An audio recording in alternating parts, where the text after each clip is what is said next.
Noah's group could skip most of the trials.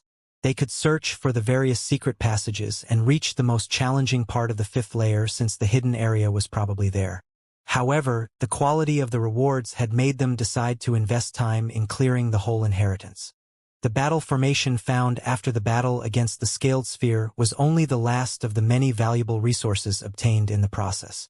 The weakest part of the army took a break from the trials to learn the battle formation, and King Elbaz joined those assets to modify the technique. Great Builder had already modified that formation back in the days, but he didn't adapt it to the different species of the higher plane. Noah's army featured hybrids and magical beasts, so King Elbaz had to change something in the technique structure to make the best out of those lines. The other experts continued exploring the fifth layer while the rest of the army trained. Clearing the various defenses brought benefits to many powerful assets, and even experts like Wilfred managed to obtain something valuable. King Elbaz valued everything connected to the inscription field. Wilfred found a martial art that could match his existence after a few modifications. Jordan obtained disposable weapons that suited her law, and the list continued for most of the powerful assets in the army. Only Divine Demon and Noah struggled to find something perfect for them. The former's law was too unique to rely on items and techniques, and Noah's standards were so high that even middle-tier resources failed to meet his requirements. That eventually changed as the army approached the last trials of the fifth layers. The exploration became smoother after the weaker assets mastered the battle formation and managed to provide proper assistance during the fight. Great Builder's trials were smart and managed to ignore the difference in numbers most of the time. Still, having more power at their disposal improved the army's overall experience. Clearing harder trials led to better rewards, and Divine Demon eventually added himself to the list of experts who had benefited from the inheritance. He found a technique that could temporarily improve his mental capabilities, and he quickly added it to the few abilities in his memory. Only Noah remained unsatisfied at that point, but the pyramid eventually managed to give him something decent. He found a spell of the earth element that seemed similar to the workshop. This place mostly has resources, Noah thought while inspecting the diagram of the rank 8 spell. Techniques are rare, but they are quite decent. The spell resembled a weaker version of the workshop. It allowed the user to morph metals and ground to create almost everything. Maybe Great Builder obtained the idea behind the workshop from this spell, Noah thought while studying the diagram. Noah couldn't use the spell in its current state, but he could add it to his arsenal by shattering and rebuilding the diagram according to his existence. In his mind, Noah didn't plan to turn the spell into one of his main weapons. He already had the workshop and incredible abilities, so that new technique would be redundant. Still, Noah could turn it into a passive ability, a technique that could improve all the crucial roles played by the black hole. Noah used the black hole to create special darkness meant for Miss Void's spell. The organ also handled the production of Night's food. It had many tasks at hand, and they often put limits on Noah's power. Instead, transforming that diagram into something that could improve his organ's performance might remove some of the limits on his stronger abilities. Increasing the production of special darkness already made the spell a decent asset to add to his arsenal. Noah immediately began to work on that project while his group continued to clear defenses. He never stopped helping with the trials, but he slowed down on his constant training to complete the transformation of that ability as soon as possible. Great Builder's pyramid didn't offer Noah anything else even after the group reached the last area. Noah had begun to consider that trend quite normal after spending years inside the fifth layer. He had also started to understand the mindset of that great expert, which he had been unable to do during his first visit. Rank 9 existences were complete monsters. They could seize anything in the world and create masterpieces that could remain with them forever. The greatest limitation of those existences was their inability to ignore their laws when handling techniques and spells. They were both too personal since their creators had made them for themselves. That was one of the reasons why Great Builder's pyramid mostly contained resources. The Balro family didn't consider it an inheritance due to the nature of trials and rewards, but Noah almost justified the expert in his mind. Great Builder's law was quite clear. He had the workshop, the pyramid, and all the puppets inside that environment. Noah wouldn't find anything about blades there, But he was fine with that since it depended on the expert's power. Having found a suitable spell already surpassed his expectations. "What do you think it is?" Noah asked while King Elbaz studied the corridor before the last room. "Hard to say," King Elbaz replied while shaking his head. "I can only see sensors on the walls. The pyramid might start the test as soon as it understands how dangerous we are." "You all speak too much," Divine Demon snorted while taking a step forward and entering the corridor. "It's not a challenge if we spend more time planning the trial than clearing it." The sensors inspected Divine Demon, and materials slowly seeped out of the wall. Black metals gathered in the corridor and gave birth to a puppet that radiated Divine Demon's aura. The copy was almost perfect. It even carried Divine Demon's iconic law, and that sight made everyone worry. The copies could surpass the original if the latter didn't have trump cards. The precious materials used to create that puppet would make it surpass humans in terms of physical strength. The hybrids didn't fear that outcome. They even desired to test themselves. Instead, the situation was far worse for humans since they lacked the physical strength and resilience of those metal copies. "Nothing in the world can imitate me," Divine Demon snorted before unfolding his aura and turning his surroundings into azure energy. The copy did the same, and a dark yellow light soon gathered around it. The puppet even managed to steal part of the energy amassed by Divine Demon. Divine Demon didn't let that sight scare him. He raised his hand, and his copy imitated him. They both condensed their power until they gave birth to higher energy. The two halos turned white before shooting toward their opponent. The attacks exploded as soon as they clashed, and a shockwave spread through the entire corridor. A white light blinded Noah's group for a while, but they eventually saw a fainted Divine Demon on the walls of their area. The puppet was still standing, and that was enough to declare the strongest among them. Witnessing Divine Demon's defeat made the group hesitate to approach the trial. Great Builder sensors were able to copy the contender's laws in that unique environment, so the army had to create a proper battle plan. Noah and the others knew how powerful Divine Demon was. His sudden defeat gave them a clear idea of how dangerous the trial was and how they had to approach it. Divine Demon had lost due to a physical difference.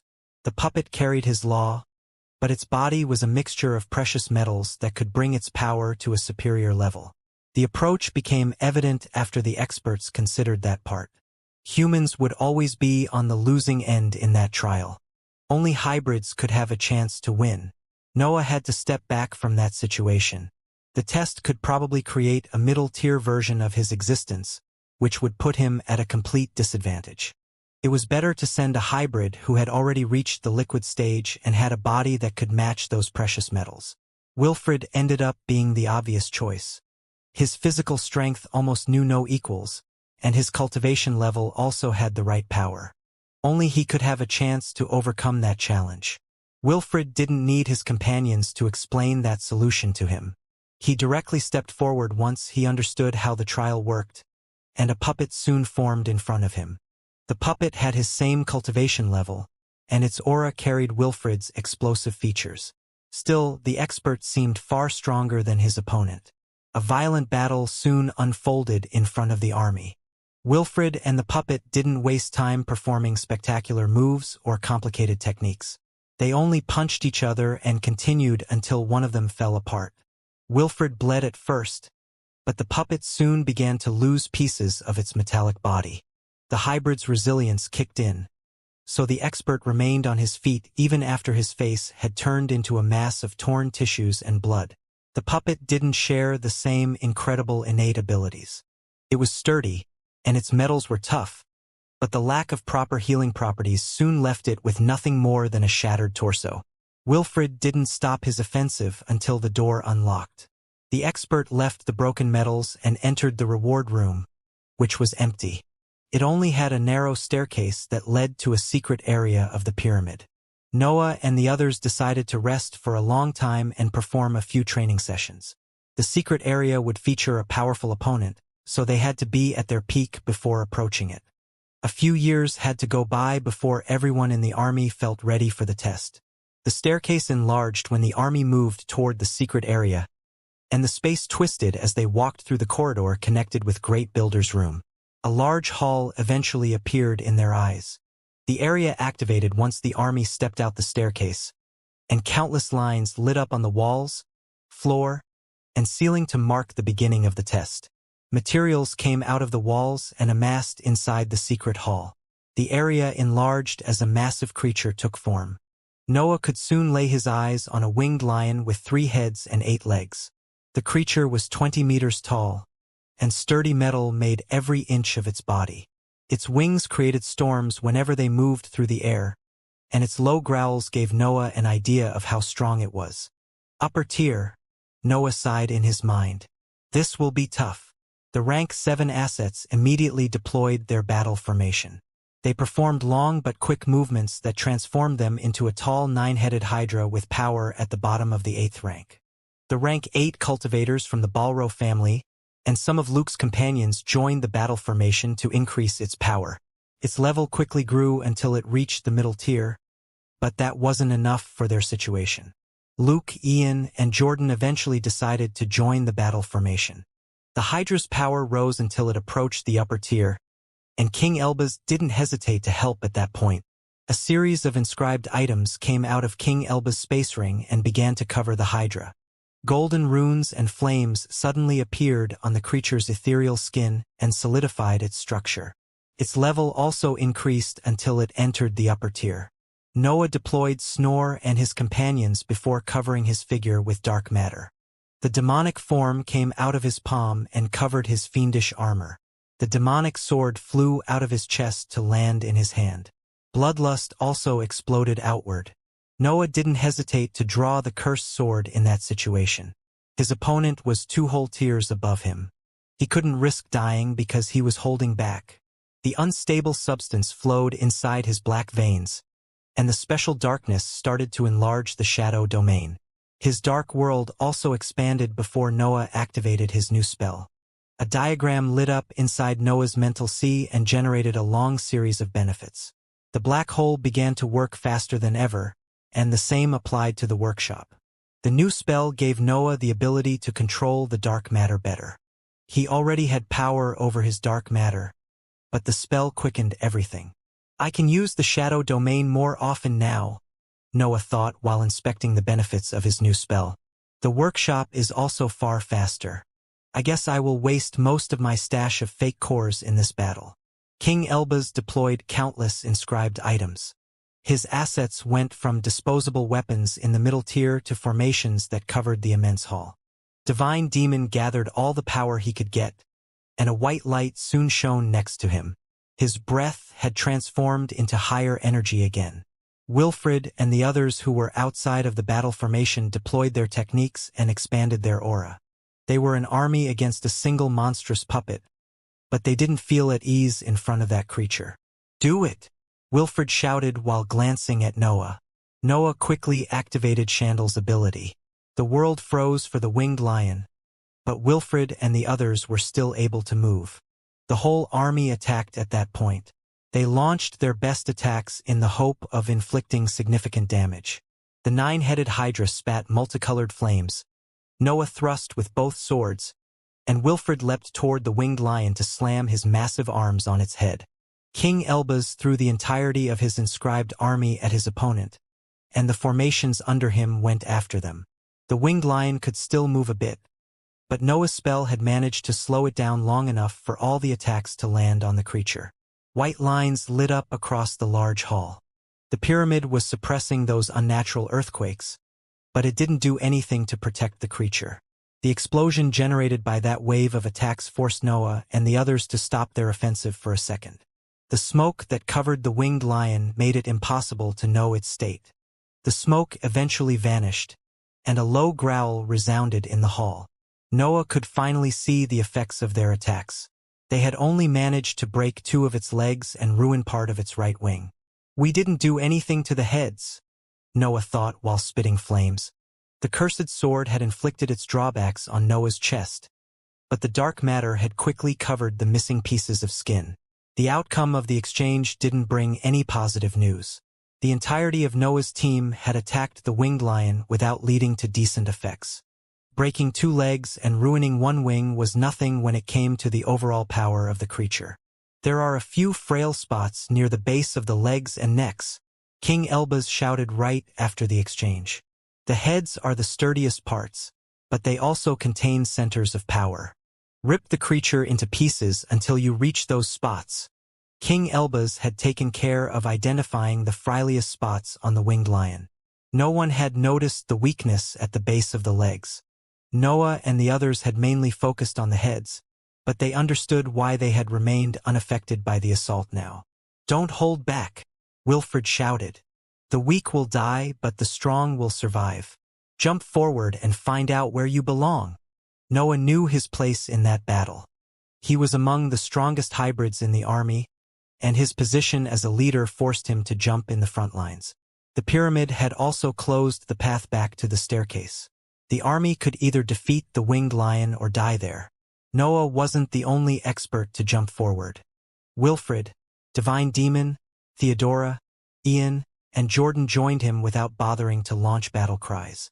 The hybrids had to take care of the vanguard since they were the only existences capable of surviving the winged lion.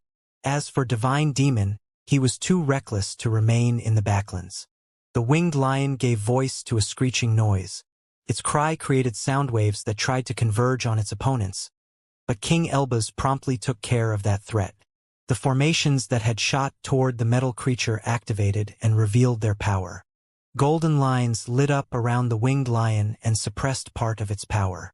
They couldn't handle its physical strength, but they could stop sound attacks and similar techniques. Noah and the others jumped forward while unleashing their best techniques. Wilfred punched the air while trails of mental energy followed his attack. His existence allowed him to send his physical blows toward his opponents, but the addition of the mental energy made him able to enhance his offensive midair. Jordan spat flames while creating different shapes made of condensed air that flew toward the winged lion. A torrent of slashes and weapons converged toward the monstrous creature and tried to spread her influence through the large hall. Ian howled many times in the span of a single second to create a dense sound wave that took the shape of a defensive wall.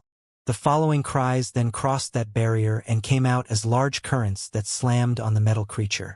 Theodora's law was unique. She could use her mental waves in ways that Noah had rarely witnessed. Her consciousness expanded, and a series of dense thoughts seeped inside the winged lion. It seemed that the will contained in that mental energy managed to calm down the creature and delay the beginning of its offensive. Noah didn't change his approach.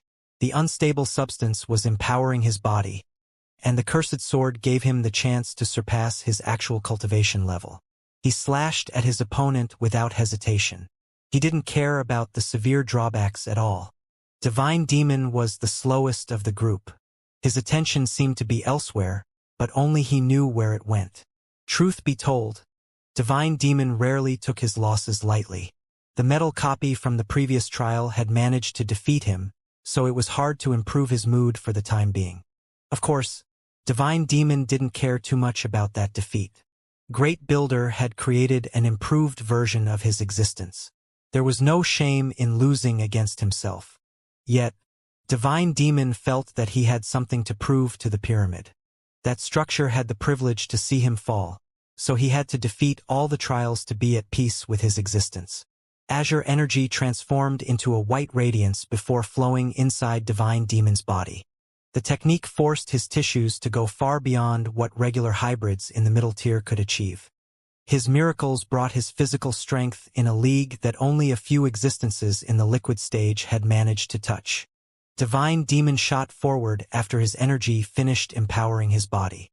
He slammed on one of the creature's legs and kept it still while his companion's offensive converged on that spot. A singularity, an invisible force, sound waves, and a series of attacks made of compressed air landed at the base of the leg. Divine Demon laughed while the techniques exploded above him, but neither managed to hurt his body. The leg fell apart during the offensive. The winged lion was a creature in the upper tier, but it couldn't oppose the joint assault of experts who could fill the gaps among stages. The rest of the army attacked after the third leg fell. The 9-headed Hydra launched its multicolored flames on one leg, and the magical beasts behind the battle formation shot forward, to slam their powerful bodies on the same spot. King Elbaz supported the magical beasts by activating one of his disposable inscribed weapons. Golden lines suddenly appeared around those creatures and enhanced their bodies to make them able to inflict decent damage. The fourth leg fell after the army of magical beasts flew through the multicolored flames and slammed on that limb. The dark metal that made the winged lion's body shattered under their assault. It didn't take much to destabilize that weak spot, but the creature's achievement surpassed what Noah had initially expected. Tear them apart, Noah roared while storing one of the legs. Focus on restraining its movements. Target the legs and don't die. A series of yes, sir, and roars followed his orders. Most of the magical beasts in the 8th rank pressed forward and joined that display of power, but the winged lion suddenly tried to move. The formations around the creature shattered when it applied its physical strength. King Elbaz tried to reinforce them, but the winged lion was too strong. Still, they managed to slow the beast down, and Theodora's mental waves helped in the process. The magical beasts in Noah's army ended up slamming on the 5th leg, and their companions promptly followed their example. Noah didn't hesitate to launch another slash. Wilfred punched the air, Jordan flapped her wings, and Ian howled. The 5th limb could only fall after that offensive. The winged lion didn't accept anything else after that. It broke free of King Elbaz's lines and Theodora's control before turning toward Divine Demon. The expert couldn't avoid the creature, but he didn't seem inclined to do that. His eyes shone with a red light when the 3 heads filled his view and tried to bite him. Noah almost couldn't believe his eyes. The beast disappeared before it could complete its attack. When it reappeared, it was free-falling from the ceiling. The winged lion had yet to launch a single attack. Noah's team had kept the creature locked in a chain of techniques that had prevented every attempt to defend or react. The existences in Noah's army were experts in different fields, but they had been together for so long that they could cooperate perfectly. Moreover, their battle experience allowed them to adapt to any situation and unknown technique. The winged lion had lost 5 legs and part of its right wing. The creature had suffered a decent number of injuries, but that didn't weaken it in the slightest. 3 legs were more than enough to make it able to charge ahead. The winged lion had Noah and the other experts waiting for it on the floor, but it didn't give them that satisfaction. The creature's legs cracked on the air before it performed a sharp turn. It was about to fall in Noah's hands, but it suddenly shot toward the massive 9-headed hydra in the back of the room. Divine Demon promptly appeared in its trajectory and slapped one of its 3 heads. The creature changed direction after the attack and slammed into an area that Noah and the others didn't hesitate to reach. A massive singularity shot toward the 6th leg. Jordan, Ian, and Wilfred joined that offensive until they severed the 6th limb from the main body. Noah didn't stop there. His body was a mess due to the drawbacks of the cursed sword. Also, his flames didn't manage to burn much. Yet, he didn't hesitate in front of a chance to inflict more damage. The winged lion tried to stand up, but Noah arched his fingers and grabbed 2 heads to keep the creature stuck on the ground. A massive force landed on his arms and shoulders and threatened to rip them off, but the empowerment given by the unstable substance made him able to endure it for a few seconds. His companions launched their best techniques while Noah kept the creature still. King Elbaz even sent a few formations to help him in the task. Divine Demon and Wilfred silently decided to join forces and focus their attacks on the same leg. The 2 experts flew toward their target and unleashed a flurry of punches that ended up crushing the limb. As for the others, Jordan and Ian tried to take care of the last leg, but their level couldn't amount to much. They had to accept that only Wilfred and Divine Demon wielded enough power to handle it. They could only support them in the task. Noah let go of the winged lion, which didn't immediately attack. The creature had to overcome Theodora's suppression before it could decide to charge again, and King Elbaz's formations were still around its body. Snore and Duanlong appeared next to the winged lion and began to suppress it. The snake entangled its massive body around the puppet's figure, and the dragon spread its mouth to absorb all the energy that tried to flow through its opponent's fabric. Noah flew above one of the heads before thrusting both blades downward. The attack didn't manage to pierce its metal skin, but it destabilized the creature enough to slam it on the floor. Divine Demon and Wilfred used that chance to help Jordan and Ian. They shot toward the last leg and unleashed their attacks to crush it. The winged lion soon lost its last limb and found itself stuck on the floor. Pearl, Luke, and the other human experts finally saw their chance to shine at that sight. The winged lion's physical strength was too threatening for their frail body, but they could begin to approach it now that the hybrids had taken care of its ability to move freely. Luke joined Theodora, and the duo applied a twofold restriction of the winged lion. Pearl and the other experts from the Balro family helped King Elbaz and followed his orders to deploy suitable inscriptions. The army of magical beasts outside of the battle formation began to assault the defenseless puppet. The creature could only flap its left wing, so its opponents could ravage its right side. The foolery and the other magical beasts used all the power at their disposal to pierce that thick skin. Some even died while eating it due to the massive amount of energy inside that metal. Those creatures had the best prey in the world right in front of their eyes, but they couldn't taste it properly. Noah soon moved his focus on the heads. A sense of weakness had pervaded him after he stored the cursed sword, and his mind was already near its limit. Noah deployed the entirety of his arsenal.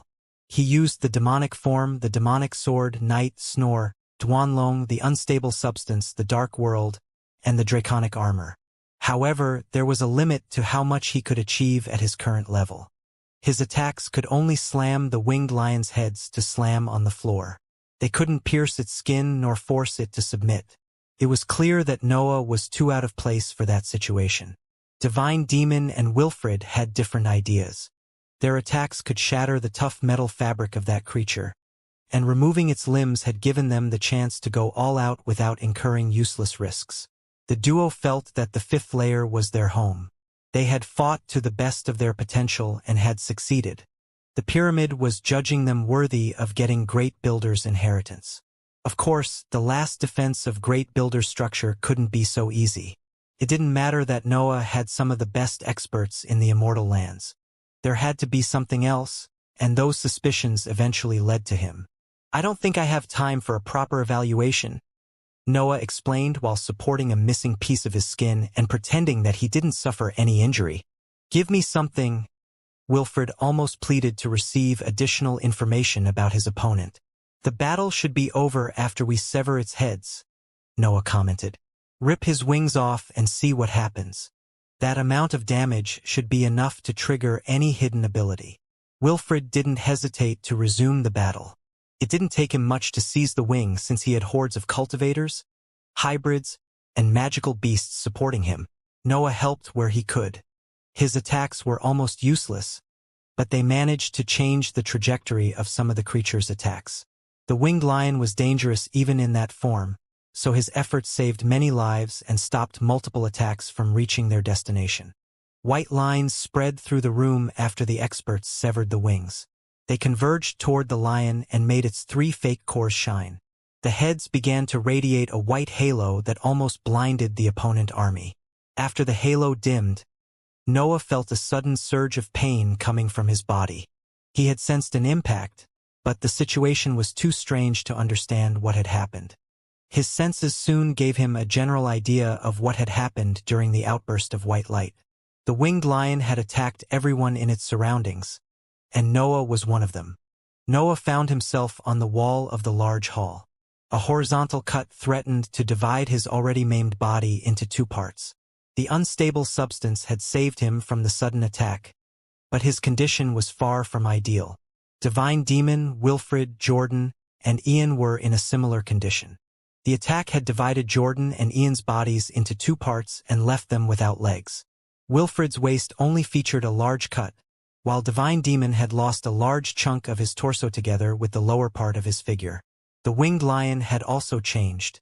The burst of light had added a few body parts to its figure. Multiple sharp limbs now grew from its back and allowed it to stagger toward its opponents. Those new limbs resembled sharp spider legs capable of performing sudden attacks.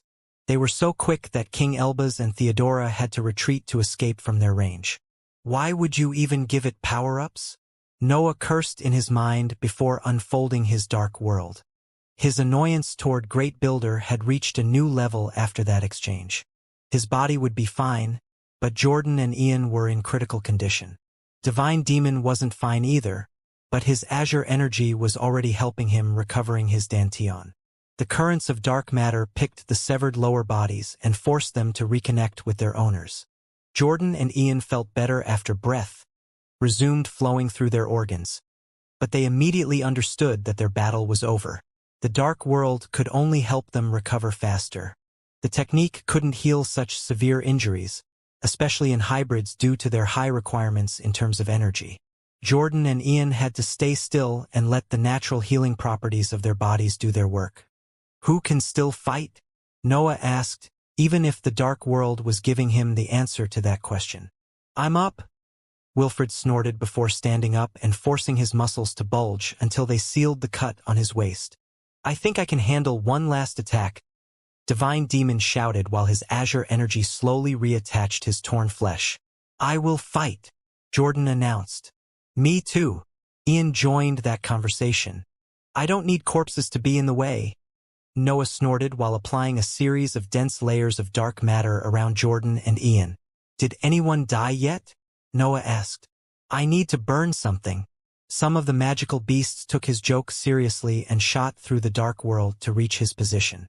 Those creatures were willing to give their life to make him recover, but Noah only sighed at that sight. We will make rules for that, Noah sighed before focusing on the golden expert. Elbas, give me something to recover. Try to help Jordan and Ian too.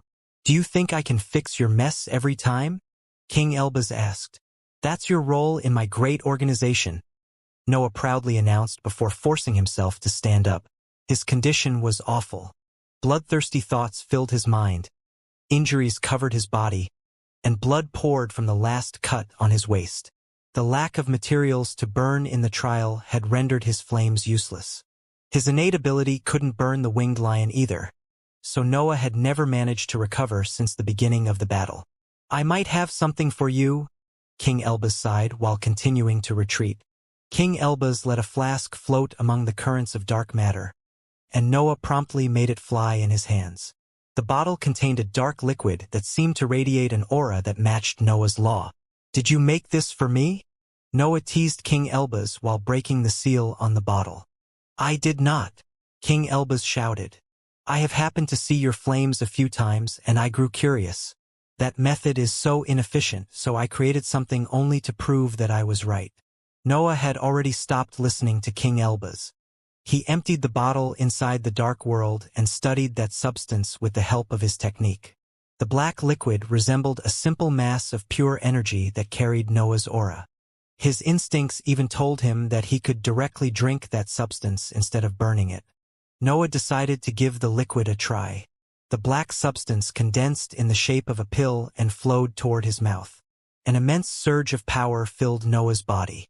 His injuries instantly healed, and his bloodlust vanished. The drug had made him return to his peak in an instant. How many of them do you have? Noah asked while checking his condition. I did only one of them, King Elbas snorted. I'm not as selfless as my son. I don't waste my skills on others. Noah had begun to ignore him again. The winged lion was running through the hall, and only its casual stumbling allowed the others to survive. This coordination was awful, but Noah couldn't underestimate it anyway. Let's focus on the heads this time around, Noah conveyed through the dark world. We can't survive with the slow approach. The new legs are weak on the joints, King Elbas explained. They are too fast for us. I don't know how you plan to reach the heads. Can you slow them down? Noah asked. It's quite impossible, King Elbas revealed. What if I join you? Theodora asked, and Luke, Pearl, and other experts also appeared behind her. How slow are we talking about? King Elbas asked after glancing at the other experts. Make them stop for an instant, Noah ordered. Wilfred with me. Everyone else must wait for my signal. What's the plan? Wilfred asked while flying toward Noah. We blow one head after I take care of the new legs, Noah announced, and his words spread through the entire hall. The others must destroy the other two. How can we even pass through those legs? Wilfred continued to question him. One instant won't be enough. Many will die. We send the expendable troops then. Noah laughed as a series of dark figures materialized among the waves of dark matter. An army of massive rank 8 turtles gathered around Noah and Wilfred before flying in front of them. Those products of the workshop would be their meat shield. Noah glanced toward the winged lion. A storm of slashes flew out of its violent legs, but they always dispersed after flying for a few meters. Those attacks were only consequences of the immense power released by those new limbs. Slow them down, Noah roared, and the experts activated their methods to stop the puppet. King Elbaz threw runes, Pearl used a strange ethereal whip, and Luke gathered mental energy until he launched a dense needle. The other experts were also working with the trio, and they joined their offensive to stop the legs. The sharp legs stopped for an instant before moving again. Still, they seemed heavier and out of shape now. It was as if something had seeped into their insides. A series of explosions suddenly ran through the hall. Noah had relied on all the instabilities inside his separate space to destroy the legs. His tactic also featured Snore, Night, and Duanlong. The 3 companions had to launch precise attacks toward the joints. Most of those quick legs slowly fell apart, and the rest of the army finally had free access to the puppet. Noah and Wilfred shot forward, and the turtles stepped up whenever the creature wanted to stretch one of its maimed legs. Noah and Wilfred attacked together. The singularity and the punch landed on the lion's neck at the same time. One head fell toward the ground, and a figure suddenly appeared next to the experts. Divine Demon was barely alive, but he didn't hesitate to place his head on one of the necks and turn it into a melted mess. The others now! Noah roared while grabbing Divine Demon and retreating. Wilfred ran in the opposite way, but he left a path for the rest of the army. All the experts there managed to attack the last head in a matter of seconds. A rain of magical beasts, multicolored flames, and cultivators fell on the winged lion. The army targeted the base of the last head with their offensive, and they eventually managed to rip it off. The metal creature crumbled at that point. The energy that kept it together vanished, so its fabric shattered and transformed into black shards that accu.mulat on the floor. Noah quickly went to gather those materials, and a few experts followed him. Wilfred, King Elbaz, Pearl, Luke, and other cultivators interested in the inscriptions behind that creation couldn't wait to study the metal. The group didn't have to talk about the distribution of those resources.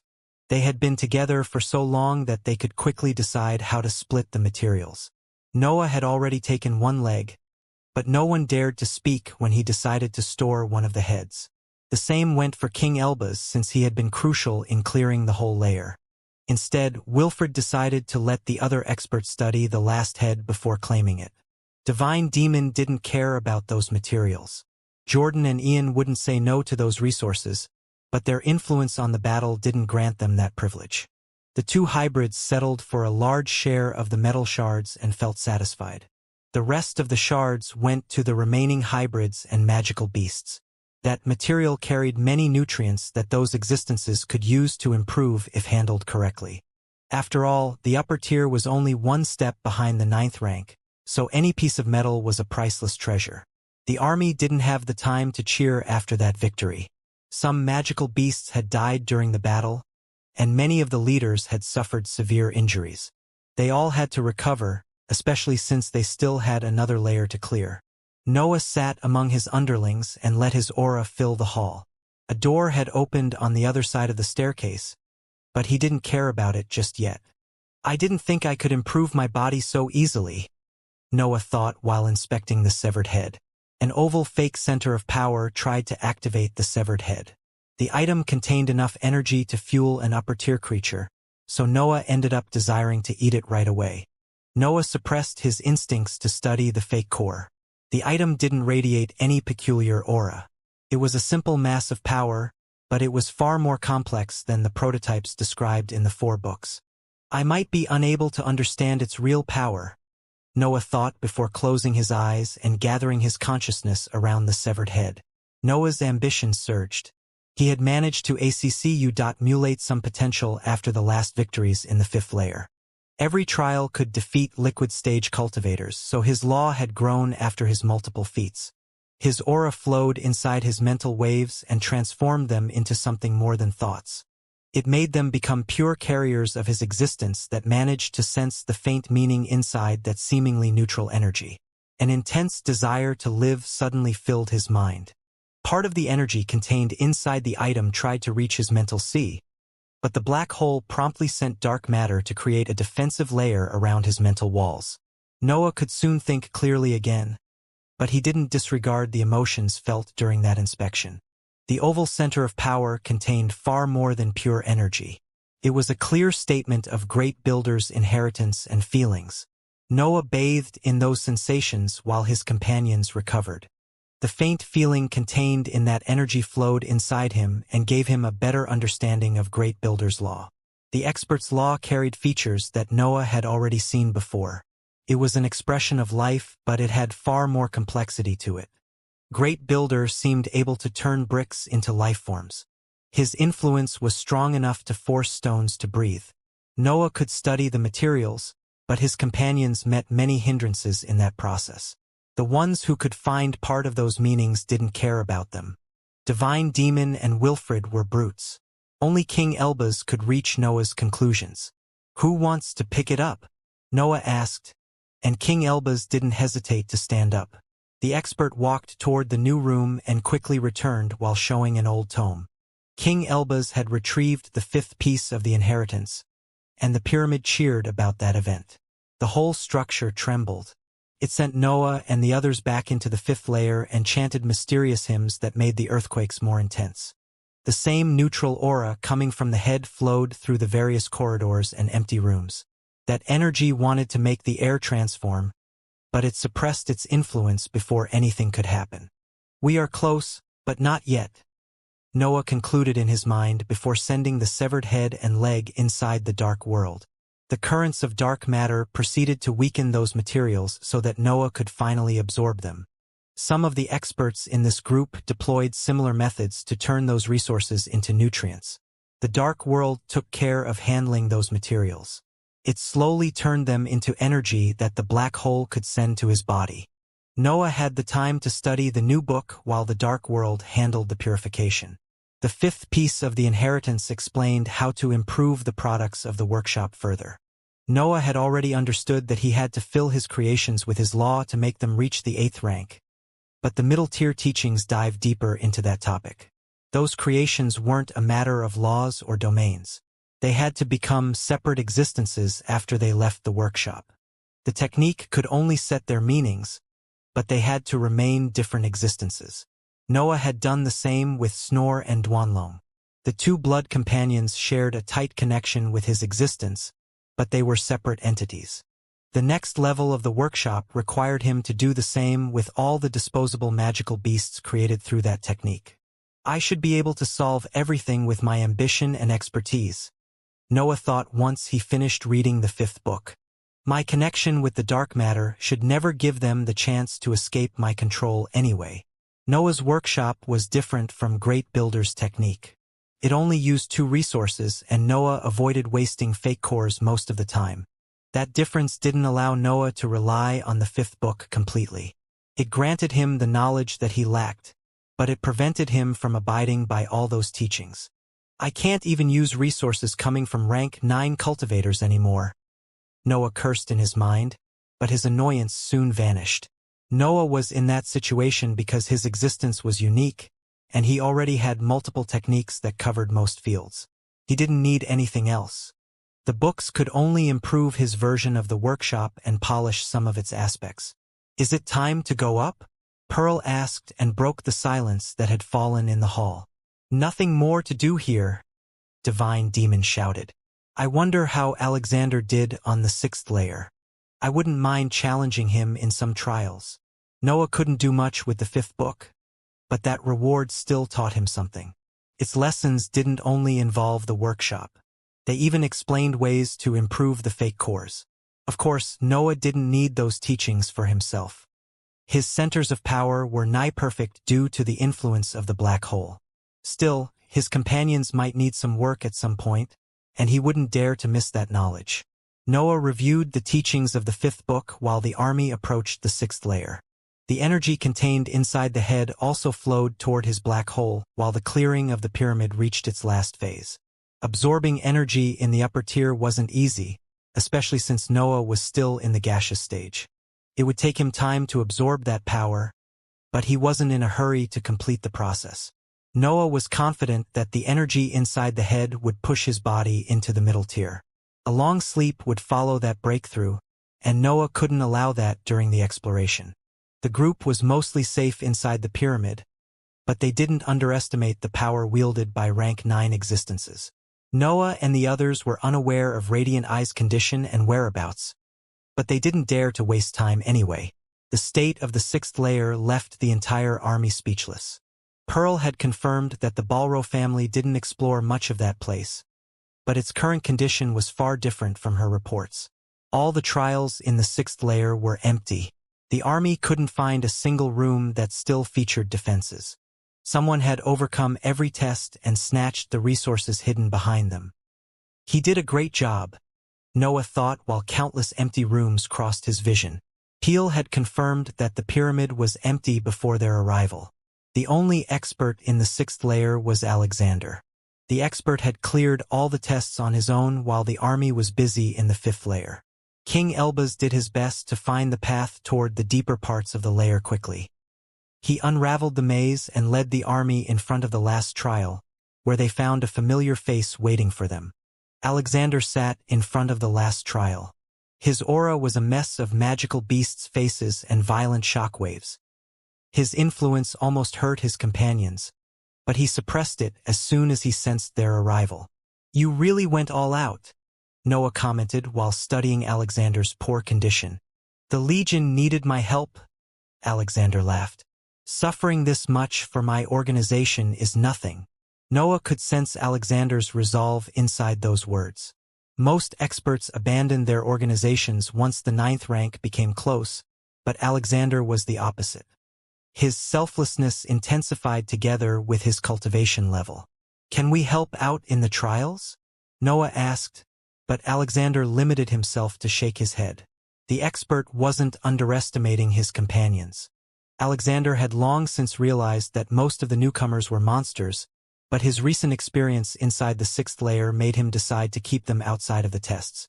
"You wouldn't be able to surpass the initial tests," Alexander explained. "Leave everything to me. I'll take care of this layer and complete the inheritance."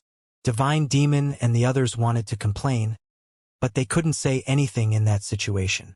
They had also sensed Alexander's resolve, and they didn't want to disrespect it. "Open your mind," Noah eventually sighed. "I'll take care of as many ethereal creatures as possible before leaving the rest to you."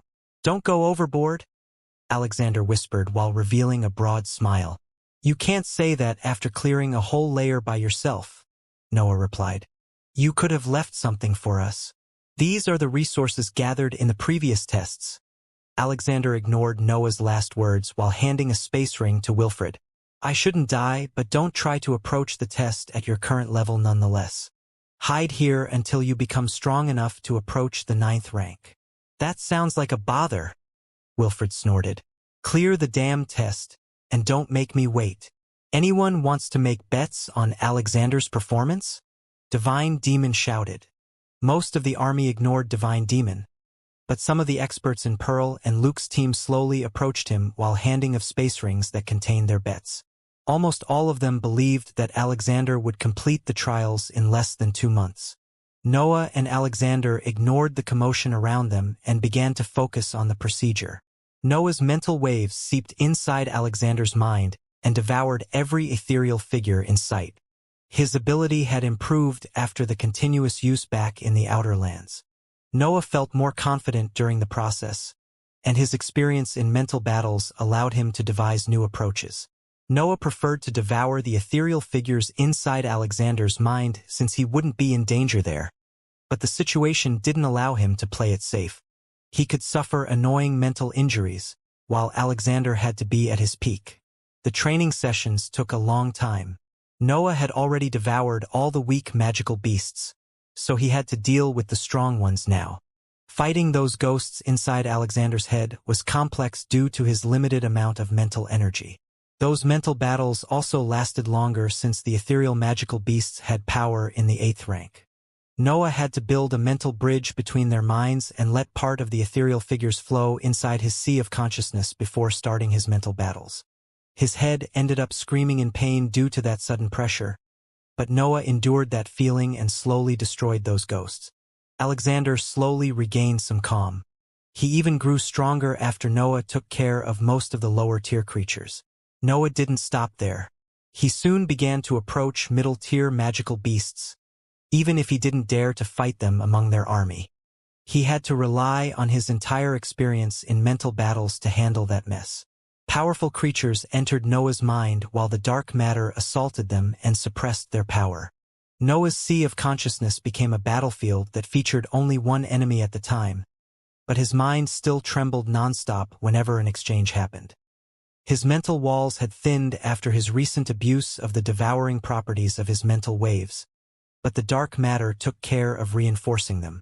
Noah could go all out inside his mind without worrying about hurting himself. Only the sudden outburst of the middle-tier creatures could threaten to injure him.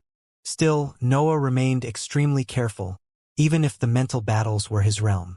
He managed to win those fights, and Alexander soon gained a level of clarity that he didn't experience in millennia. "I wish you could have been here during my past outburst," Alexander exclaimed after Noah broke the mental connection. "I didn't know you could be so efficient. I must go overboard from time to time," Noah sighed. "A safe approach can't always work." "Will you be fine?" Alexander asked in a worried tone. "Some tempering under the white sky will solve my issue," Noah revealed. "You should focus on the trial for now. Go and enjoy being the cool leader. You won't have that privilege once I surpass you." Alexander left right after Noah devoured as many ethereal magical beasts as possible. He only remained outside the trial to give a series of directives and goodbyes to his companions before approaching the test and disappearing behind the large metal door at the end of the corridor. Noah felt weak. His mind had enlarged quickly, and the energy inside the head was improving his body at a steady pace. Yet he felt drained and frail. "My mental walls have reached their limit," Noah thought while inspecting his condition.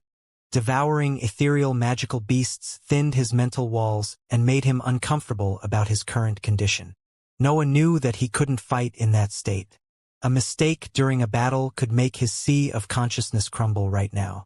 It was rare for Noah to decide to put himself in such a poor condition, especially when he didn't gain clear improvements in battle prowess in exchange for those drawbacks.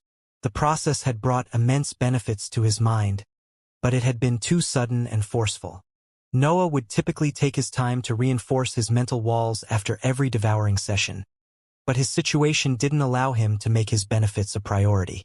Great Builder was his best chance to survive the rank 9 threats in the human domain, and Alexander was the only existence inside the Legion who could complete his revival.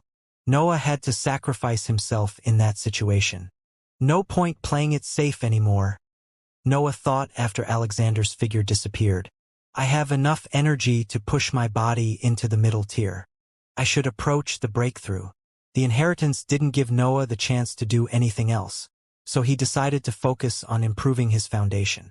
He would have to take Alexander's place if the expert failed, so it was better to close the gap that divided him from that level of power. Radiant Eye's dense liquid had already benefited Noah's power.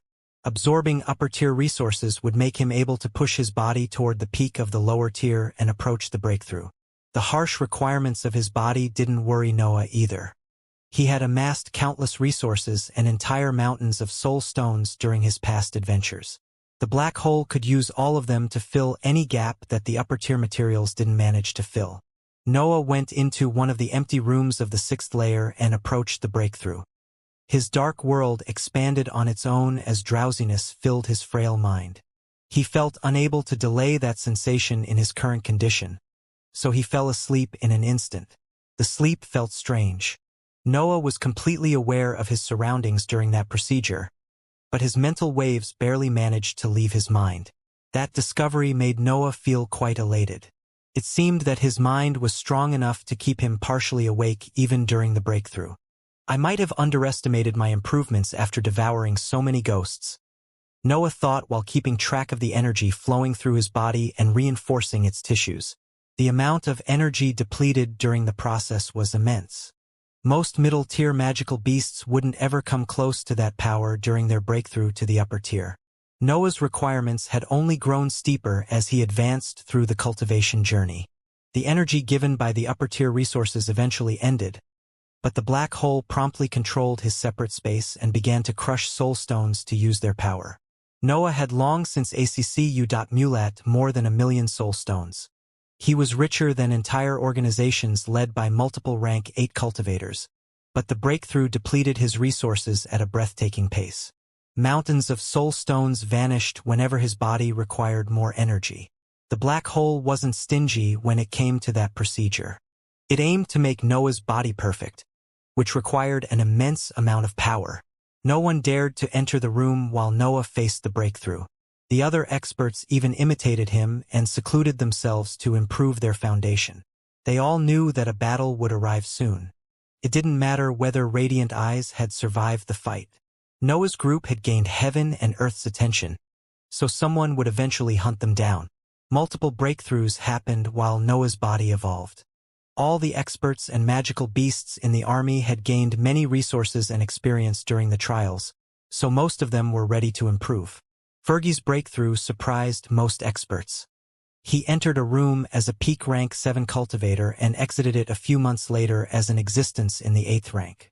He had finally stepped past the realm of gods, and his companions couldn't help but rejoice at that feat. Some concerns arose after a few years passed. The army couldn't hear anything from the other side of the huge door, so they couldn't check Alexander's condition. Still, they had nowhere else to go. Focusing on their training sessions seemed the only feasible tactic. Noah eventually opened his eyes, and a roar came out of his mouth. His cry announced to his companions that his breakthrough had been a success. A series of experts soon gathered in front of his room and expressed their compliments. The breakthrough didn't bring any new ability. It had significantly improved Noah's physical strength and reinforced his black vessels, but nothing more than that. Noah couldn't complain about the breakthrough. He didn't expect anything significant to happen since his abilities had mostly remained the same during the last period. The addition of Supreme Thief's technique didn't even involve his body, so he knew that nothing would change because of it. His awakening didn't manage to keep his companions' attention on him for too long since the tall door at the end of the corridor suddenly opened and revealed Alexander limping through the area. The expert appeared exhausted.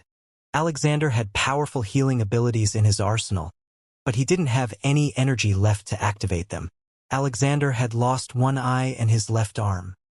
His robe was nothing more than strands of torn clothes that didn't manage to cover his awful condition. Countless injuries covered his body. Entire chunks of his skin and organs had disappeared, and blood continued to flow from his wounds since he didn't have enough energy to stop it. However, Alexander wore a hideous broad smile as he approached his companions. An old book rested on his hand. It seemed that the expert had succeeded in completing the last trial and seized the reward. Elbaz, take care of healing him, Noah ordered while hurrying toward Alexander. Pearl and the other inscription masters have to come with me. Being half a step in front of me doesn't give you the right to order me around. King Elbaz snorted, even if he took out a series of precious potions meant for hybrids. I will reach the liquid stage before you. I already sense the approach of the breakthrough. This isn't the time for that.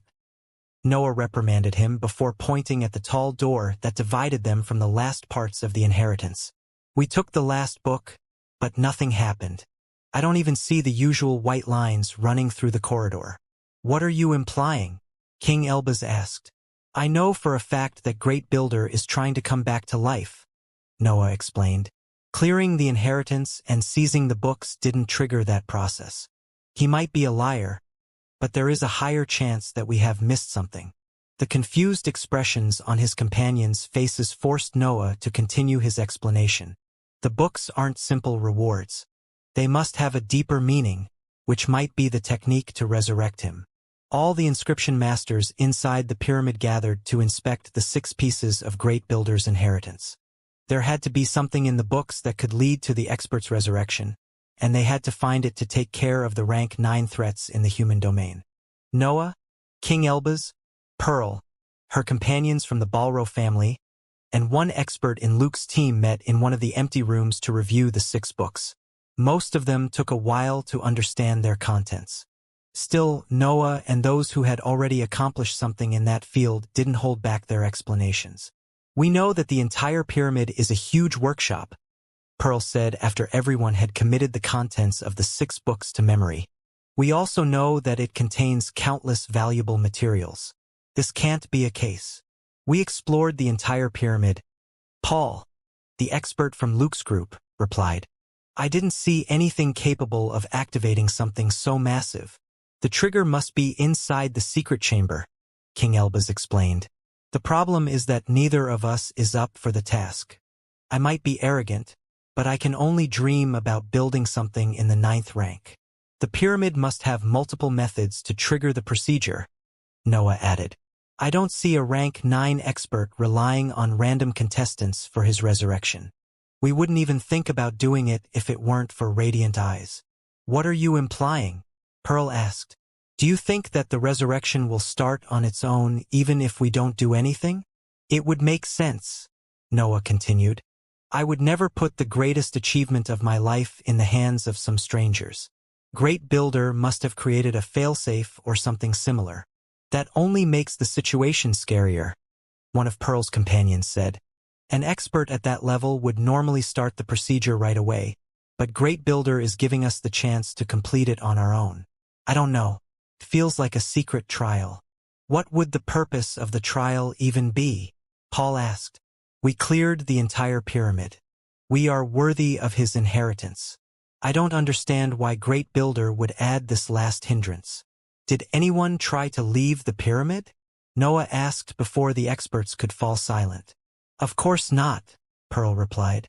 "We don't know how far Radiant Eye's consciousness can reach. The pyramid is covering our presence, so no one can leave the structure until Great Builder comes back." "What do you have in mind?" King Elbaz asked. "I'll send one of my magical beasts outside," Noah sighed. "We will know if my guess is right soon enough." Noah contacted Fergie and told him his plan. The expert ordered one of the rank 7 magical beasts to leave the pyramid, but the creature found the exit sealed. Fergie tried to do the same for all the exits on the other layers, and he even tested the secret doors hidden under trapdoors and similar passages. Neither of them gave his underlings the chance to leave. The pyramid had trapped all of them. "It should be as I feared," Noah explained after hearing Fergie's report. "We might be a core part of the second approach to the resurrection. The pyramid might sacrifice us to bring Great Builder back to life." His revelation made sense, but that only caused his companions to worry. They couldn't help but feel that their efforts had been in vain. After all, they had struggled to explore one of the most dangerous places in the entire human domain only to end up in a trap. "A trial doesn't only lead to death," King Elbaz suddenly announced and forced the other experts to suppress their complaints. "Great Builder has never been stingy on rewards.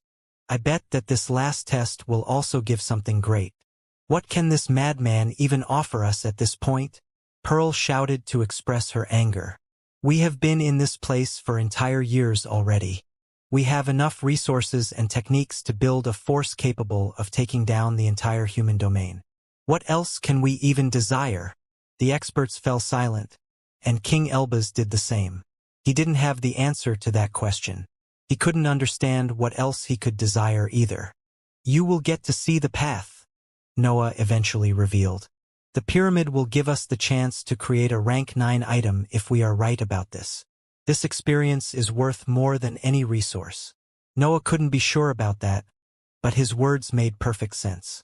Rank 8 existences could survive without resources and techniques, but they wouldn't be able to advance without understanding their path. Great Builder wanted to give that to his contestant. He desired to teach them about the path toward the 9th rank. Noah had no idea how the expert planned to do it, but he couldn't wait to find out. "It's pointless to hesitate," Noah sighed before standing up. "Let's take this matter directly to Great Builder. I hope he will tell us what to do." King Elbaz's eyes lit up before he nodded toward Noah. Pearl and her companions did the same once they understood what Noah was talking about. It was time to bring the matter to the only expert who could give them proper answers. Noah and the others had to go inside the secret chamber and hear what the aura had to say about the whole situation. King Elbaz and Pearl decided to follow Noah on his trip toward the secret area. The army saw them walking by, but no one replied to the growing concern. Fergie didn't withhold information. He had told Wilfred and the others about the sealed exits. It was only normal for the various underlings and experts to feel scared about that problem. An intense pressure fell on Noah, King Elbaz, and Pearl when the trio entered the secret chamber. The scenery was identical to Noah's last visit, except for the lack of items outside of the invisible barriers. The aura of the pyramid conveyed its feelings before Noah could ask any question. A current of information suddenly flowed in the trio's mind and made them aware of Great Builder's actual plan. At first, the aura confirmed Noah's worries. The pyramid was ready to take his life and turn every contestant into materials for Great Builder's resurrection. Then, it began to describe other approaches. Some of them even saw the pyramid branding the army and sending it to the outside world to gather more resources. In the end, the pyramid explained the first method. It told Noah and the others how they could activate the massive workshop and find all the resources they needed. The rewards offered by the pyramid for the first method surpassed Noah's imagination. The structure wouldn't only show his army how to reach the 9th rank. It would also guide them through the various breakthroughs that they had yet to face. The pyramid even explained why it couldn't start the procedure right away. It turned out that the method was far from perfect due to the lack of proper inscription masters. The structure couldn't recreate Great Builder in its best form. It would forsake its master's harmony without actual experts helping in the process. The pyramid explained how it intended to make Noah and the others approach Great Builder's resurrection. The procedure was extremely appealing for those experts. It would make them experience the creation of rank 9 items firsthand. Inscription masters would pay any price to gain access to that knowledge. They would gain experience in the creation of items that stood at the peak of the cultivation journey. No one would even dare to refuse that offer. Noah and the others felt the same. King Elbaz was so excited about the whole procedure that he risked starting it before warning his allies. The preparations for the resurrection began immediately. Noah and the other inscription masters involved during the procedure brought the army at the center of the 3rd layer and made it wait for further dispositions. The pyramid then proceeded to give more directions. It made Noah summon specific experts who were essential to the procedure due to their unique existence. Noah summoned Divine Demon, Wilfred, Alexander, Luke, Theodora, and even a few magical beasts. The leader of the foolery and some other creature in the 8th rank had to gather in the secret chamber before the procedure could start.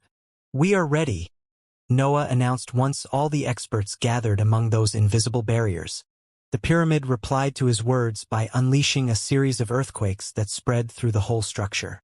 The dark yellow bricks shook as walls, floors, and ceilings moved to create an inscription hall worthy of witnessing Great Builder's resurrection. The room containing Great Builder's corpse descended toward the center of the pyramid. The structure had created a large empty area there, but waves of resources soon fell inside it. A series of walls became transparent and allowed the rest of the army to watch the scene. The pyramid had even created stages from which the experts could inspect the whole procedure. Noah and the others remained speechless. Countless materials in the 8th rank fell from tunnels that filled that immense dark yellow hall. Those resources created proper waterfalls made of items that organizations would kill to obtain. The clanging noises generated by the multicolored waterfalls stopped at some point. Then, a dense aura spread through the immense hall and attracted the experts' attention. 3 oval cores that radiated a blinding white light came out of the tunnels and fell among the piles of resources. Their aura was almost able to suffocate the inscription masters and the experts on the stages. Even Alexander struggled to remain calm in front of those materials. 3 fake cores in the 9th rank, Noah thought while studying those items. His senses didn't allow him to go past that suffocating aura, but he had no doubt. The pyramid contained 3 rank 9 fake cores, and it wanted to use them to resurrect its master. An even denser aura then filled the dark yellow hall. Noah and the others could sense the pyramids were trying to seep into their minds and desiring to take control of their bodies. The experts were aware of that procedure. The pyramid had warned them. Noah and the others were too weak to handle the resurrection, and their knowledge was also unsuitable for the task. The structure had to take control of their bodies to empower their abilities. Noah let the aura seep into his mind. A deep knowledge crossed his mental walls and fused with his mental sea, giving him an understanding of the procedure that he couldn't obtain otherwise. The other experts soon imitated Noah, and they immediately felt glad to be in that situation. The pyramid was giving them the understanding of a rank 9 existence. It was making them take a trip inside Great Builder's mind. Noah didn't know how to express what he felt. He had been through a similar experience with Chandal's thoughts, but the feelings generated by that experience made him partially change his view of the world. Great Builder's experience was immense. Very few experts had reached a similar level of knowledge, and even fewer had done that while stepping into the 9th rank. The world in Noah's eyes had changed. He didn't see materials or resources anymore. There were only laws in his vision, and Noah could instinctively understand which item they created through their structure. His eyes also told him how to transform those laws into actual living beings. Great Builder seemed fond of improving everything in the world. He could see life forms in every material that entered his vision. Noah felt strange. A peculiar power had slowly begun to run through his veins. He was stronger than ever, but that power didn't belong to him, so he didn't let it trigger his instincts. The power forced his body to move against his will. Noah and the other inscription masters raised their hands and chanted hymns toward the incredible expert they wanted to resurrect. The pyramid even made them express their laws during the process. Noah's ambition, King Elba's curiosity, Alexander's hunger, divine demons' desire to win, and many other peculiar laws flowed through the inscription hall and fused with the heavy aura. The aura slightly changed after absorbing those influences.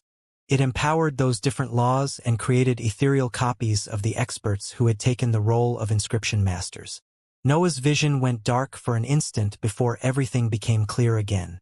Yet, he didn't find himself in his body. His whole figure had turned ethereal during that short moment. The same had happened to the other inscription masters. Their consciousness moved on the ethereal figures generated by the aura. They had become products of the pyramid after that process.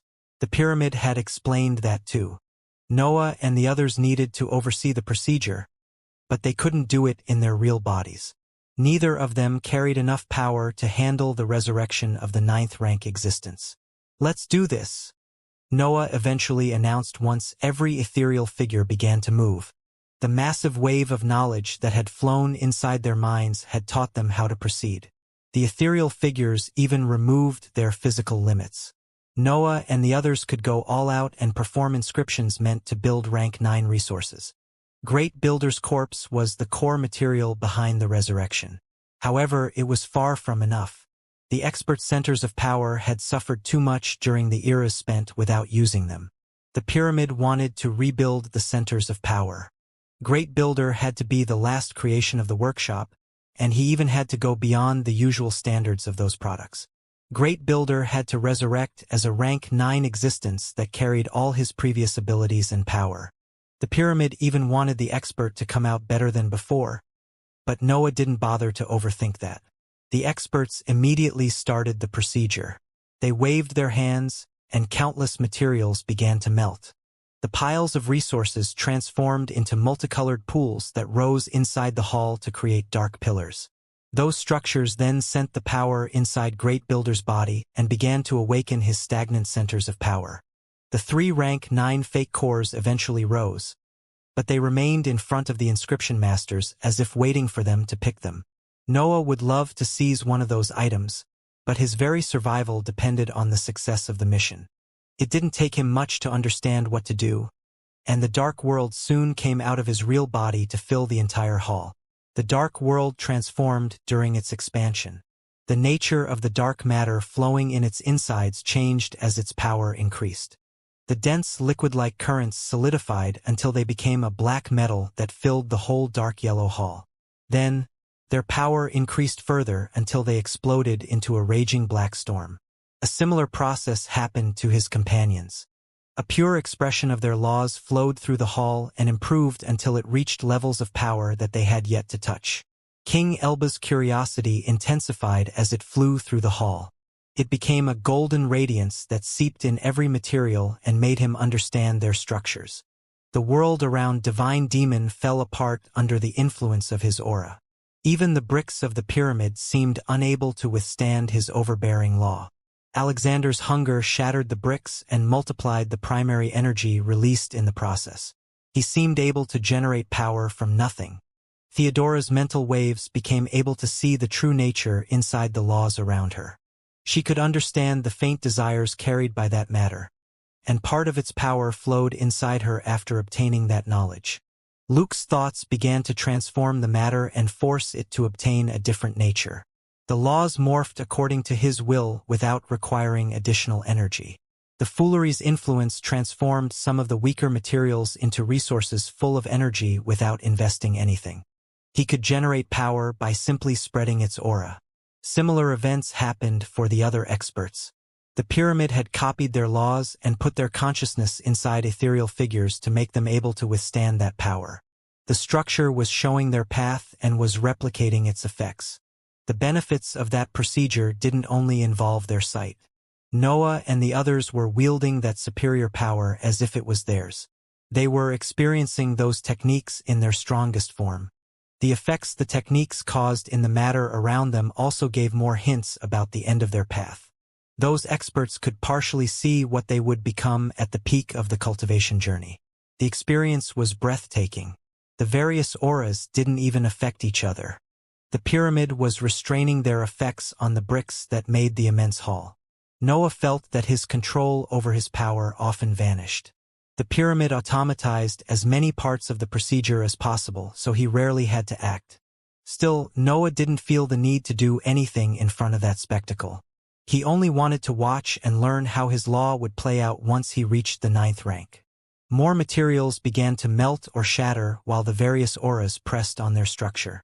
Even the sturdiest metals bent in front of influences that had become able to handle rank 9 materials. Great Builder's corpse left the bed and flew toward the center of the 3 rank 9 fake cores. A vertical cut that ran from his head to his toes then opened and made everyone in the area suppress gasps. The pyramid's aura was keeping Great Builder's corpse in the air and ready to receive the new materials. Noah and the others could only move on the 3 fake cores at that point, and those items transformed under their influence. The experts' auras worked together to improve the fake cores and adapt them to Great Builder's existence.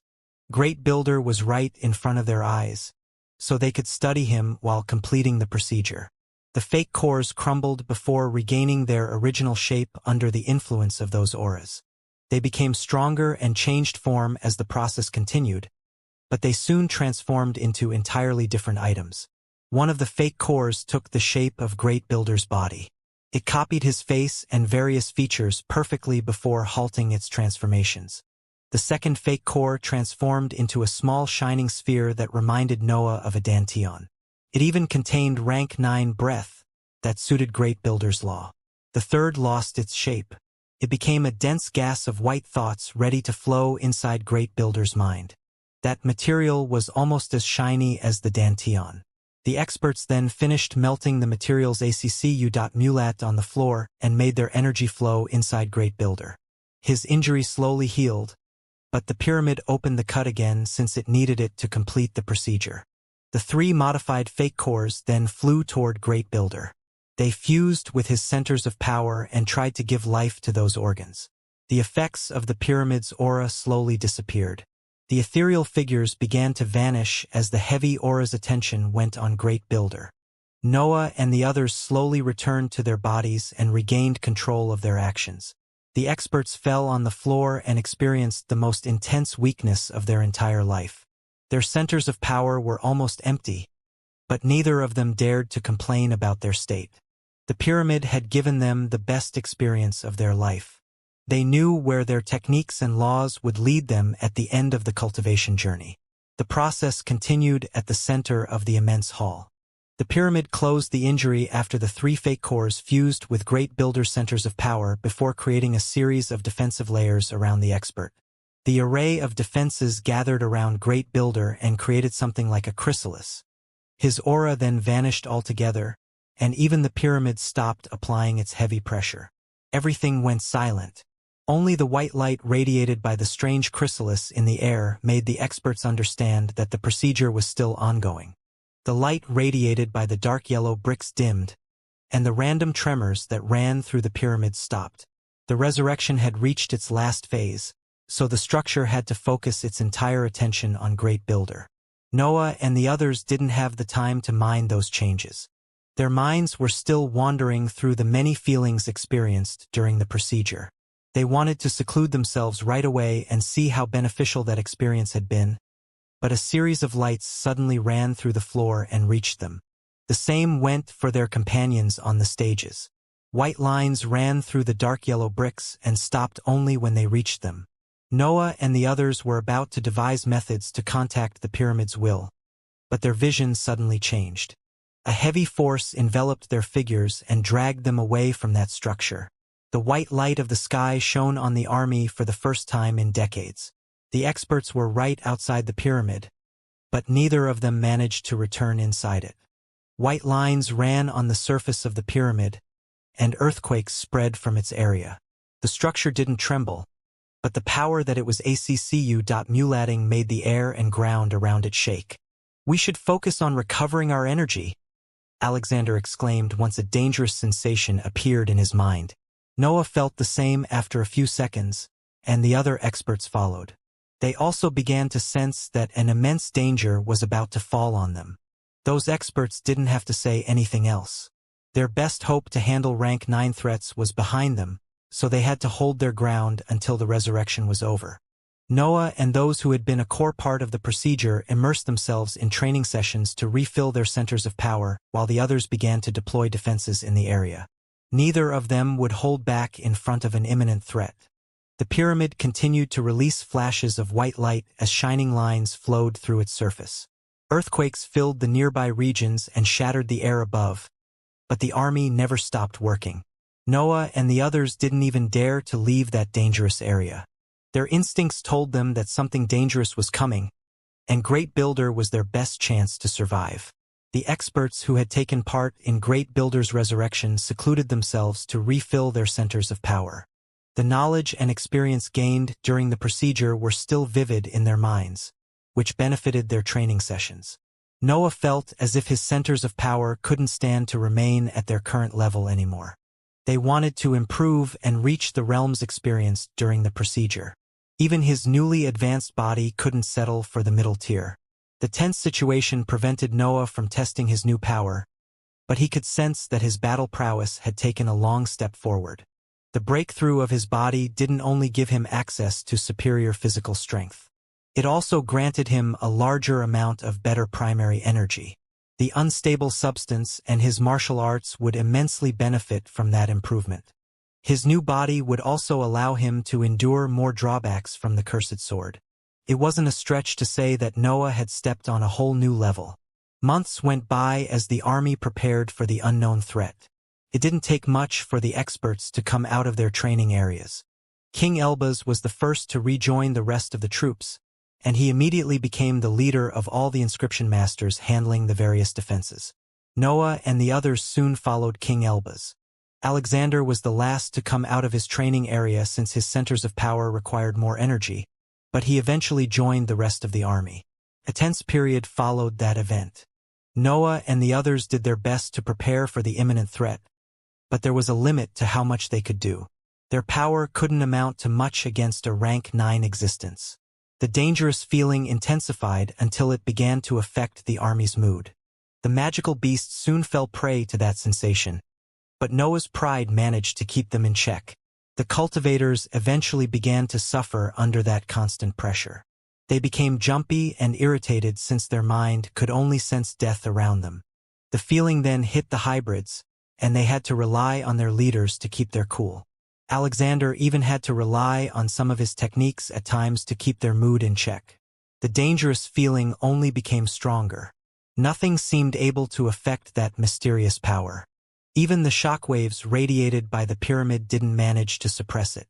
It seemed that the tense situation would last forever, but a sudden event ended up bringing it to an end. An intense white radiance ran through the sky, and a human figure appeared on the ground at some distance from the army. Noah and those who had been with Radiant Eyes during her invasion of the human domain recognized that cultivator. He was the same expert that heaven and earth had sent to stop Radiant Eyes, but his condition was far worse than they recalled. The white expert's face was ashen. His robe was a torn mess, and large patches of blood covered the few pieces of fabric that still hung on his body. His aura didn't radiate light anymore. The expert appeared extremely weak, and he didn't even care about the existences in front of him. Noah and the others didn't know how to react at that sight. They were ready to launch their best attacks to that threat, but they weren't sure whether the expert was dangerous anymore. The white cultivator didn't even look at the army. He only glanced behind his, and anxiety built in his expression whenever his instincts sensed something. "Heaven and earth are getting sloppy," Noah said in his mind.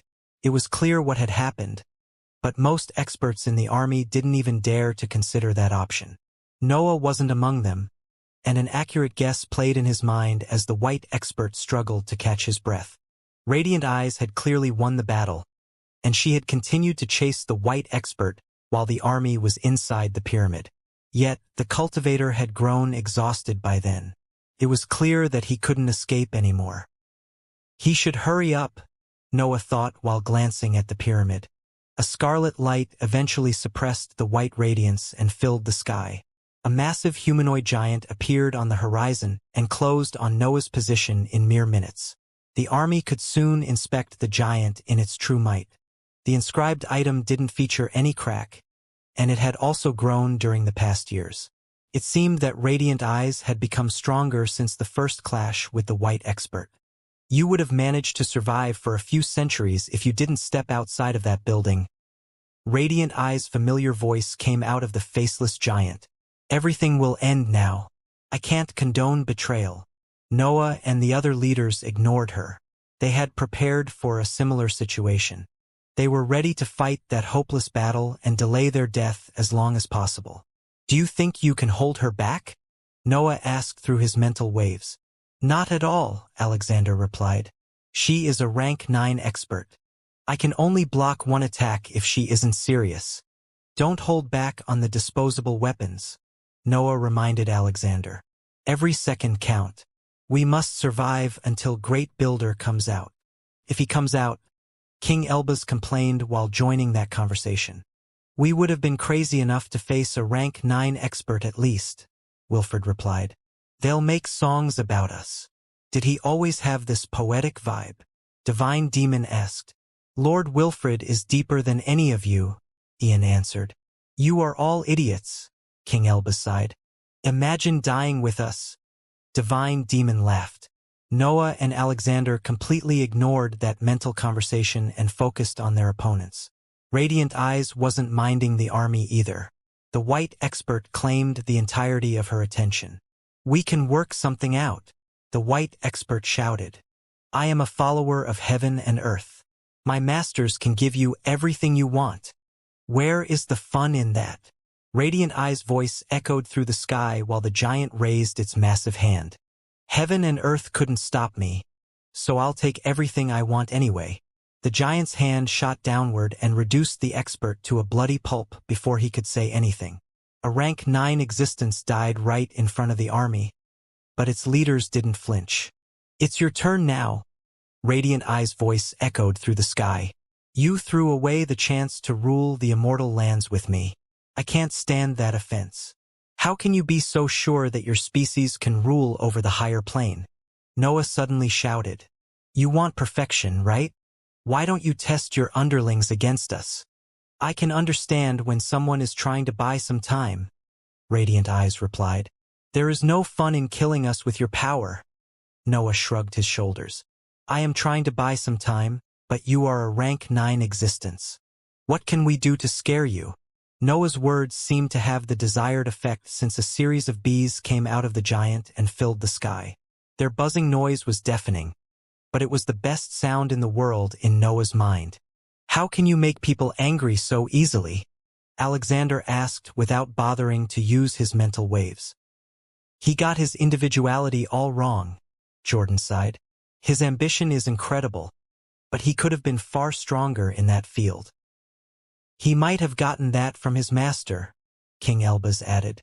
"I won't deny it," Divine Demon said before the leaders landed on the ground in front of the army. The bees had changed during the past years.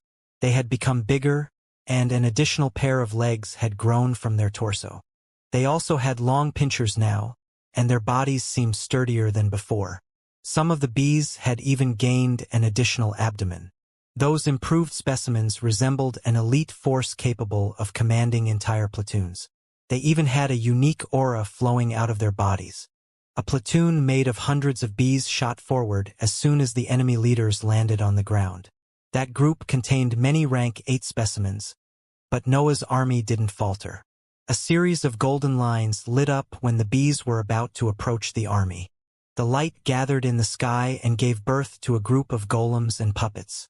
They immediately flew toward the swarm and began to slaughter its specimens. Countless bees died during the first clash, but no one cheered in front of that small victory. That platoon was only a tiny part of the enemy army, and the leaders didn't even know how many specimens were still inside the giant. The puppets detonated when the bees were about to destroy them. Flares made of golden flames shot through the sky and killed every magical beast in their range.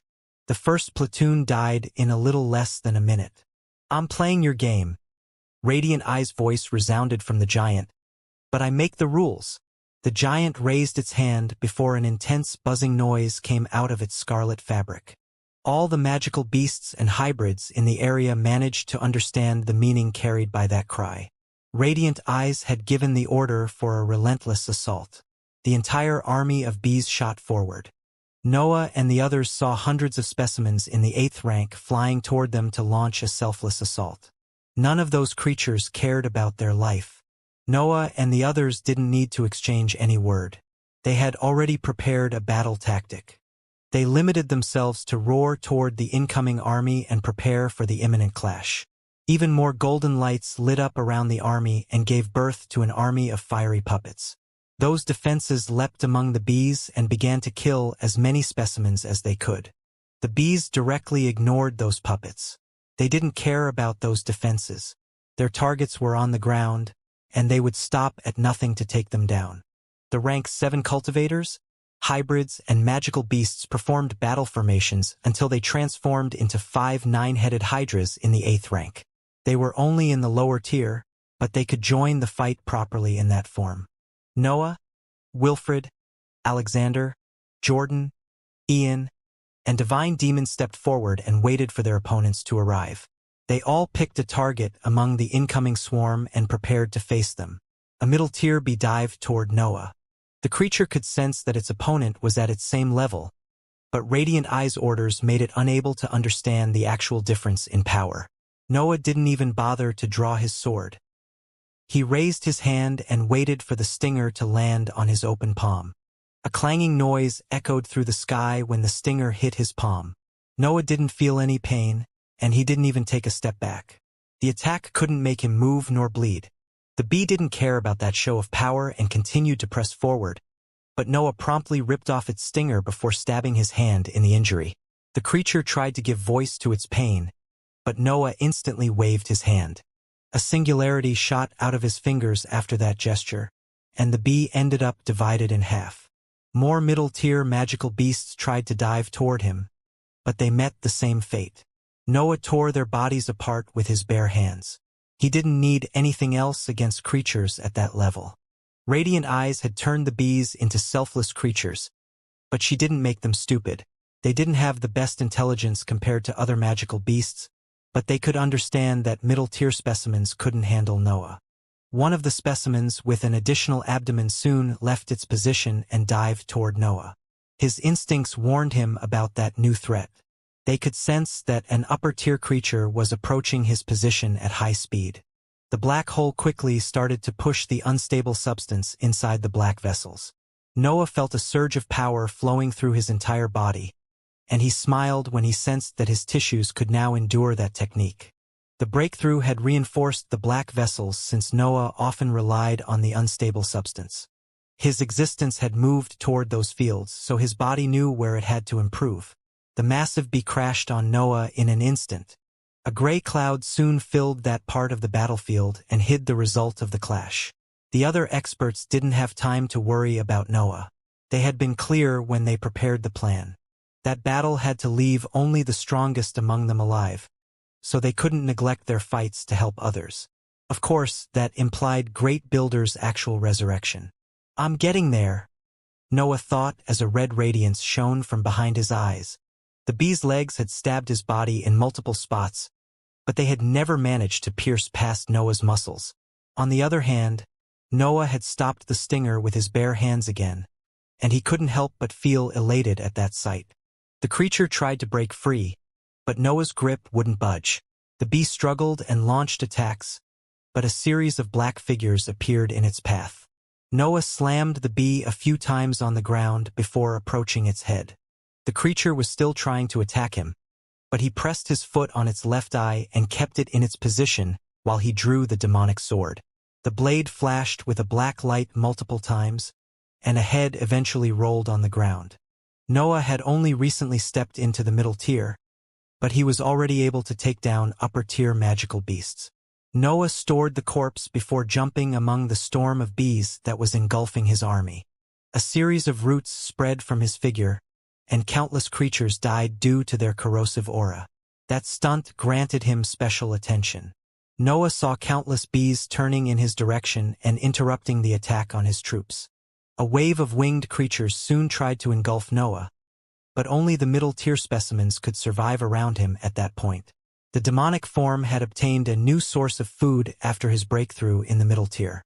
Noah had provided the parasite with superior primary, and the results were spectacular. The bees were stronger than the rats, especially after Radiant Eye's influence had forced their bodies to evolve. Yet, they remained below the average in terms of physical prowess and innate defenses.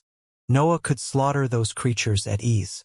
Even the upper-tier specimens couldn't threaten him. Only the bees that were about to approach the peak of the 8th rank managed to match his blows. The unstable substance turned his body into a perfect weapon. The demonic sword enhanced his physical prowess and transformed his slashes into deadly weapons. The parasite fused its corrosive aura with his techniques and gave them far more power. Snore and the other companions also came out in the open.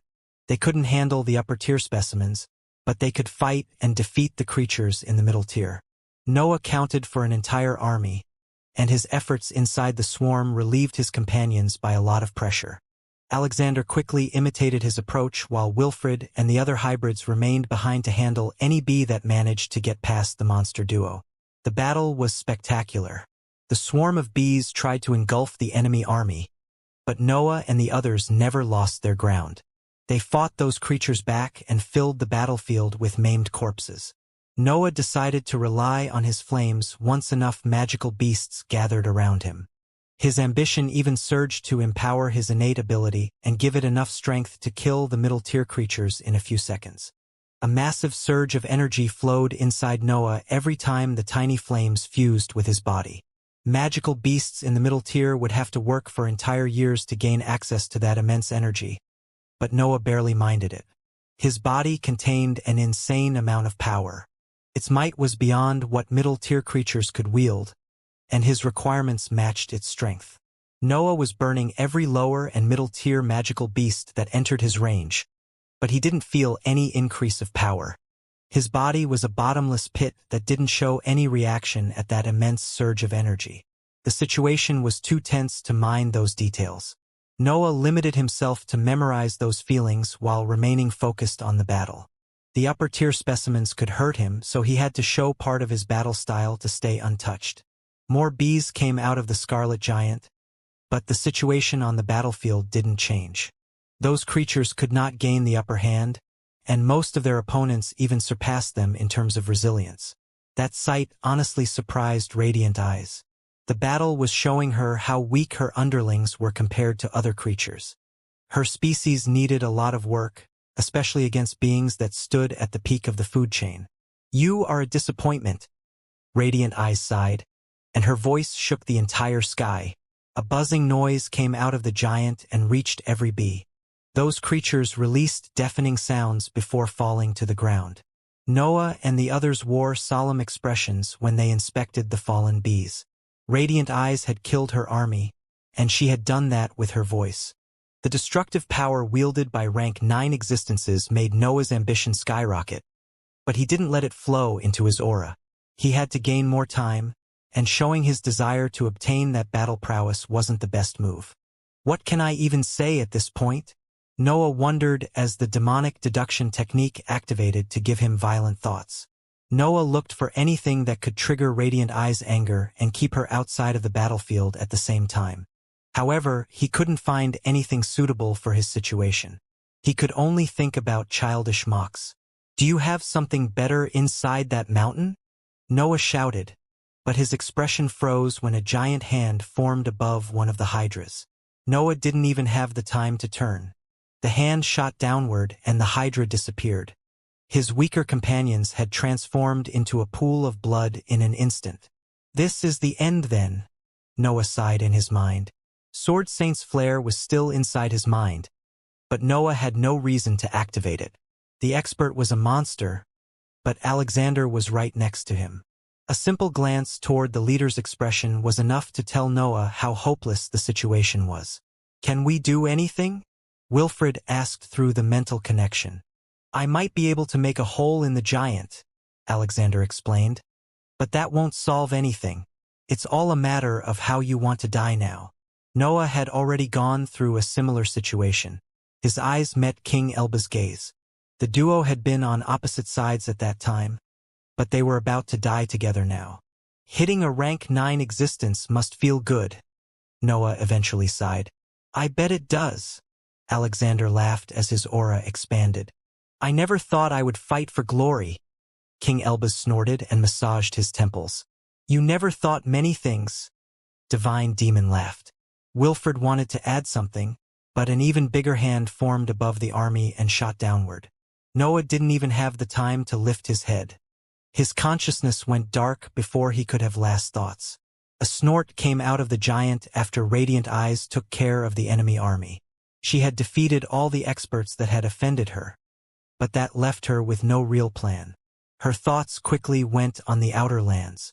Being the ruler of the human domain was appealing, but she wanted to take care of her condition first. The battle against the white expert had delayed her transformation, so she needed to gather more energy. Her mental waves spread through the battlefield and began to gather the various corpses accu.mulat on the ground. She wouldn't waste those materials, and she even planned to study some of those hybrids to fix the flaws of her species. However, Radiant Eyes noticed something odd while her consciousness studied the battlefield. Corpses would typically begin to disperse their energy, but that wasn't happening there. Even the dead bees didn't radiate their energy. It seemed that the whole area stopped the natural deterioration of those corpses. Body, dantian, and mind. A deep voice suddenly came out of the pyramid. "Living beings aren't so complicated. Resurrecting a few thousands of them is child's play." A white aura flowed out of the pyramid and covered the entire battlefield. Radiant Eyes' mental waves shattered under that influence, and even her giant suffered under that halo. Scarlet chunks and debris fell from the giant whenever the white light touched its surface. The pyramid was able to affect a rank 9 item. Radiant Eyes could only stop playing around in front of that new threat. A half-laugh came out of the pyramid. Rank 8 beings have managed to resurrect an existence in the 9th rank. I would consider myself a failure if I were unable to do the same for my saviors. The white light intensified and forced Radiant Eyes to shield the giant with her consciousness. A metal layer also appeared above the puppet's skin and protected it from that blinding halo. Noah suddenly opened his eyes. His mind quickly spread to check his body and companions, but he had no words to explain what he saw. His centers of power were in a perfect state. Even the demonic sword and the rest of his companions were in a similar condition. The rest of the army was also fine. It was as if the battle against the bees had never happened. "Do not worry, reckless bunch." A voice came out of the pyramid again. "I won't forget what you did for me. Taking care of your enemies is the least I can do." "You have a unique law," Radiant Eyes said from inside the giant. "What price did you have to pay to perform these resurrections? What's your drawback?" "There are no drawbacks," Great Builder explained from inside the pyramid. "I'm nothing more than an expert with the right tools. Living beings become quite easy to understand after you study millions of them." Noah felt grateful to Great Builder, but the current situation didn't allow him to feel at ease. He had come back to life only to find himself between two rank 9 experts ready to fight. The pyramid began to tremble before Noah could think about anything else. The white halo retracted and gathered into a vertical line that cut the structure in half. Noah's instincts screamed, but he had nowhere to run. The entire army couldn't move with those two existences controlling the edges of the battlefield. The pyramid suddenly opened. Its bricks started to separate from the main structure and reveal its insides. The various corridors and rooms became visible to everyone in the area, and a shining figure soon appeared at their center. A middle-aged man with long white hair and no beard floated among the flying bricks. His white aura spread in every corner of the region, and a heavy pressure accompanied his show of power. Noah could sense that the aura was heavy, but that power didn't apply any pressure on his mind. It even shielded him from the white sky and protected him from the shockwaves released by the pyramid. "It has been too long," Great Builder shouted as his aura expanded. His hair fluttered in the wind generated by his figure. His overwhelming might spread violently through the regions and seeped into all the matter around him. Great Builder's influence didn't trigger any reaction in the matter. It simply seeped inside it and became part of its fabric. It seemed that the expert was limiting himself to taint those materials. Noah quickly inspected his body. His ambition even surged to empower his mind and give him a better understanding of what had happened. The inspection didn't amount to anything. Noah couldn't find anything strange in his centers of power. Everything was as it was before the battle against the bees, except for his ACCU.mulat energy. "Heaven and earth," Great Builder shouted while spreading his arms and looking toward the sky. "I came back. Did you miss me?" His taunts seemed to trigger something in the sky. White sparks ACCU.mulat high above him and threatened to launch attacks carrying power that Noah couldn't even understand. The sparks gathered to generate an intense crackling noise. Everyone in the area understood that a massive lightning bolt was about to fall on Great Builder. But the experts soon lost interest in that event. The bricks around Great Builder began to arrange themselves in a different shape. They took the form of a huge cannon that pointed at the sky. Its muzzle even lit up to announce the arrival of an attack. The lightning bolt eventually fell, but the cannon didn't hesitate to fire back. Two attacks wielding insane might clashed midair and exploded, generating intense destructive shockwaves that spread through the nearby regions. Noah and the others wanted to escape, but their situation prevented them from moving. Still, Great Builder's white aura protected them from any shockwave or tremor that tried to reach their position. The white sphere launched by the cannon and the lightning bolt exploded. They carried the same amount of power, so the attacks ended up destroying each other. Heaven and earth didn't want the tribulation to end and gathered even more sparks. But Great Builder acted faster than the sparks. His cannon shot again, and an explosion happened in the sky. The tribulation dispersed after the last attack, but heaven and earth's influence surrounded Great Builder anyway. Sparks soon began to ACCU.mulate around him and converge toward his figure. Heaven and earth had marked him as an enemy of the world again. Great Builder snorted, and a series of lines ran through his body. That technique quickly hid his presence and prevented his aura from triggering heaven and earth's punishment. The expert had developed something similar to Noah's spell. "They are always so unforgiving," Great Builder commented while shrugging his shoulders. "I've only come back to life. It's not a big deal." "Are you done?" Radiant Eyes snorted from inside the giant. "Can we fight already?" Sure, Great Builder laughed. "Forgive me. Feels great to be back. I didn't think I would have missed this cursed life so much." Radiant Eyes stopped speaking and decided to begin her offensive. The giant waved its hand, and a trail of scarlet light flew toward Great Builder. The army between the two rank 9 experts could only remain still in front of that massive discharge of power, but Great Builder took care of protecting them. White light ran through the ground and gave birth to shining plants covering the army with their branches. Those trees seemed able to block any shockwave running through the area. They were the perfect shield for those weaker existences. The trail of scarlet light continued to fly toward Great Builder, but the expert snapped his fingers and surrounded himself with a white halo. The area transformed under those influences, and the laws of the world stopped working properly. The air went through different transformations. Great Builder's influence rearranged its laws until it gave birth to a series of phantom-like living beings. Then, Radiant Eyes' aura tainted those creatures and made them grow insect wings. The white radiance took over.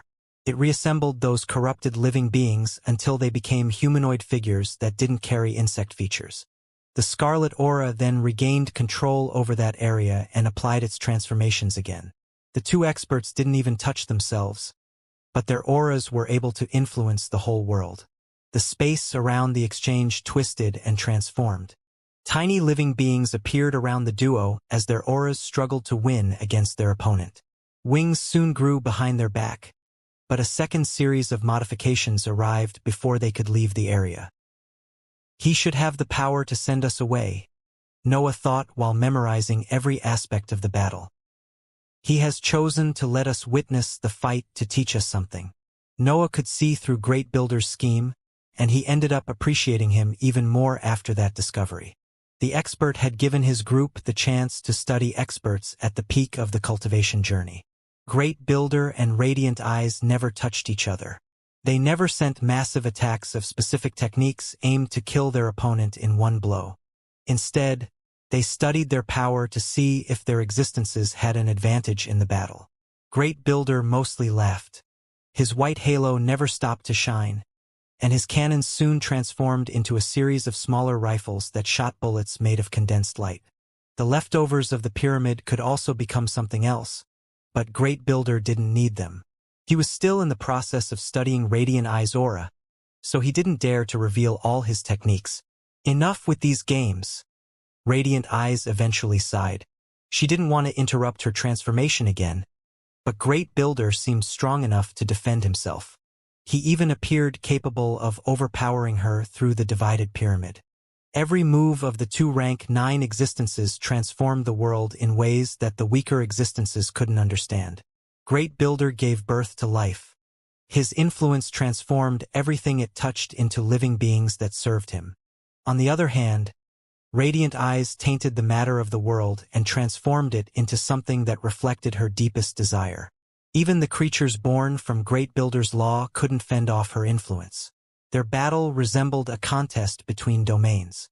The two experts launched their auras and waited to see which one would take control of the world. Still, they never stopped spreading their influence, so the matter went through endless transformations. Radiant Eyes didn't want to continue fighting like that. Great Builder had the advantage with that battle style since he used his law and pyramid. Instead, Radiant Eyes was only relying on her giant. The giant suddenly stopped moving before its figure started to transform. The creature crouched, and its limbs fused with its torso to create a tall mountain that spread Radiant Eyes' aura. The aura intensified until the sky turned red. Even Great Builder's radiance didn't manage to fight that light. Radiant Eyes was about to become serious, but her opponent didn't show any fear. The red halo slowly condensed toward the peak of the mountain. Its radiance continued to intensify, and it soon solidified into a monstrous shape. Radiant Eyes appeared on top of the mountain. Her monstrous figure didn't change much. Her insect legs, wings, and antennae had grown, but she looked like Noah recalled. However, her aura was far more intense than before. Noah still recalled their first meeting, and he felt sure that his instincts didn't sense the same amount of danger back then. The transformation is working, Noah sighed in his mind. Noah didn't lie to Radiant Eyes during their previous meeting. He couldn't trick a rank 9 existence, so he had to advise her properly. Radiant Eyes had then spent many years inside the human domain, and she had also perfected her transformation. She was already a self-made hybrid, but she would become even stronger if the procedure ended. I wonder how strong she would become at that point, Noah thought, but he quickly suppressed his curiosity. His expertise in the magical beasts field made him desire to study Radiant Eyes after her transformation, but his current level didn't give him much freedom. The expert had to die now, or he wouldn't live to see another day. Why are you even interested in saving these weaklings? Radiant Eyes asked while turning her monstrous face toward Great Builder. They have served their purpose already. No point in keeping them alive. You fail to see the real enemy? Great Builder laughed while waving his hand to morph the dark yellow bricks into different weapons. Experts stronger than you have died at the hands of heaven and earth. I'm only preserving existences who have a chance to reach this stage. You lost the battle against the world. Radiant Eyes snorted. I survived it. Your methods aren't reliable. I bet you hid in that inscribed item because you were too scared of heaven and earth. Great Builder laughed. I hid to accu.mulate power.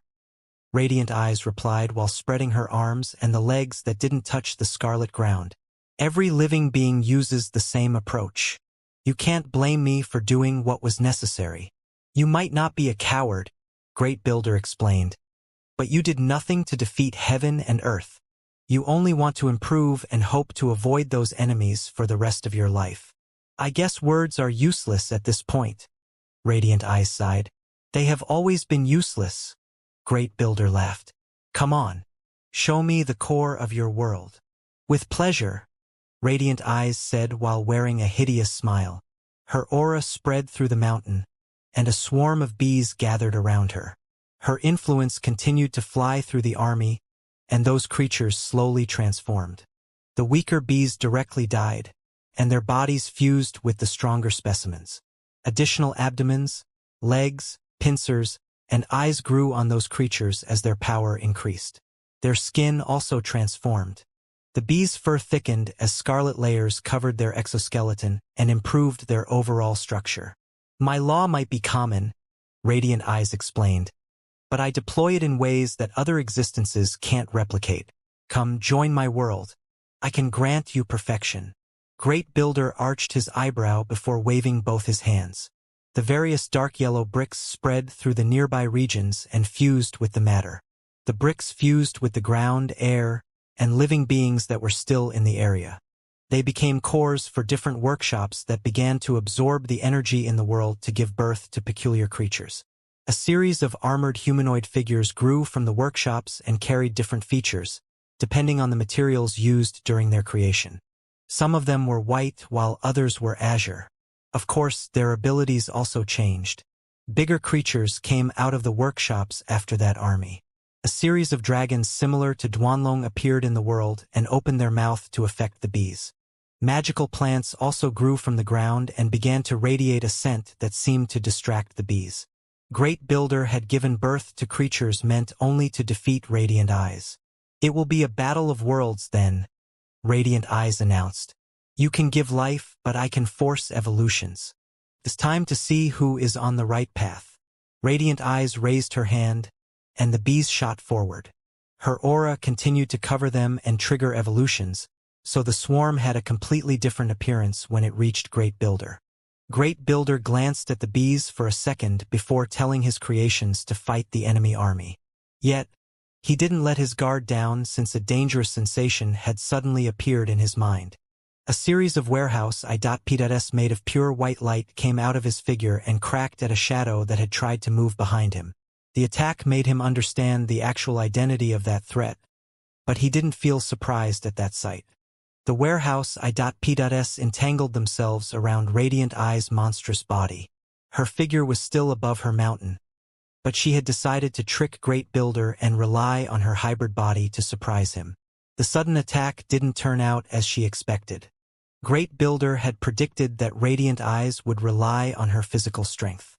After all, every hybrid did that. The warehouse I.P.S burnt Radiant Eye's skin and kept her stuck in her position. Yet, she had many legs and immense physical strength. She was even in the 9th rank. There was virtually nothing stronger in the entire world. Radiant Eyes gave voice to a buzzing noise that forced Great Builder to retreat. The many puppets that had come to finish her also shattered in front of that deafening cry. The rest of the army fought against the swarm of bees. They had to remain there since Great Builder had to understand how to handle that situation. Great Builder found a dangerous solution, but he preferred to avoid it since he had been away for so long. Still, he couldn't think of anything else. Radiant Eye's army was slightly weaker, but she had her physical strength. She had turned the tables with the last assault. "You are really forcing me to do this," Great Builder sighed before taking out an oval item. The aura of a rank 9 item spread through the sky and made Radiant Eyes hesitate, but her expression completely froze when she saw Great Builder absorbing the fake core. Great Builder's aura suddenly skyrocketed after the absorption, and his size grew until he became a 900 meters tall giant. Great Builder's existence suited the fake cores perfectly. His body accepted that new power and didn't stop it from transforming his figure. "Let's take care of your item first," Great Builder said in a deep voice that spread for entire regions. The expert bent his knees before shooting in the distance. He destroyed countless bees and puppets during his violent charge, and the power generated by his jump gave birth to storms of dust, debris, and wind. Great Builder's massive figure appeared above the mountain. His fist was already descending on the item, but Radiant Eyes suddenly materialized under him and raised her hand to stop the attack. The clash between the two attacks generated a sound wave that made the entire surface of the nearby regions shatter. Even the magical plants that protected Noah and the others shook and threatened to crumble under that pressure. Part of the army of puppets flew toward the magical plants. 2 workshops moved and began to fuse those living beings. The defenses around Noah and the others improved while gaining metallic properties that could stop the aftereffects of the battle. The new magical plants worked perfectly, so Noah's group could focus on the battle again. Their expression froze when they saw that Radiant Eyes didn't even budge when Great Builder's massive fist slammed on her. "Did you think you could match my physical strength by increasing your size?"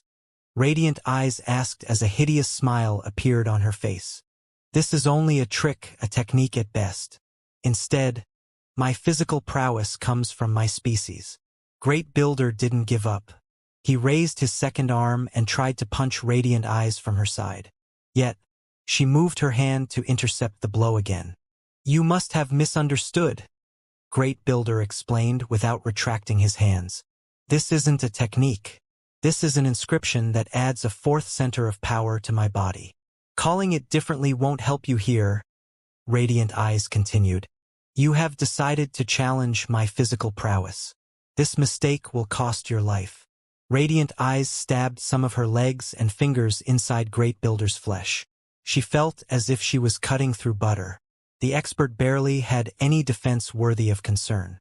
Radiant Eyes easily tore away large patches of Great Builder's skin, but the latter didn't stop smiling. He was only pretending with her to see if she had other trump cards. "Is that it?" Great Builder asked. "Don't you have anything else?" "This is enough to defeat you," Radiant Eyes continued. "You have seen me with a 4th center of power that mainly focuses on size." Great Builder explained. "I wonder how you'll feel after I add a 5th.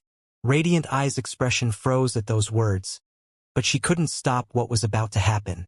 A second rank 9 fake core appeared above Great Builder and fused with his body before triggering another transformation. Great Builder's body didn't grow at that time. Instead, his skin began to glow and radiate a white light that corroded everything it illuminated. Radiant Eyes tried to resist that radiance, but her body began to melt under its influence. She soon had to let Great Builder's hands go and give him the chance to deliver his strike. The massive fists slammed on the mountain and opened a series of cracks on its surface. Great Builder raised his arms again to launch a second attack, but Radiant Eyes kicked his chest and flung him away. Great Builder fell in the army and killed countless specimens again. He also destroyed many of his troops, but he didn't even consider them as a loss. Radiant Eyes reappeared above Great Builder and stabbed her legs on his head. A scarlet radiance began to flow into his body, but the white aura soon became too unbearable and forced his opponent to retreat. Great Builder didn't give up on his initial plan. He leapt toward the mountain again and prepared himself to destroy the item during that dive. Radiant eyes appeared in his trajectory and kicked his cheek.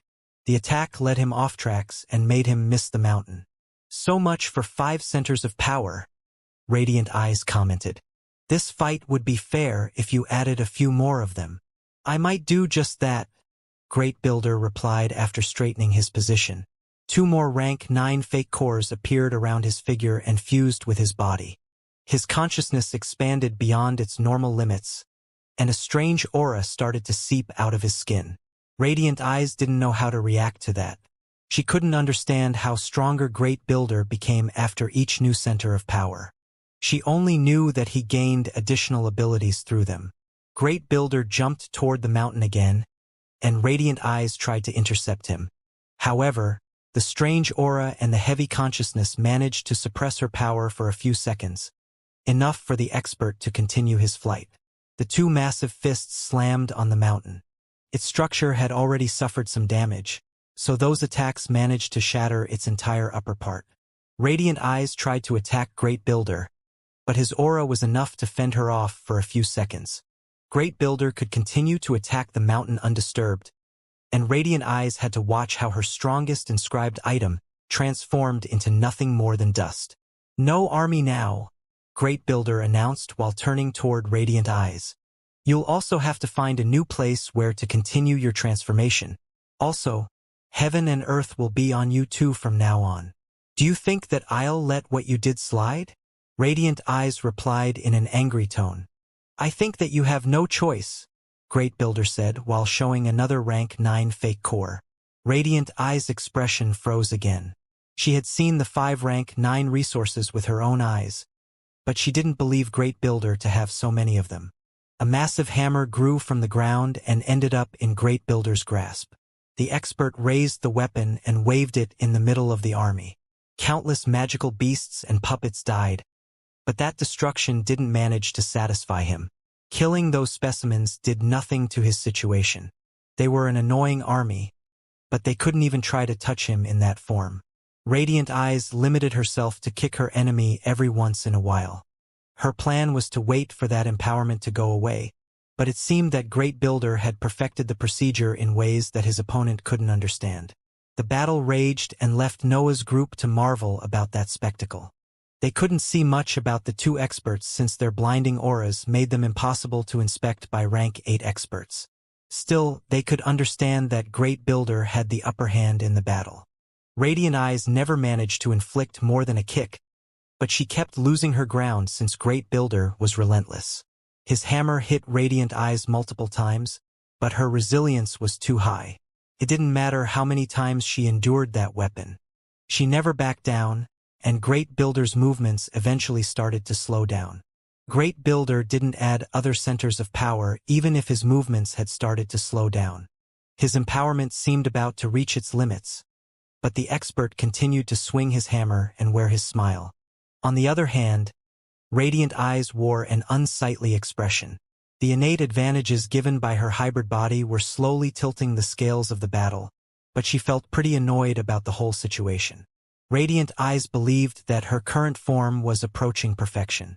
In theory, she had to surpass every other existence in the world in terms of power. However, her influence didn't manage to taint Great Builder, and her superior physical strength couldn't even leave injuries on his giant body. The battle was damaging her belief. Her path wasn't as perfect as she thought. Even a rank 9 cultivator who had just come back to life could suppress her quite easily. Noah and the other hybrids had a different view of the situation. Great Builder seemed overall stronger than Radiant eyes, but she could use her innate advantages to make up for that difference in power. The battle was relatively even, and no one could guess who would win. Yet, Noah and the other hybrids could notice how Radiant eyes' advantages became more significant as the fight continued. Countless thoughts ran through Noah's mind, but none of them involved a possible involvement in the fight. Noah knew that he had no place among those experts, so he limited himself to study what his senses managed to capture. The ability to add centers of power at will was interesting, but Noah didn't know whether he could create something similar. Instead, Radiant eyes' influence had something that resembled his ambition. Their laws had some differences. Radiant Eye's transformations were unnatural, while Noah's ambition forced the matter to express its true potential. Still, Noah felt that he could work something out after witnessing the battle. Maybe I can fuse part of the parasite's corrosive aura with my law, Noah wondered as the spectacle of lights filled the sky. Great Builder rarely managed to hit Radiant Eyes anymore. The hybrid was now able to dodge everything that flew in her direction. The army of puppets couldn't even attempt to restrain her without the help of their master. Her kicks even disrupted Great Builder's offensive. Radiant Eyes flung him away whenever her feet touched his skin, and her attacks eventually managed to open large injuries in that massive body. This is where tricks end, Radiant Eyes shouted as she flew around her opponent, launching a flurry of kicks. I acknowledge your achievements, old monster, but your life has to end here. Great Builder didn't let those words affect his mind, but the truth was undeniable. He had gotten slow. His current power would inevitably lead to a defeat. Dying quietly doesn't suit rank 9 existences, Great Builder whispered, but his words reached every corner of the nearby regions. The workshops suddenly stopped creating puppets. The chunks of terrain and air that had transformed into those techniques flew toward Great Builder and surrounded his massive body. A white light came out of the workshops and engulfed Great Builder. That radiance fended Radiant Eyes away and prevented her from affecting the procedure. The energy around Great Builder started to condense in the form of raging currents that flowed toward the white light. The workshops created a cocoon made of pure power, and Radiant Eyes could only wait to see what would come out of it. A flare of whiteness eventually pierced that impenetrable light. A vertical crack spread through the whole cocoon and filled the region with a blinding radiance.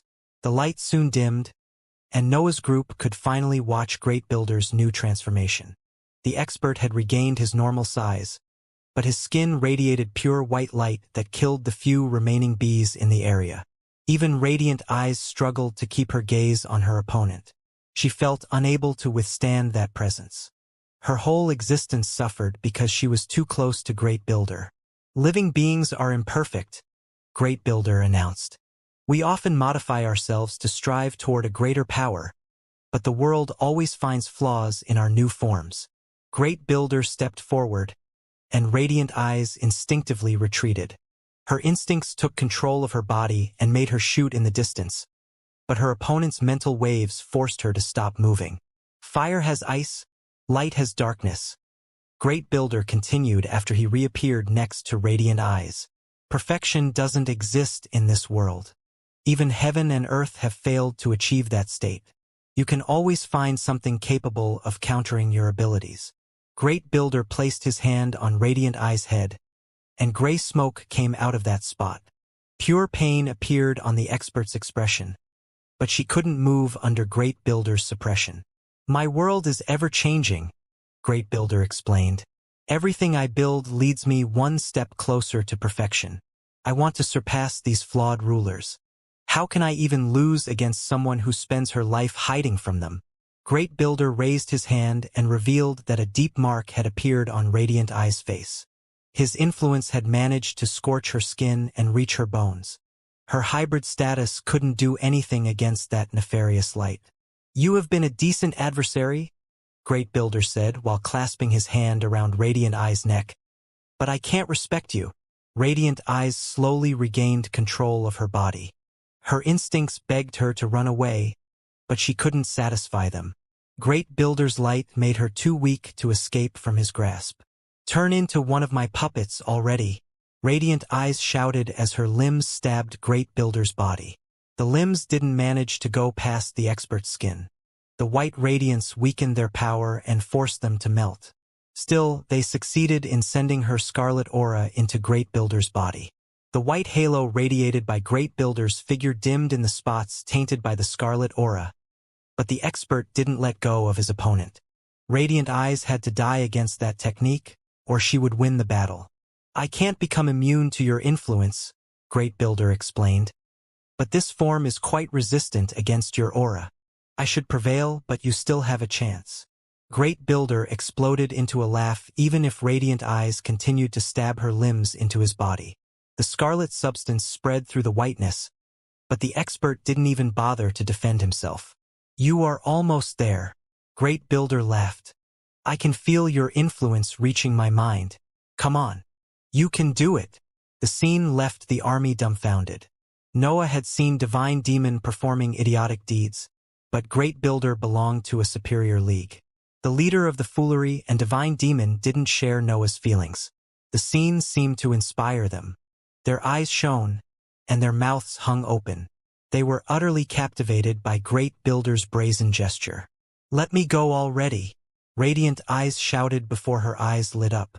An intense scarlet light came out of her eyes and illuminated the whole region. Her radiance carried her law and forced all the matter in the area to transform. The ground turned red, the air lost its whiteness, and the few puppets still in the area transformed to resemble Radiant Eyes' underlings. The light also tried to affect Great Builder, but it failed to get past his aura. Radiant Eyes' insect features began to shrink. They retreated into her body while she spread her law through the regions. It seemed that the technique used her mutation to obtain stronger effects. However, that trump card couldn't surpass Great Builder's defenses. His hand never left her throat, and gray smoke continuously flowed out of that spot. Radiant Eyes struggled as her body reverted to a normal human form. Even her eyes shrunk at some point and became small red dots immersed in Great Builder's whiteness. Shouts, curses, and, eventually, pleas filled the sky. Radiant Eyes expressed her desire to live and tried to seal deals with Great Builder, but her opponent never let her go. Great Builder's grasp tightened as his aura succeeded in corroding her skin. His fingers then went past her muscles until they reached her bones. It was hard to kill rank 9 existences, especially those with a hybrid body.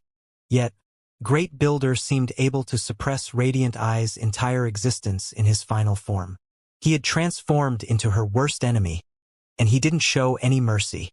Her bones eventually gave in, and Radiant Eyes' body separated from her head. Great Builder didn't bother to stop it from falling. He only raised his free hand and continued his corrosion on his opponent's face. Radiant Eyes was still alive even if most of her body had fallen on the ground. She was nothing more than a talking head, but Great Builder soon took care of that issue. Great Builder's hands dug through her face until they turned it into nothing more than dust. A sigh then escaped his mouth as his whiteness dimmed, and his peculiar aura vanished. His new transformation had allowed him to suppress a hybrid and kill it with his bare hands. However, that was only a temporary form obtained after gathering information on his opponent. Great Builder had managed to turn his existence into Radiant Eyes' worst enemy, and he had used his new advantages to kill her in a few moves. The workshops and puppets stopped working after Radiant Eyes died.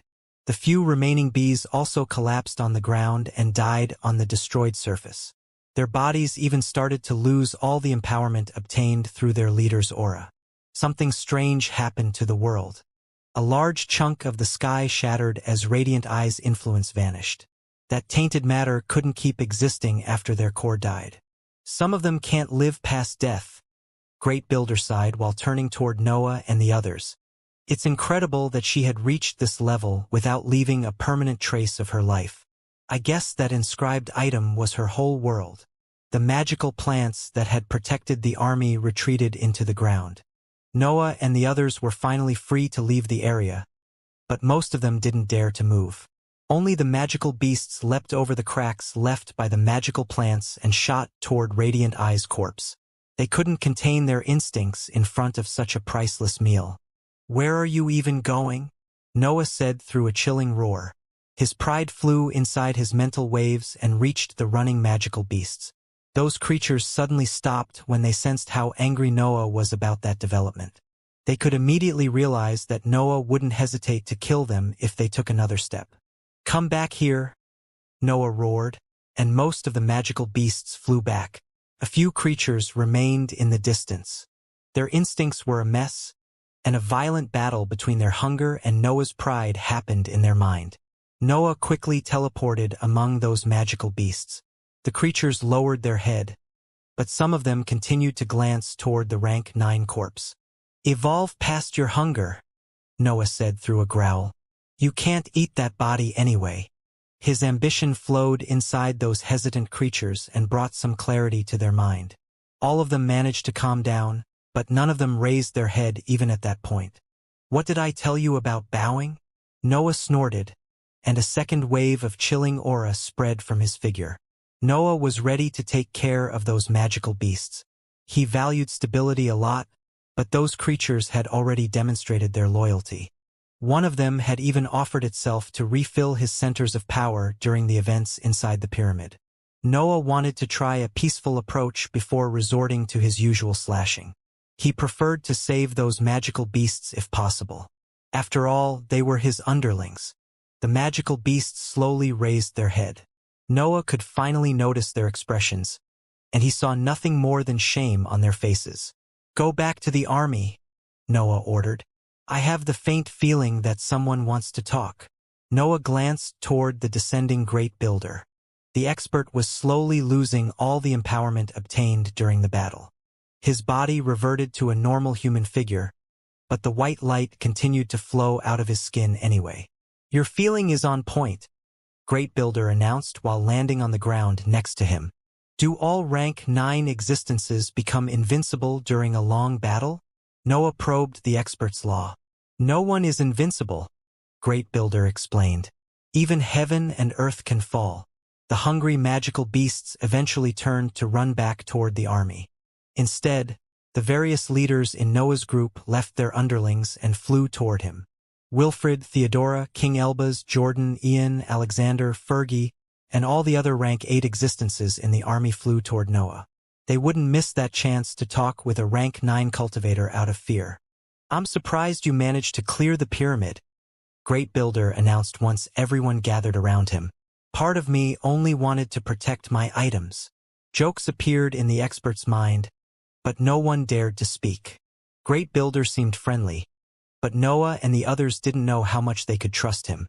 "Heaven and earth won't let this slide," Great Builder continued. "One of you has already attracted their wrath without reaching the 9th rank. I expect all of you to get the permanent curse in the next months." "Why months?" Noah suddenly asked. "Why won't heaven and earth activate the curse immediately? Do you think they have been unfair toward you?" Great Builder asked while revealing a smile. "I only want to understand them better," Noah calmly replied. "You aren't the only one who wants to destroy them. This explains why they gave you this punishment so soon," Great Builder laughed. "It will only get worse. The sparks are only the beginning of the curse." "I have also faced humanoid beings made of lightning bolts," Noah added. Great Builder arched his eyebrow. He had to admit that Noah appeared unique even among experts who had managed to clear his pyramid. "You are the existence with 4 centers of power," Great Builder eventually shouted. "The addition of the organ is flawless. You managed to surprise me." Noah didn't know what to answer. He had vaguely suspected that Great Builder knew about his existence since he had resurrected him. Still, Noah didn't expect the cultivator to talk about that so openly. "Perks of being a hybrid," Noah limited himself to reply. "Indeed, but you lose something once you reach the peak of the food chain," Great Builder sighed.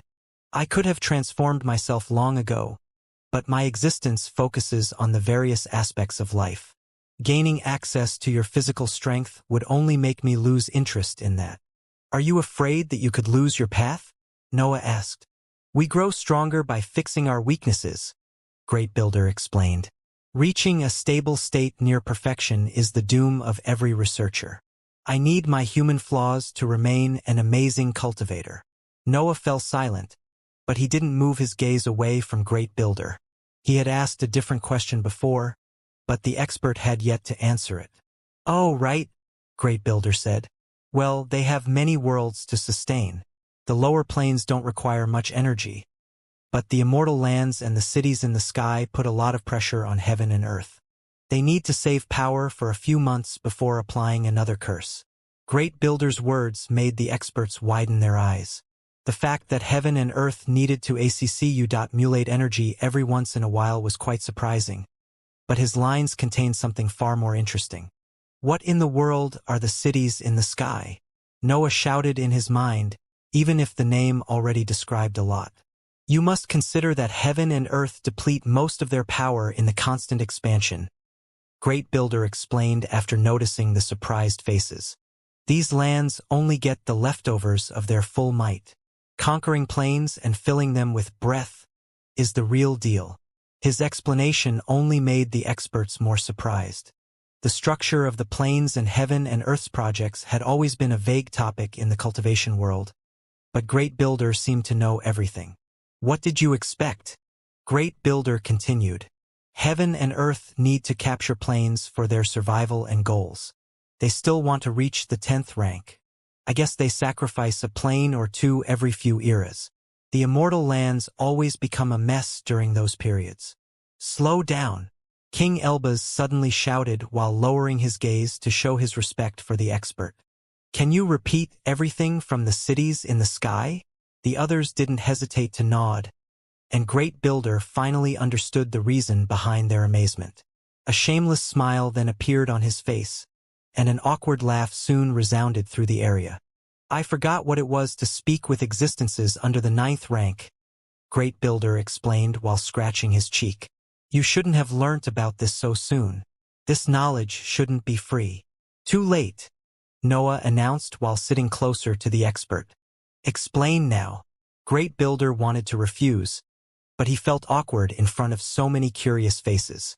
Moreover, those experts had been a crucial part of his resurrection.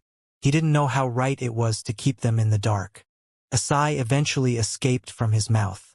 Great Builder opened his palm to create a series of white orbs that began to float in front of him. We all know that heaven and earth have blessed us with their breath, and all the other stories, Great Builder explained. Their energy goes both ways. Part of it flows into their planes, while most of it spreads outside the sky, toward the worlds that they have yet to discover. His spheres morphed to match his explanation.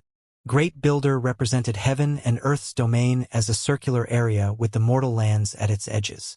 The lower planes were right outside the white sky, even if its radiance enveloped them in a massive spherical structure. Instead, the immortal lands were inside that barrier. Worlds would enter the white aura from time to time. Some fell apart and sent their energy toward the sky, while others remained outside the sky to serve as a new lower plane. I don't know everything, Great Builder reminded. A lot of this knowledge is purely theoretical, but this should be the exact structure of heaven and earth's domain. Can we return into a lower plane if we leave the sky? King Elbaz immediately asked. The lower planes might be outside of the sky, Great Builder replied, but they are inside heaven and earth domain. Space itself belongs to them in that area. Traveling through it without the proper tools or an adequate cultivation level is impossible. Did you try to do it? Alexander asked. I did a long time ago, Great Builder revealed.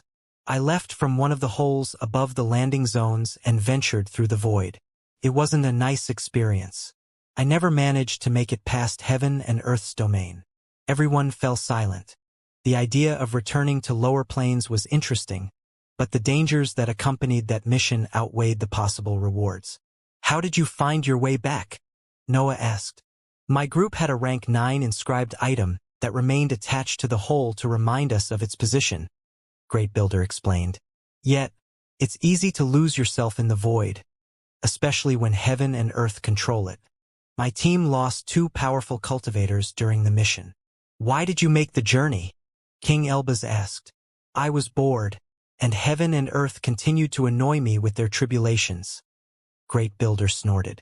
Also, lower planes have resources limited by their environment. Heaven and earth had even cursed a few of them. Bringing them into the immortal lands and pushing their power to the divine ranks could lead to decent benefits. Noah could immediately think of a few things that he would bring into the immortal lands. The Xianxia species was his first idea. He could finally have the best training method for his mind with those creatures up there. We never made it to a lower plane, Great Builder revealed before the experts could let their minds run too far away. Heaven and earth don't want us to leave. It keeps you spinning in circles until you are ready to surrender your existence. Noah had already had a conversation about the lands past the sky. He knew that they were hard to explore, but he didn't expect heaven and earth to be against him even there. What about the cities in the sky? Alexander eventually asked. They are nothing more than cities inside the immense large barrier, Great Builder said while pointing at the sky.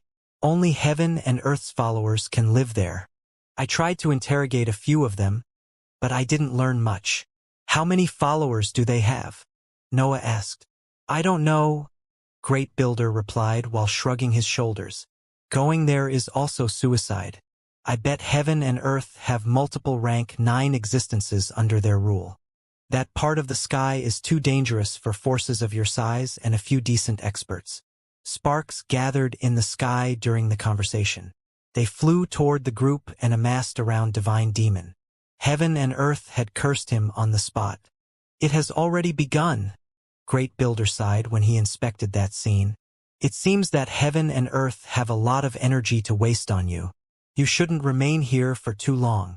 Great Builder stood up, but Noah imitated him and attracted his attention again. Where are you going? Noah quickly asked, and Great Builder appeared quite displeased by that question. I can't protect you forever, Great Builder said in a cold voice. I think I have already repaid my debt. I have to wake up an old friend before flying back into the stormy regions. These places are too calm. Are you talking about Supreme Thief? Noah asked again, but Great Builder's reaction was completely different at that point. How do you know that name? Great Builder asked, and Noah revealed a shameless smile. I will give you the location of his inheritance if you give me part of Radiant Eyes after transforming her into something edible. Noah proposed while trying to play the expert and obtaining part of the loot. Great Builder limited himself to smile and turn toward a different speech, but Noah felt forced to interrupt him again. Give us some resources and far more knowledge, Noah said. Supreme Thief's inheritance is in a secret location, but I bet we seal a deal. We will even show you the way if the negotiation satisfies us. What could you even want? Great Builder snorted. Your body is too strong already. You will explode if you add anything more than that. You are a rank 9 cultivator capable of creating marvelous items, Noah replied. I obviously want everything. Noah's request didn't only apply to him.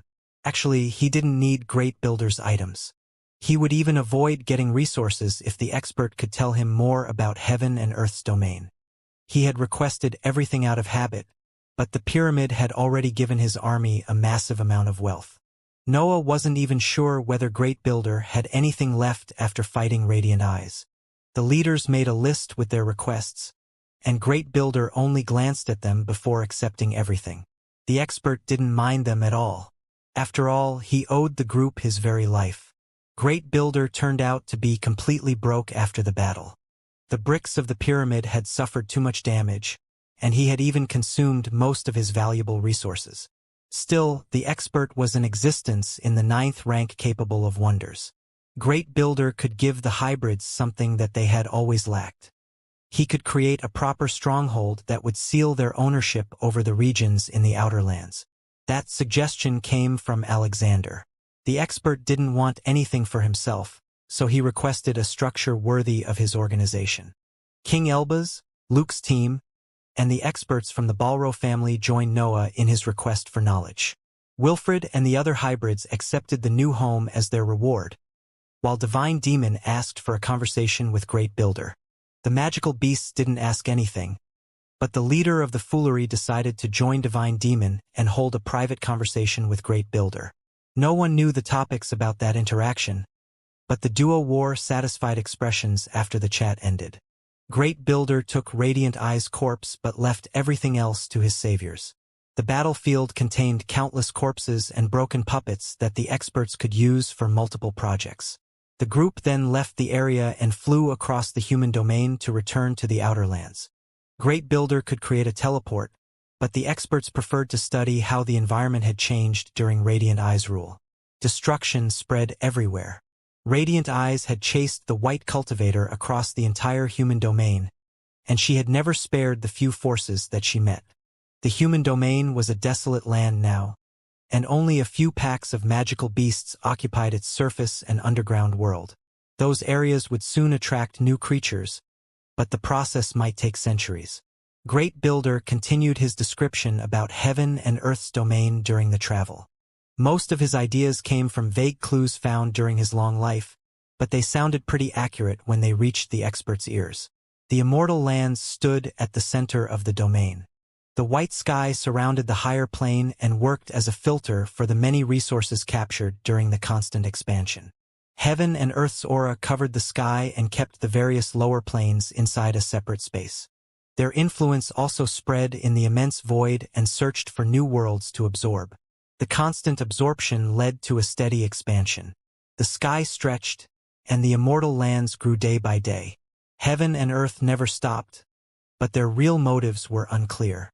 Reaching the 10th rank was the obvious explanation, but Great Builder believed that there was something else.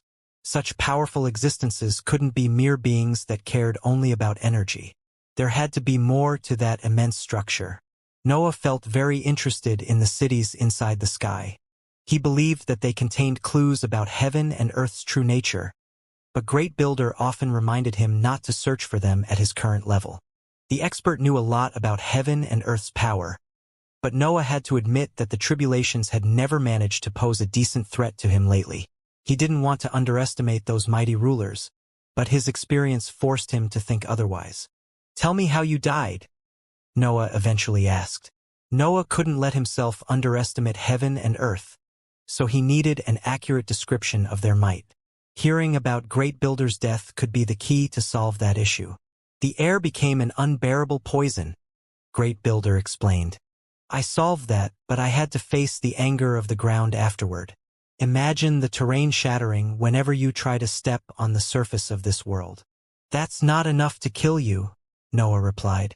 "This is what you are experiencing," Great Builder sighed. "The next step will feature constant lightning bolts falling on yourself. Then you will have the breath of the world against you. I bet you can sense how the whole plane is trying to get rid of your existence." "You have yet to explain how you died," Noah reminded the expert. "I'm getting there," Great Builder snorted. "I still remember my death. I was at this level when heaven and earth managed to put an end to my life.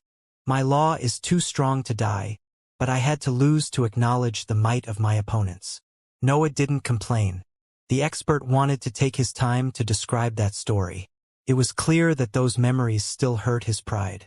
"I was in the middle of the stormy regions," Great Builder continued. "Heaven and earth couldn't reach me there, but that didn't apply to their followers. I have seen armies appearing around me. I tried my best, but the world began to suppress my existence, and those troops eventually overwhelmed me." Noah arched his eyebrows. Great Builder was too strong to die due to a few armies. He was a rank 9 cultivator by that time, so most existences in the world had to lower their head in front of him. "The armies weren't a problem," Great Builder added. "Imagine having to face 3 rank 9 cultivators empowered by heaven and earth while the whole world tries to suppress you. Those beings went beyond heaven and earth's limits. It's hard to put their power into words." "Limits?" Noah asked. "Heaven and earth can make their followers ignore their fairness," Great Builder continued. "They can wield energy that goes beyond the breath. Even their laws feel strange." Great Builder took a few breaks during the travel to stabilize his cultivation level. He had just come back to life. He required those moments to harmonize his existence and make sure that heaven and earth didn't keep track of him. "This is a safe period, but problems will eventually arrive," Great Builder explained. "Heaven and earth will learn how to exploit your innate flaws after each tribulation. Your superior body won't help you anymore at some point. Your existence will become your very limit." "Is that how you died?" Noah eventually asked. "Yes," Great Builder sighed. "I had so many projects at hand, but the world wasn't ready for that. I didn't think heaven and earth would bother to create a punishment that targeted my very existence. I wasn't even arrogant. I didn't think they could do it due to their fairness. I guess I'll also face the same tribulation," Noah continued to ask. "Undoubtedly," Great Builder explained. "Your existence will become your worst enemy. Broader laws have a better chance to survive, but you shouldn't take that for granted. There is only suffering from now on." "So be it," Noah sighed. This is the path toward the peak, Great Builder explained. I've seen your centers of power and studied your existence. I can already imagine heaven and earth tricking you with a fake understanding of the superior ranks. Beware of what you feel. Don't trust yourself during a tribulation. The conversation left Noah partially unsatisfied. He had understood that heaven and earth would modify their punishments according to his existence, but the most threatening tribulations seemed to feature rank 9 experts. Noah would have to face those existences only when his battle prowess reached the 9th rank. That was part of heaven and earth's fairness. The followers could ignore those limits, but the rulers had to abide by them. Normal cultivation levels didn't apply to Noah. He only had a middle-tier body, but he could already fight upper-tier magical beasts. Having to face rank 9 existences once his battle prowess reached that level didn't sound too scary. Great Builder's story didn't manage to instill fear inside him, and Noah couldn't help but feel disappointed about it. I guess it's up to heaven and earth, Noah thought as the travel reached its last phase. The human domain didn't feature anything interesting since Radiant Eyes had seized every valuable resource. The travel had only confirmed that the Legion wouldn't have enemies in a while. After all, the various organizations had to reclaim the Lost Lands first. The Legion and Noah didn't have any interest in taking those regions. The Outer Lands were better in terms of sheer energy, so they wouldn't care about those damaged areas. The Blue regions eventually appeared in Noah's vision. A series of packs had taken control of those lands due to the nourishing properties of the blue bushes, but Great Builder's presence made them run away before they could sense the other auras in his group. This is not bad at all, Great Builder commented at the sight of the blue lands, and the leader of the foolery couldn't help but raise its head to express its pride. I don't know how much you can do right now, Alexander probed. I wish you could create something that covers both cities, at least. We can handle the rest. Nonsense, Great Builder snorted, and his consciousness spread through the regions. His law flowed inside his mental waves and forced the lands to morph. Magical plants grew out of the ground and created a series of tall domes that covered the entire area occupied by the Legion and Noah's group. The magical plants soon died, but they left behind their thick structure and the domes. Their materials seemed able to fend off every aura that reached their surface. They resembled impenetrable walls, even if they had many holes inside them. Great Builder continued his creations inside those structures. He rearranged the matter in the ground to give birth to tall open buildings that could contain cultivators, magical beasts, and hybrids. Those structures had all the best features of the inscribed habitations.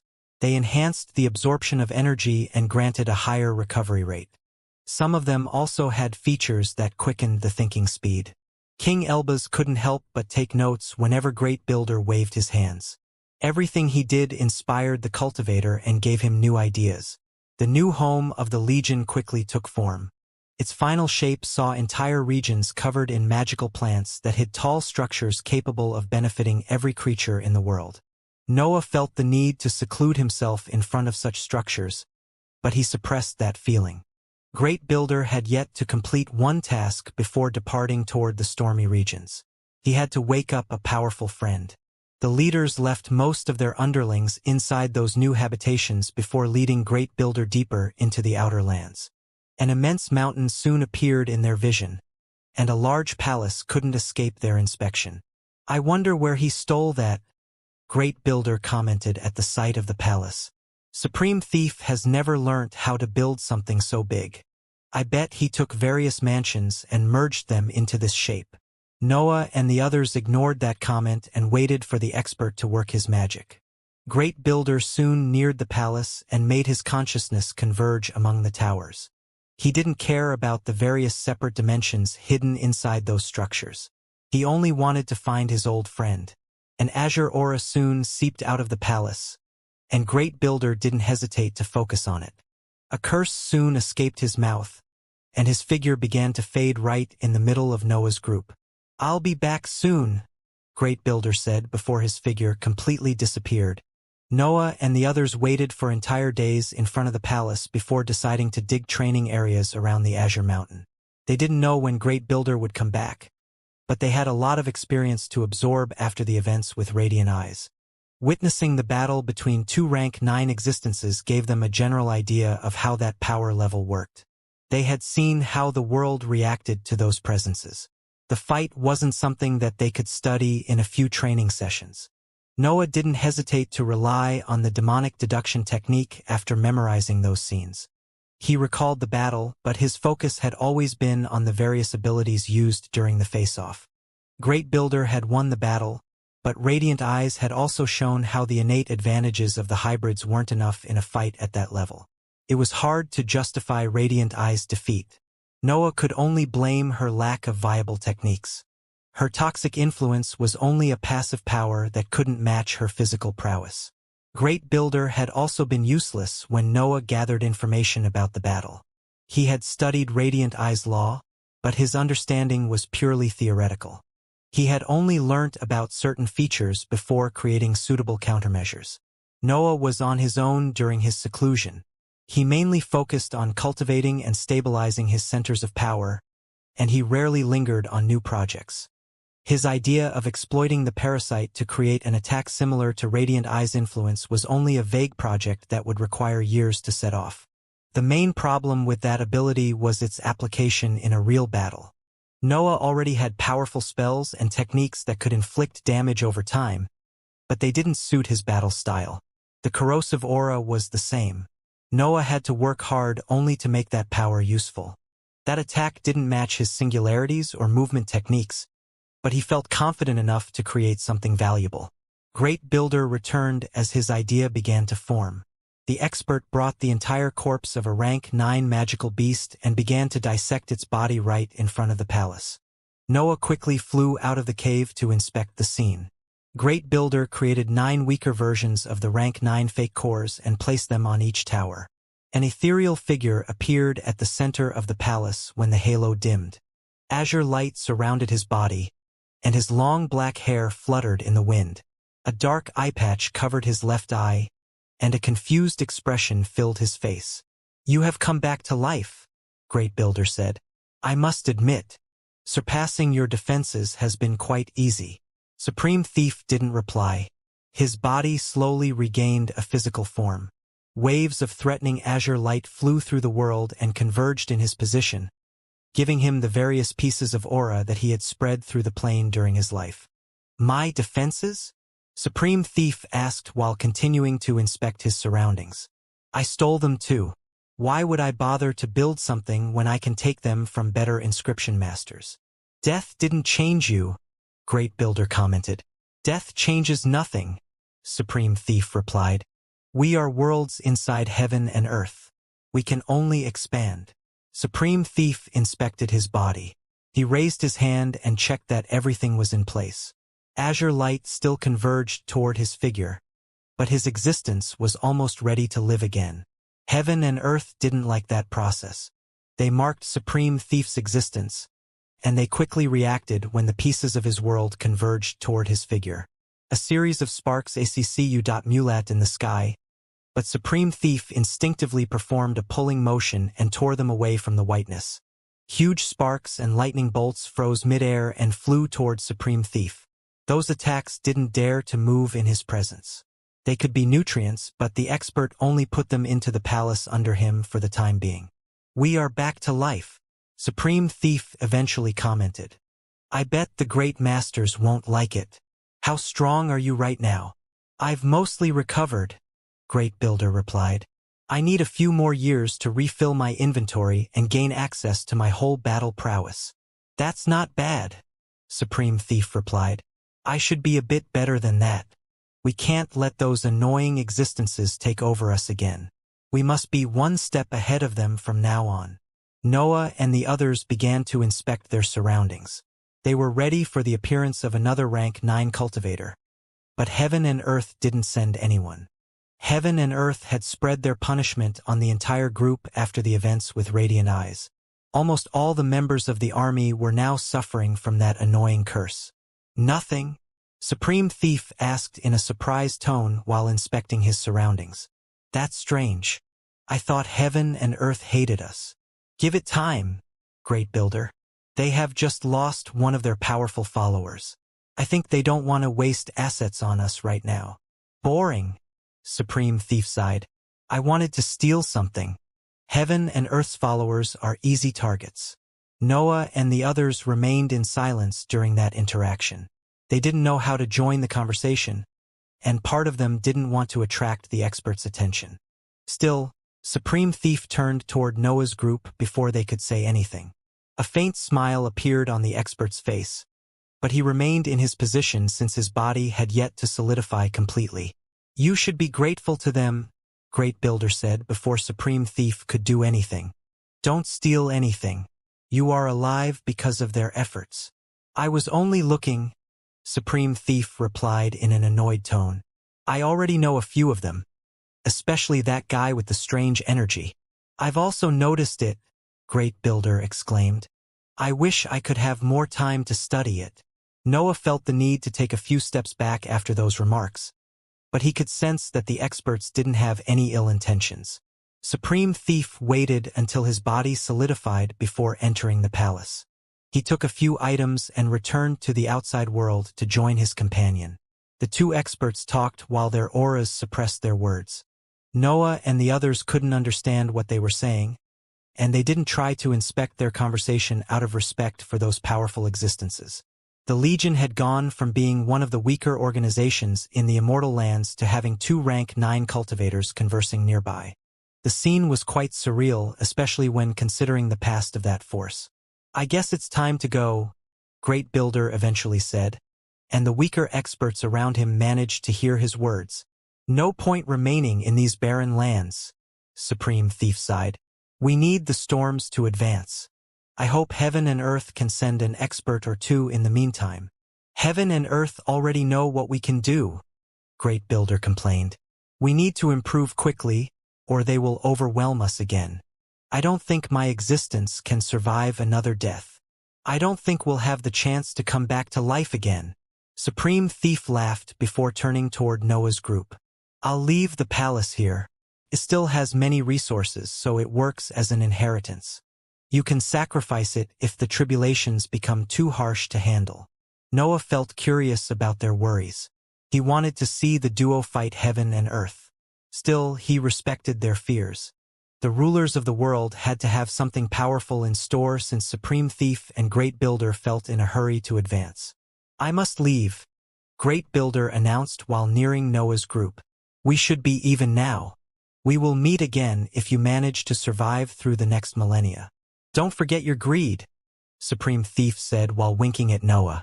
Great Builder quickly neared Supreme Thief, and the duo disappeared from their position. The innate heavy aura radiated by their figure also vanished, which confirmed that the two experts had left. Noah and the others inspected that spot for a while before glancing toward the palace. Some of them decided to enter the inheritance in silence, and none of them dared to stop those experts. The rest of the group remained outside. A long training session was waiting for them back into their domain, but they didn't want to start it right away. They wanted to watch more battles that featured experts at the peak of the cultivation journey. They desired to stir chaos among the remaining human organizations. They wanted more from the Immortal lands, but their current level had already given them everything they could seize. The group returned inside the blue regions now protected by magical plants and various structures. The experts could inspect the many training areas and special environments created by Great Builder, and that sight left them completely satisfied. Noah solidified his breakthrough inside those training areas. His body had shown signs of improvements only after he devoured many corpses stored inside his separate space. The upper tier seemed an immensity away, but Noah believed that he could do something to quicken his growth. The battle against the bees had shown him that he could hunt creatures in the upper tier. Magical beasts at that level could give him far more nutrients and significantly improve the pace of his growth. Noah also focused on his Danteon since it was the only center of power that had fallen behind. Improving it required a lot of time, but Noah already had clear ideas about his path. He only had to invest time and effort, and his breakthrough would arrive. As for his mind, Noah had already booked a series of appointments with Alexander. He wouldn't let his portable training area run away, especially in a period so heavily focused on centers of power. A long period went by as the experts rested and improved inside the Blue Lands. A series of breakthroughs happened and most experts grew. The Legion and Noah's team were waiting for the human forces to reclaim their domain, but they didn't expect a series of them to appear at the edges of the defensive magical plants. Noah and a few experts decided to investigate the matter, and their eyes widened at that sight. Most of the leaders among the human forces had reached the blue domain even if they had yet to reclaim their old lands. The group from the human domain didn't feature many experts. That team only had one envoy for each organization, with a few exceptions. Noah recognized many emblems when he reached the enemy group. The Money family, the Sailbird family, the Rotway family, and other forces had sent their envoys in the outer lands, but they didn't seem to have ill intentions. The group lacked experts from the Crystal City, but Noah expected much. Their hatred toward Noah ran too deep even to consider the option of having a normal conversation with the Legion. "I can't understand if you are reckless or desperate," Noah commented after inspecting the group. A tinge of shame appeared on the experts' faces, but they managed to maintain stern expressions. They didn't want to lose their cool in those regions. "We are grateful," Gloria Sailbird replied. "Your organization has taken care of a threat that had brought the human domain to its knees. We are here to express our desire to put an end to our past enmities." "What if I didn't share that desire?" Noah asked while wearing a cold smile. "You have opposed my organization and me for millennia. Forgiving you doesn't sound proper." "We don't have a home," Gloria explained. "The recent catastrophe had shown us who can stand at the peak of the immortal lands. Our organizations have failed, and your force has won." Noah wanted to give voice to sharp words again, but he suppressed that desire. He couldn't find a reason to continue with his stubbornness. His old enemies didn't have much to lose anymore. "Just tell me what you want," Noah sighed.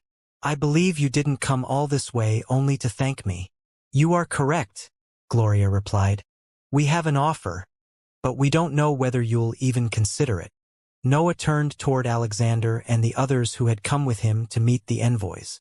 They were also unclear about the nature of that offer, especially after Great Builder had described the entire layout of heaven and earth's domain. The higher plane didn't have much to offer anymore. Noah had long since guessed that his focus had to be on the stormy regions from now on. His only issue was the lack of exciting adventures. The windy regions were still too dangerous for Noah. He guessed that the liquid stage would allow him to endure that harsh environment, but that power level wouldn't give him the chance to experience those lands properly. Noah had met a rank 9 creature during his short journey through the windy regions. The liquid stage wouldn't make him feel safe there. It was only the bare minimum requirement to survive the chaotic laws. Alexander shrugged his shoulders, and King Elbaz limited himself to nod. It didn't hurt to listen to those envoys. They didn't have the power to damage the Legion anyway. Noah let the envoys inside the domes. He didn't show them the core buildings under those structures, but he still led them into one of the various training areas. "Speak," Noah said after he sat on the ground and took a jug of wine. Divine Demon and the other experts quickly handed him the cups, but Noah didn't offer anything to the envoys. Those members of the human organizations weren't worthy of his respect. "I'd like to begin our offer with a description of the immortal lands," Gloria explained, ignoring the fact that Noah didn't offer her wine. The expert began to describe matters that Noah and the others had recently learnt from Great Builder. She drew a simple map that described heaven and earth's domain in the air without giving many details about the lands on the other side of the sky. Noah and the others pretended to feel some interest in those drawings and remained silent as Gloria reached the main topic of the meeting.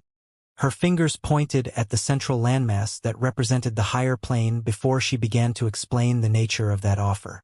"The immortal lands isn't a planet," Gloria explained. "They are nothing more than a landmass with intense storms at its edges. Our domains occupy only one side of this structure, but there is another side right under it." "I hope you aren't suggesting to reach the other side," Noah snorted. "We indeed are," Gloria continued. "Imagine having access to a second higher plane that isn't ready for our arrival. We can suppress and raid entire organizations before returning here. How would you even reach the other side?" King Elbaz asked. The storms surround the plain, which leaves us with no path. We are planning to dig the ground until we reach the other side, Gloria revealed. But her words only managed to make Noah and the others explode into a laugh. For how long do you even plan to do it? Noah laughed. You don't even know how thick the higher plane is. You might have to spend entire millennia digging only to find a surface invaded by magical beasts. The envoy's expression changed after that remark. They weren't angry. Instead, they appeared hesitant. It seemed that they wanted to say something, but they suppressed their words. We are done. Noah sighed at that sight. You can leave. I don't have time to waste in political games. The expert from the Rotway family immediately stood up and pretended to leave, but the other envoys convinced her to stay. The meeting was far from over.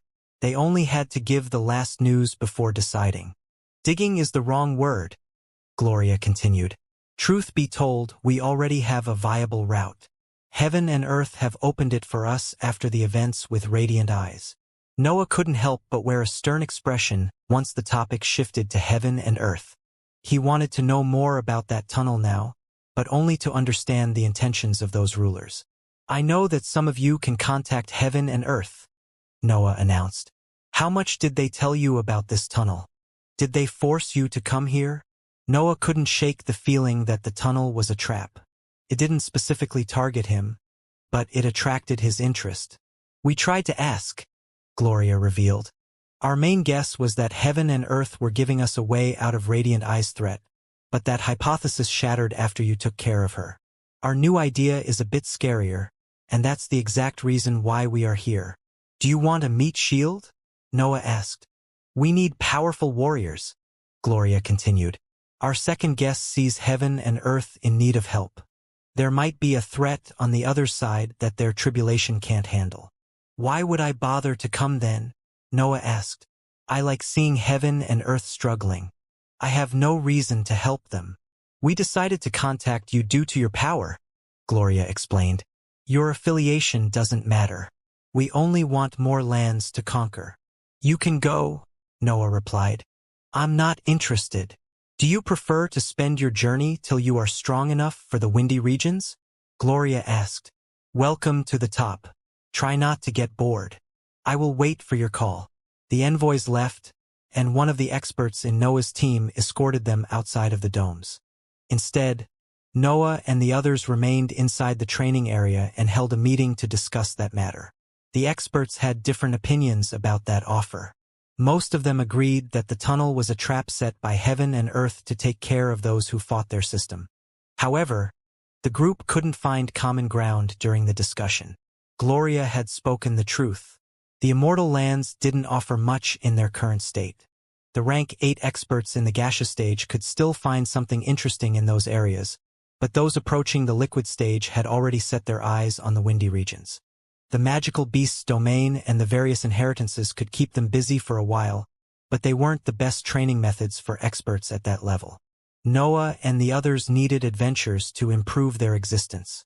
Their current options could only give them techniques and materials. Do we really care if it's a trap or not? King Elbaz shouted. I almost wish it was a plan set by heaven and earth. Overcoming that hindrance would make us stronger. You aren't thinking about the Legion, Jordan complained. We would lose a lot of power if many experts were to leave for this mission.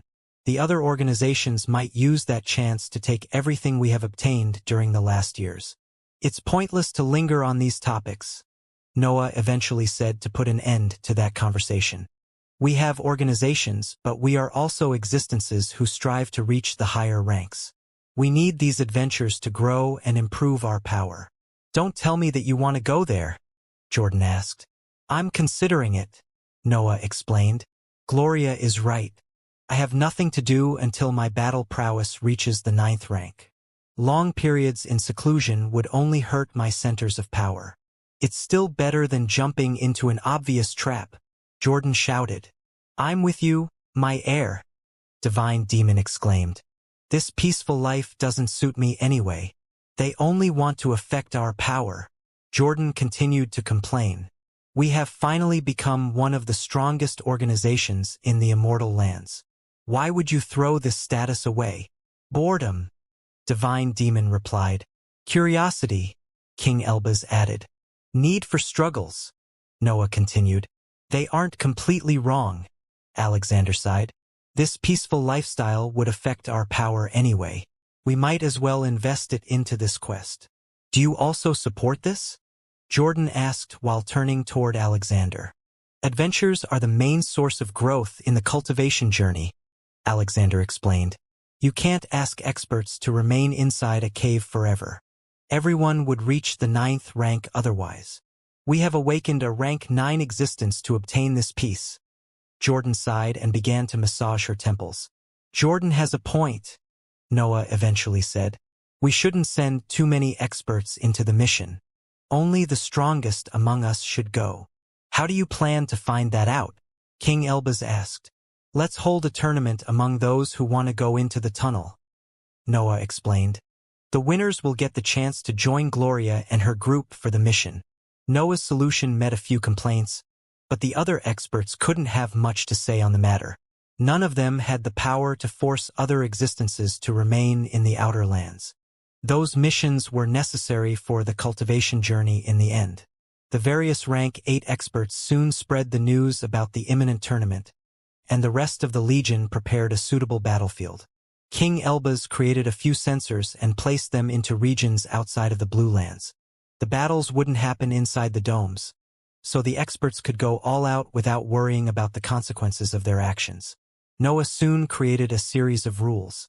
He wanted to keep everything simple, but he also desired to leave the weaker experts outside the mission. Those who managed to win at least one battle would gain the chance to join the mission. The fights also had to happen among experts with similar battle prowess to set an even ground where everyone had a chance to defeat their opponents. The rules even put limits on those who could join the event. Sending rank 7 experts into the mission was mere suicide, so Noah restricted the tournament to existences in the 8th rank. Crowds of hybrids, cultivators, and magical beasts gathered under the domes and at the battlefield's borders to inspect the imminent fights. Their leaders were about to have friendly challenges, so the underlings didn't dare to miss them. Only those interested in joining the mission gathered on the battlefield. Noah, Divine Demon, King Elbaz, Luke's team, and the others from the Balro family left the domes to search for contestants, but Noah stepped forward before any of them could say anything. I want to join the exploration, Noah announced to the small group in those lands. I'll be the first to fight. Silence spread through the group, but an expert quickly stepped forward. King Elbaz wore an arrogant smile, and battle intent leaked out of his figure.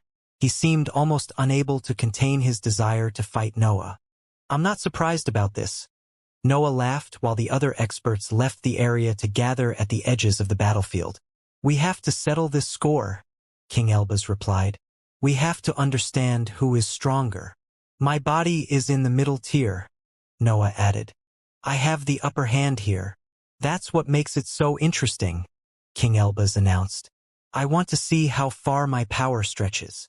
The tournament didn't feature any signal that marked the beginning of the fights. They were all friends there. They could find a way to keep things fair. You can deploy your puppets, Noah said while wearing a mocking smile. You can try to jump toward me as fast as you can, King Elbaz replied. I want to see what you can do in the middle tier. Noah didn't let King Elbaz's words affect his tactic, but he still shot forward. His figure transformed into a black blade that reached his opponent in an instant. King Elbaz limited himself to smile, and his expression didn't change even when Noah punched his shoulder. Pure golden flames spread through the environment as his body part exploded. You shouldn't underestimate me so much, King Elbaz said as a tinge of arrogance flowed inside his words. Try launching deadly attacks. We both know that I'm hard to kill. I'd rather avoid it, Noah explained while the golden flames flew into the distance. I don't want to kill you by mistake. You should try to survive first. King Elbaz laughed as an army of fiery puppets filled the battlefield. King Elbaz's figure reappeared behind the army of gaseous stage puppets, but Noah shot through them. Those creatures couldn't even begin to stop him. Noah reached King Elbaz's new position and threw another punch, but the expert transformed before he could experience his first.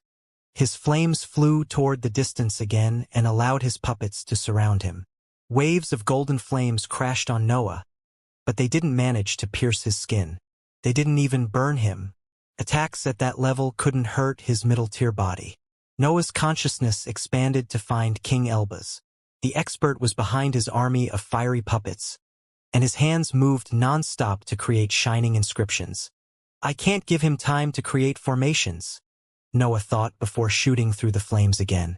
The puppets shattered whenever Noah crossed them. They couldn't do anything against his physical might. He could fly through the golden flames and reach King Elbaz again, but the expert repeated his evasive maneuver. Do you want to fight me in a battle of resilience? Noah shouted before chasing after King Elbaz. King Elbaz never stopped deploying fiery puppets.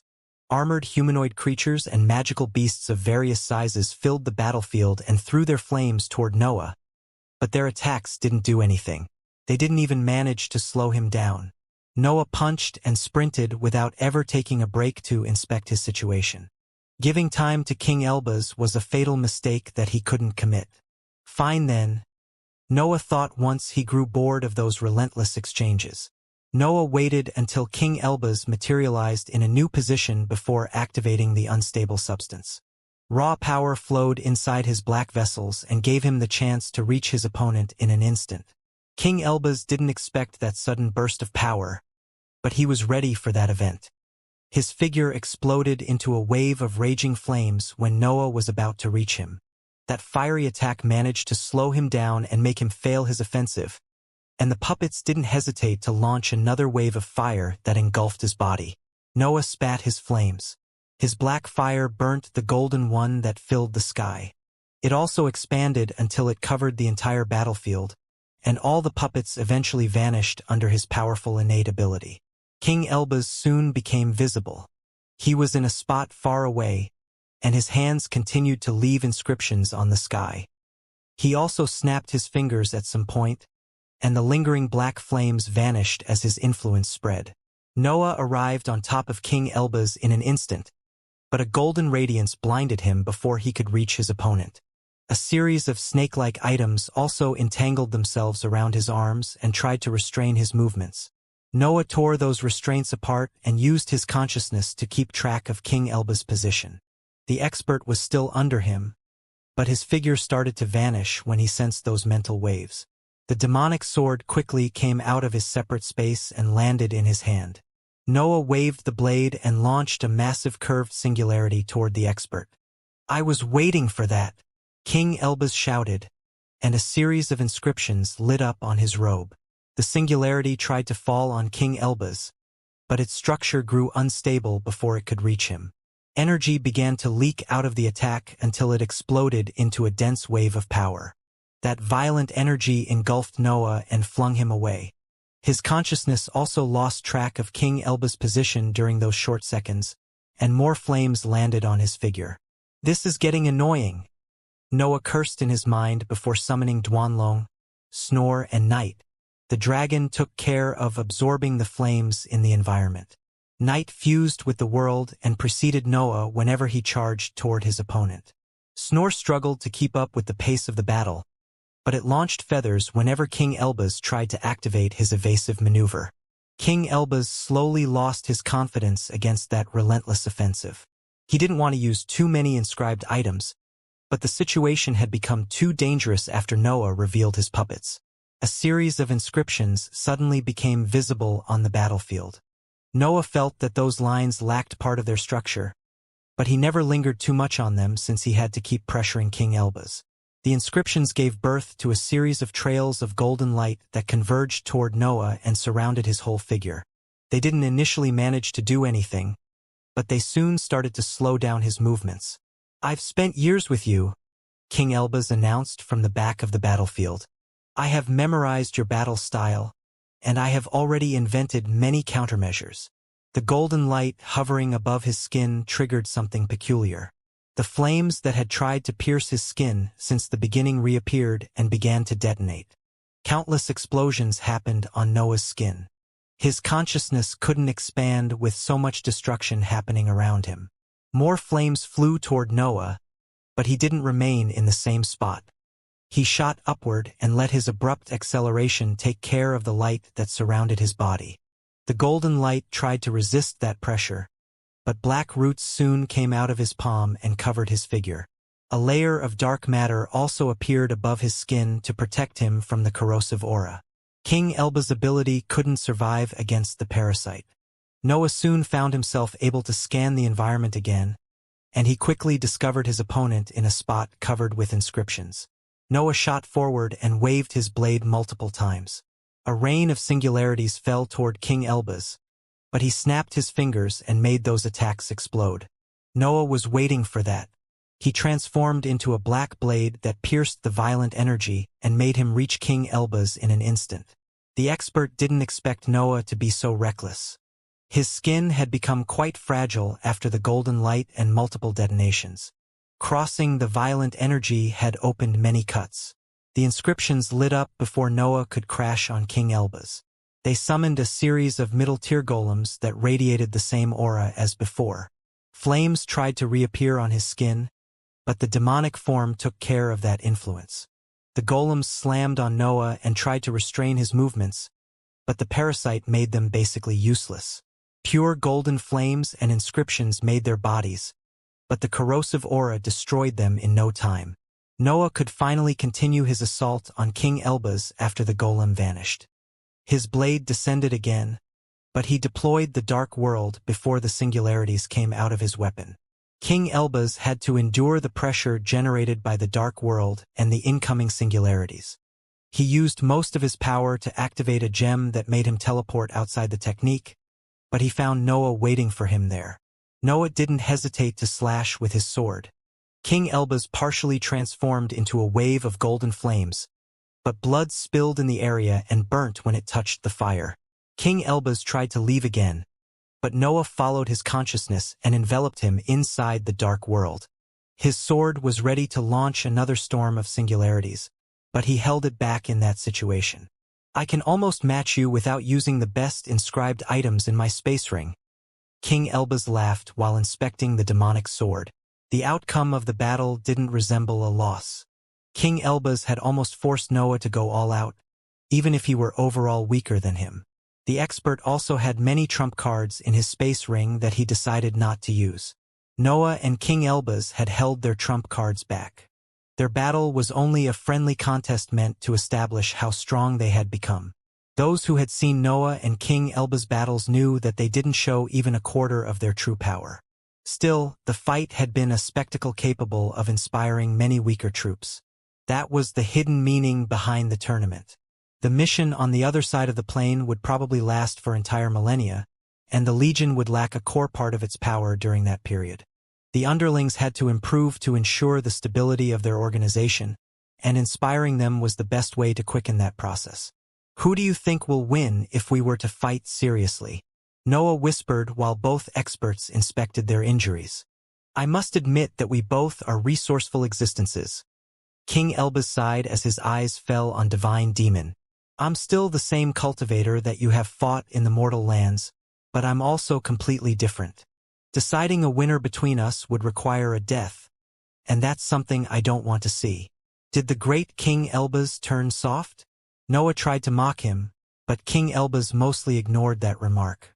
Soft is necessary, especially for a maker, King Elba's explained. The matter is not the limit. There are realms beyond the mere logic, and I stumbled on them thanks to you. I don't have control over that part of my law, Noah said as his tone turned serious. And yet it's still part of you, King Elba's replied. It's funny how things evolve. I have turned into the lone eccentric, while you have become the overbearing leader. The cultivation journey can hide surprises even after millennia. We have yet to approach the final stage, Noah added. Do you want it to end? King Elba's asked. I would rather create new ranks than stopping, Noah laughed. We are maniacs. Staying still doesn't suit us. King Elba's chuckled before wearing his stern expression again. His challenging gaze went on Luke. He was ready to fight again and join the mission officially. Noah flew toward the sidelines with a heavy mind. Various memories ran through his vision, and a smile eventually appeared on his face. His life had been incredible, but he wanted more. Those adventures never managed to appease his endless desire. To think that I might end up helping heaven and earth. Noah laughed internally. I can't wait to start this mission. King Elbaz stepped into the battlefield again. But Luke didn't accept his silent challenge. Instead, one of the experts from the Balro family decided to face him. The two experts decided to avoid the pointless exchange of attacks since King Elbaz's battle prowess was on the winning side. The duo showcased some of their best inscribed items and declared the best inscription master as the winner. King Elbaz won by a large margin, and the expert from the Balro family requested a private conversation after the battle. The other members of that faction also joined that event since they saw in King Elbaz an inscription master that could lead them toward new heights. Jordan and Ian decided to ignore the mission. They didn't want to cooperate with the forces of the human domain, especially during such a crucial period for the Legion.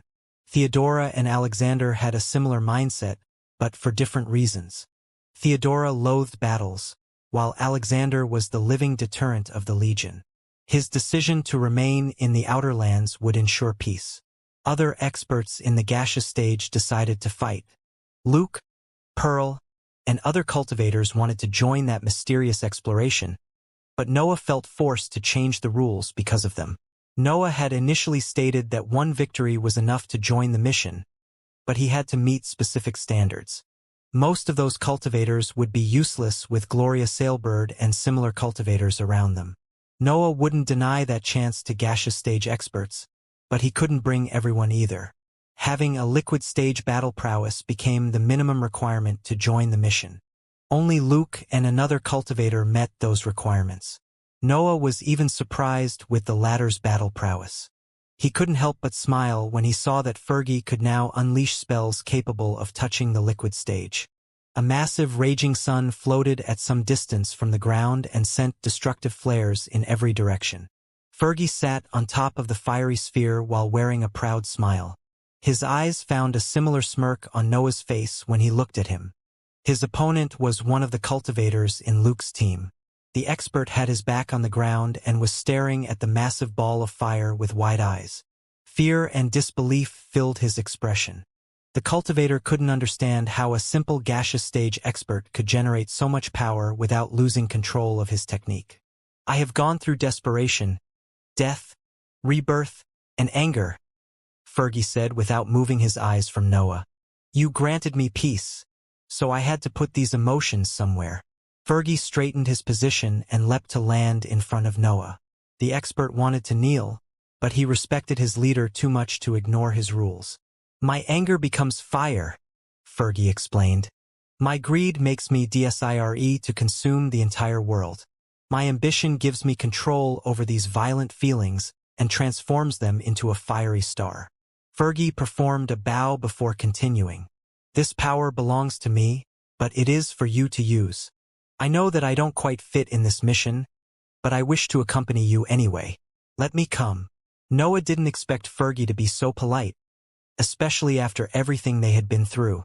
However, it seemed that the mission really interested him. Also, Noah could guess that he had something to prove to the human organizations. Things usually get messy in these missions, Noah said while wearing a cold smirk. You can even be certain of that since I'll be there. That's exactly what I want, Fergie replied. It's set then, Noah concluded. We only have to wait for the others in the liquid stage before being ready to leave. Both Noah and Fergie turned toward the battlefield. Two experts had stepped forward as soon as the raging sun vanished. Pure battle intent flowed out of Divine Demon and Wilfred as the duo decided to fight. Why do they even fight? Fergie wondered. They are already in the liquid stage, and their battle prowess is even quite amazing. There is no need to join this test. Let them be, Noah said while patting Fergie's shoulder. Maniacs must behave like maniacs. I bet those two want to understand who has a better foundation. Do you think they will be able to stop themselves once the battle becomes too serious? Fergie asked. Not at all, Noah laughed. Actually, start warning everyone. We will definitely need to intervene. A chill ran down Fergie's spine. He had seen Wilfred and Divine Demon fight on multiple occasions, and the scene had always been quite spectacular. Still, he didn't dare to imagine what would happen now that the two of them were opponents. "You know me," Divine Demon announced while waving his hand. "Give me a topic, and I'll surpass you. I guess you will choose physical strength." "No challenges," Wilfred snorted. "I know how your law works, but I want to see what form it takes when you don't have to surpass anyone." "I think I don't remember my true form," Divine Demon laughed while spreading his arms. "I take what I need from the world to seize victories. My existence lives through challenges. I might be nothing more than an empty body without them." "Let's find out," Wilfred shouted before throwing a punch. A shockwave spread from the spot where his fist hit the air, and a series of deep noises resounded through the sky. The world quickly began to send energy toward Divine Demon, but a hole appeared in the azure array that had appeared in front of him. The attack ran through that raw energy and flew past Divine Demon's shoulder. The sheer power carried by the punch managed to destroy a large chunk of his skin, but his limb remained intact, even if badly damaged. "You want a battle of ranged attacks then?" Divine Demon shouted, and the azure energy began to transform as his battle intent intensified. "No, you are better than me at that," Wilfred contradicted Divine Demon before he could use his dangerous law. The azure energy suddenly lost its power. Wilfred had declared his inferiority before Divine Demon could make anything out of that silent challenge. His law didn't create anything special, and the world felt unable to understand what the expert needed. Wilfred punched the air again, and another hole appeared among the azure mass of energy. Divine Demon saw one of his legs exploding and falling toward the ground, but he ignored the event completely. "Resilience it is," Divine Demon shouted, and a tremor swept the azure breath, giving it a new purpose. "You are better than me there too," Wilfred replied, and the azure energy lost its purpose again. Wilfred waved his hand, and a current slammed on the array of azure breath to disperse it. The remaining power contained in that gesture hit on Divine Demon and flung him away. "I can still fight without challenges," Divine Demon shouted, and azure energy began to gather around his figure. The breath flowed inside his injuries and restored part of the missing chunks of skin. The energy even recreated an ethereal version of his leg to stop the bleeding. Currents began to flow around Divine Demon and created an array that resembled a technique. However, Noah and many others could see that the expert was forcing the breath to take that shape. He wasn't giving it any special purpose. "The small victories are making him stronger," Noah thought while inspecting the battle. "But he can't put that new power into his abilities. Is this Divine Demon's great weakness?" Divine Demon gained power by overcoming challenges. His growth would match the harshness of the trials and the restrictions that he forced on himself. Yet, the lack of challenges led to a mass of power that had no purpose. Divine Demon had enough breath to defend himself and launch counterattacks, but he wasn't using it at all. Divine Demon behaved like a mindless brute, but he wasn't stupid. He knew his flaws better than anyone else, and his personality had developed around that. He had a sharp tongue capable of tricky words. Divine Demon could always manage to lead his opponents into challenges, but Wilfred was going out of his way to avoid that. The hybrid didn't even want to win. He was only curious about Divine Demon's power. On the other hand, Divine Demon was struggling to show his real power. His opponent was accepting losses on purpose, so he consistently failed to give a proper nature to his energy. The world wanted to help Divine Demon, but it didn't know how. The cultivator couldn't use its power to create techniques without choosing a specific field. "Come on," Wilfred shouted while unleashing a flurry of punches in the air. "I have spent entire years clearing the pyramid with you. I acknowledge your power, but I don't want to see it in the shape of another challenge. Show me the real you." The attacks pierced those currents and landed on his body. Wilfred had held himself back, but his punches still managed to leave deep holes in his CST. Truth be told, Divine Demon could express average liquid stage battle prowess even without challenges. However, Wilfred was a hybrid who had improved his fighting style after seizing rewards from the pyramid. Wilfred's physical strength was also far above normal hybrids. He could surpass average liquid stage cultivators even when he held back. Divine Demon didn't have a chance against him without his challenges. "This is getting boring," Wilfred eventually sighed. "I challenge myself to defeat you in 10 blows." Divine Demon shouted when he saw his opponent turning to leave. The azure energy began to flow into his body and improving his physical strength. But Wilfred suddenly turned and said words that made the audience fall silent.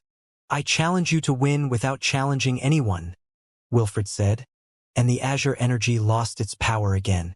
Wilfred's challenge bypassed Divine Demon's self-imposed limits. The latter had finally obtained what he wanted. Yet, he didn't know what to do in front of that issue. "Challenge without challenges," Divine Demon mumbled as he brought his hand on his chin. It was clear that Wilfred had taken him by surprise. Divine Demon appeared completely confused. He didn't even pay attention to the battle anymore. "Do you think he will recover before the mission?" Wilfred asked while turning toward Noah. Noah ignored the expert. His eyes remained on Divine Demon. His instincts had begun to sense something, but he was still unable to translate them into proper feelings. He must have faced similar situations in the past, Noah thought.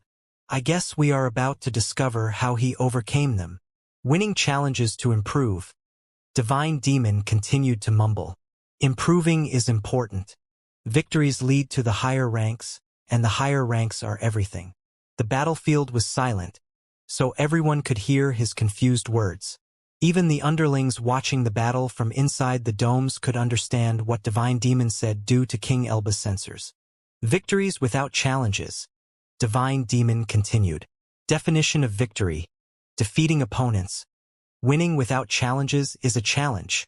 The world released a humming noise, and Noah's eyes widened when he heard the laws screaming in pain.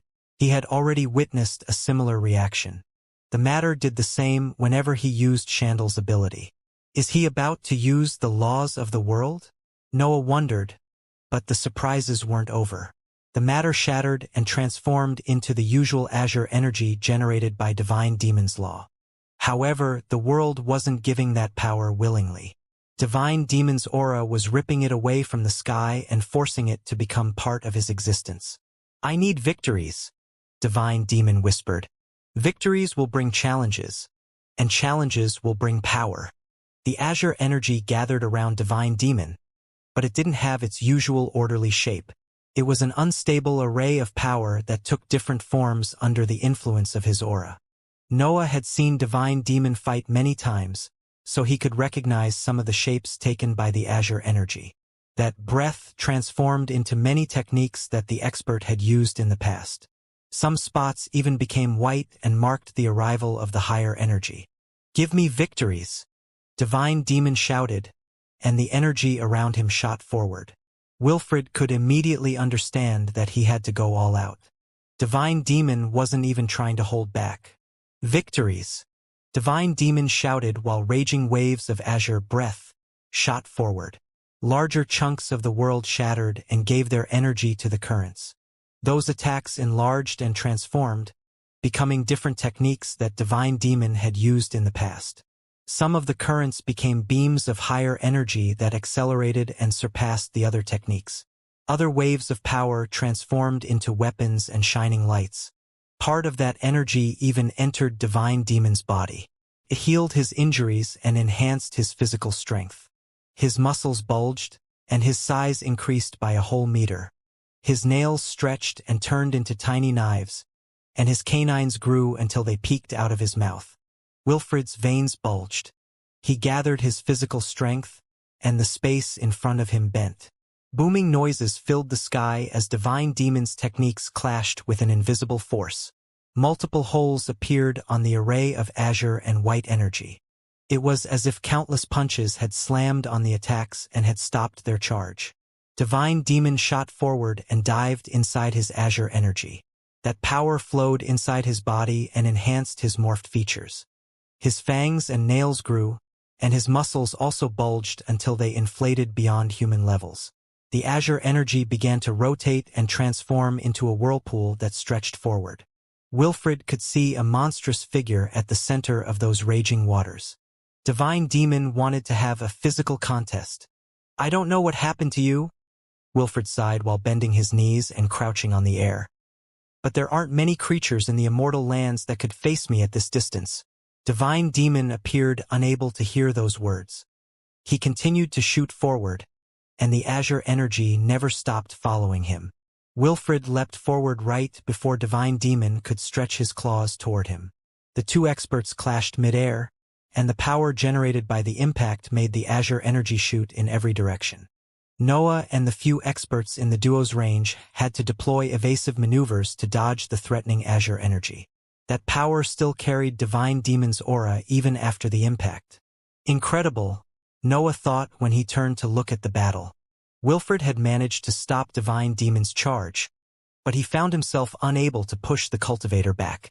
Divine Demon was holding his ground, and his claws had also stabbed the hybrid's shoulders. Divine Demon opened his mouth and bit on Wilfred's shoulder. His teeth managed to pierce that tough skin and rip away a large chunk of his flesh. The azure energy that had shot in the distance flew back. Divine Demon's aura forced the world to provide more power that fused with his techniques and began to assault Wilfred. Beams of higher energy, dense currents, flashes of azure light, and weapons of various sizes landed on Wilfred's body and riddled it with injuries. The hybrid spat blood, but he didn't move. He continued to keep Divine Demon's waist in his arms. Wilfred's embrace tightened. His attack threatened to make Divine Demon's insides explode, but azure energy would constantly flow inside his body and reinforce his organs. Meanwhile, Divine Demon continued to scratch, bite, and use his azure energy to attack his opponent. Wilfred's body soon became a mess of torn flesh and blood. Noah almost couldn't believe that such a strong hybrid had suffered so many injuries in such a short time. Noah glanced at King Elbaz, and the expert nodded. A series of inscribed items began to surround the cultivator, and a dark matter started to fill the battlefield. It was clear that Divine Demon wasn't in control of his actions. Something had happened when Wilfred had pushed the limits of his law. That battle wasn't about the mission on the other side of the immortal lands anymore. Wilfred was holding part of his power back since Divine Demon was an ally and a friend, but the situation would eventually force him to use lethal force. Noah couldn't allow that.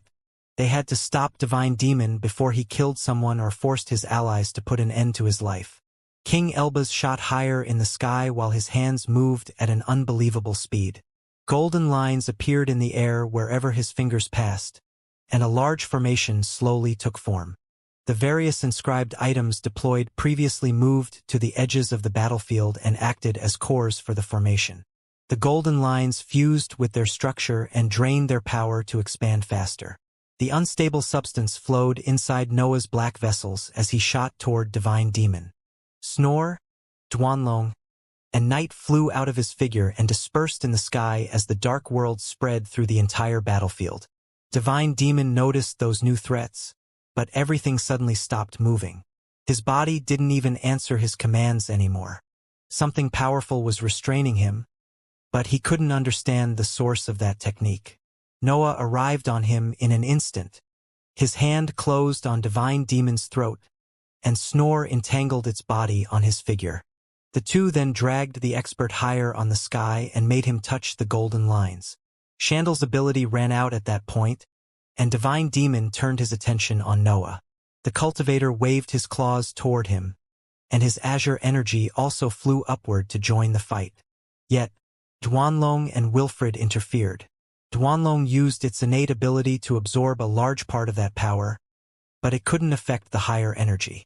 Even the azure flashes were too fast for its suction force. Wilfred took care of the attacks that escaped Duanlong's ability. His injuries didn't slow him down in the slightest. His punches flashed, and the attacks exploded before they could reach Noah.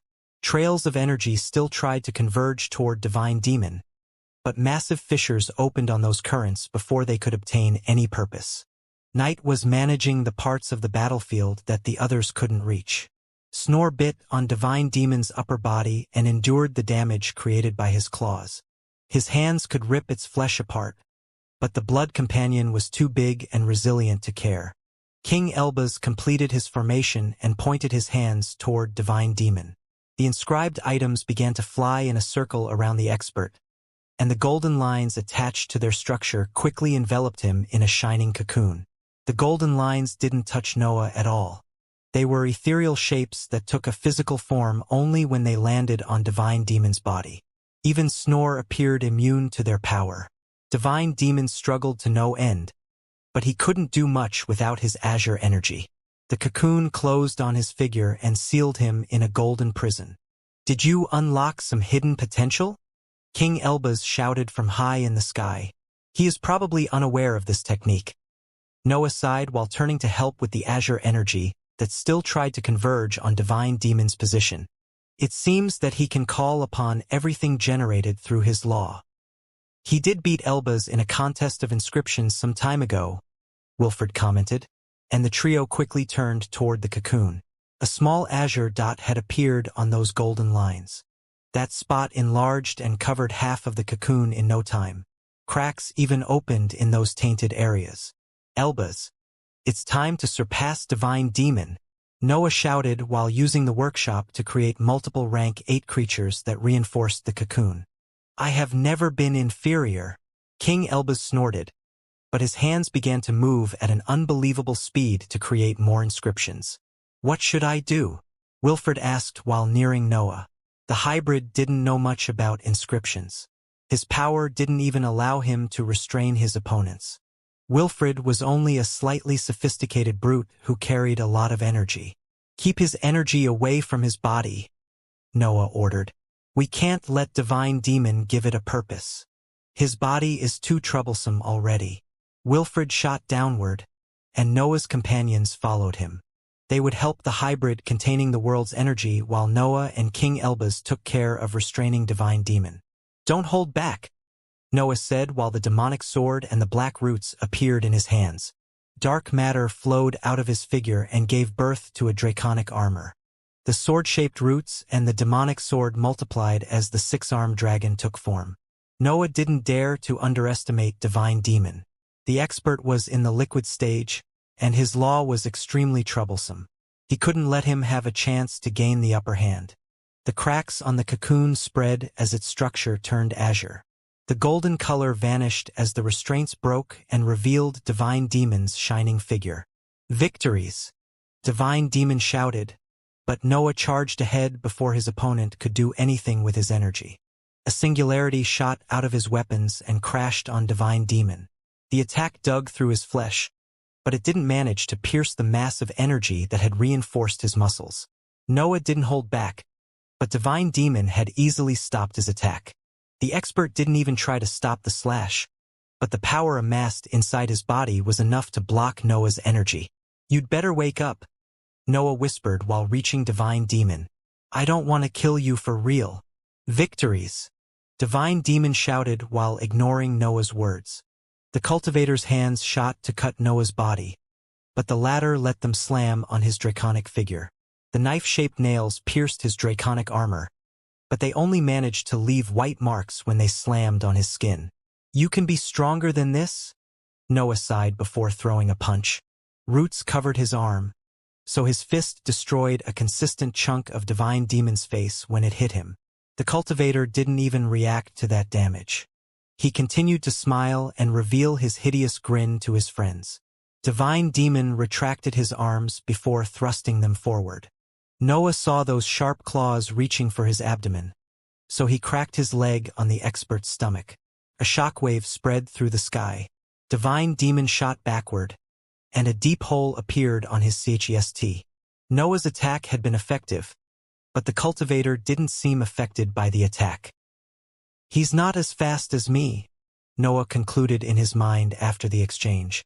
Divine Demon's physical prowess was incredible, but he lacked proper techniques. Even his law couldn't imitate the struggles faced by the hybrids when they created their martial arts. Noah chased after Divine Demon. His sword slashed the air multiple times, and a storm of singularities shot out of his figure. The attacks tried to converge on Divine Demon, but a tremor swept the area and forced them to detonate. The cultivator only had to endure the shockwaves released after the explosions, so his body remained almost untouched.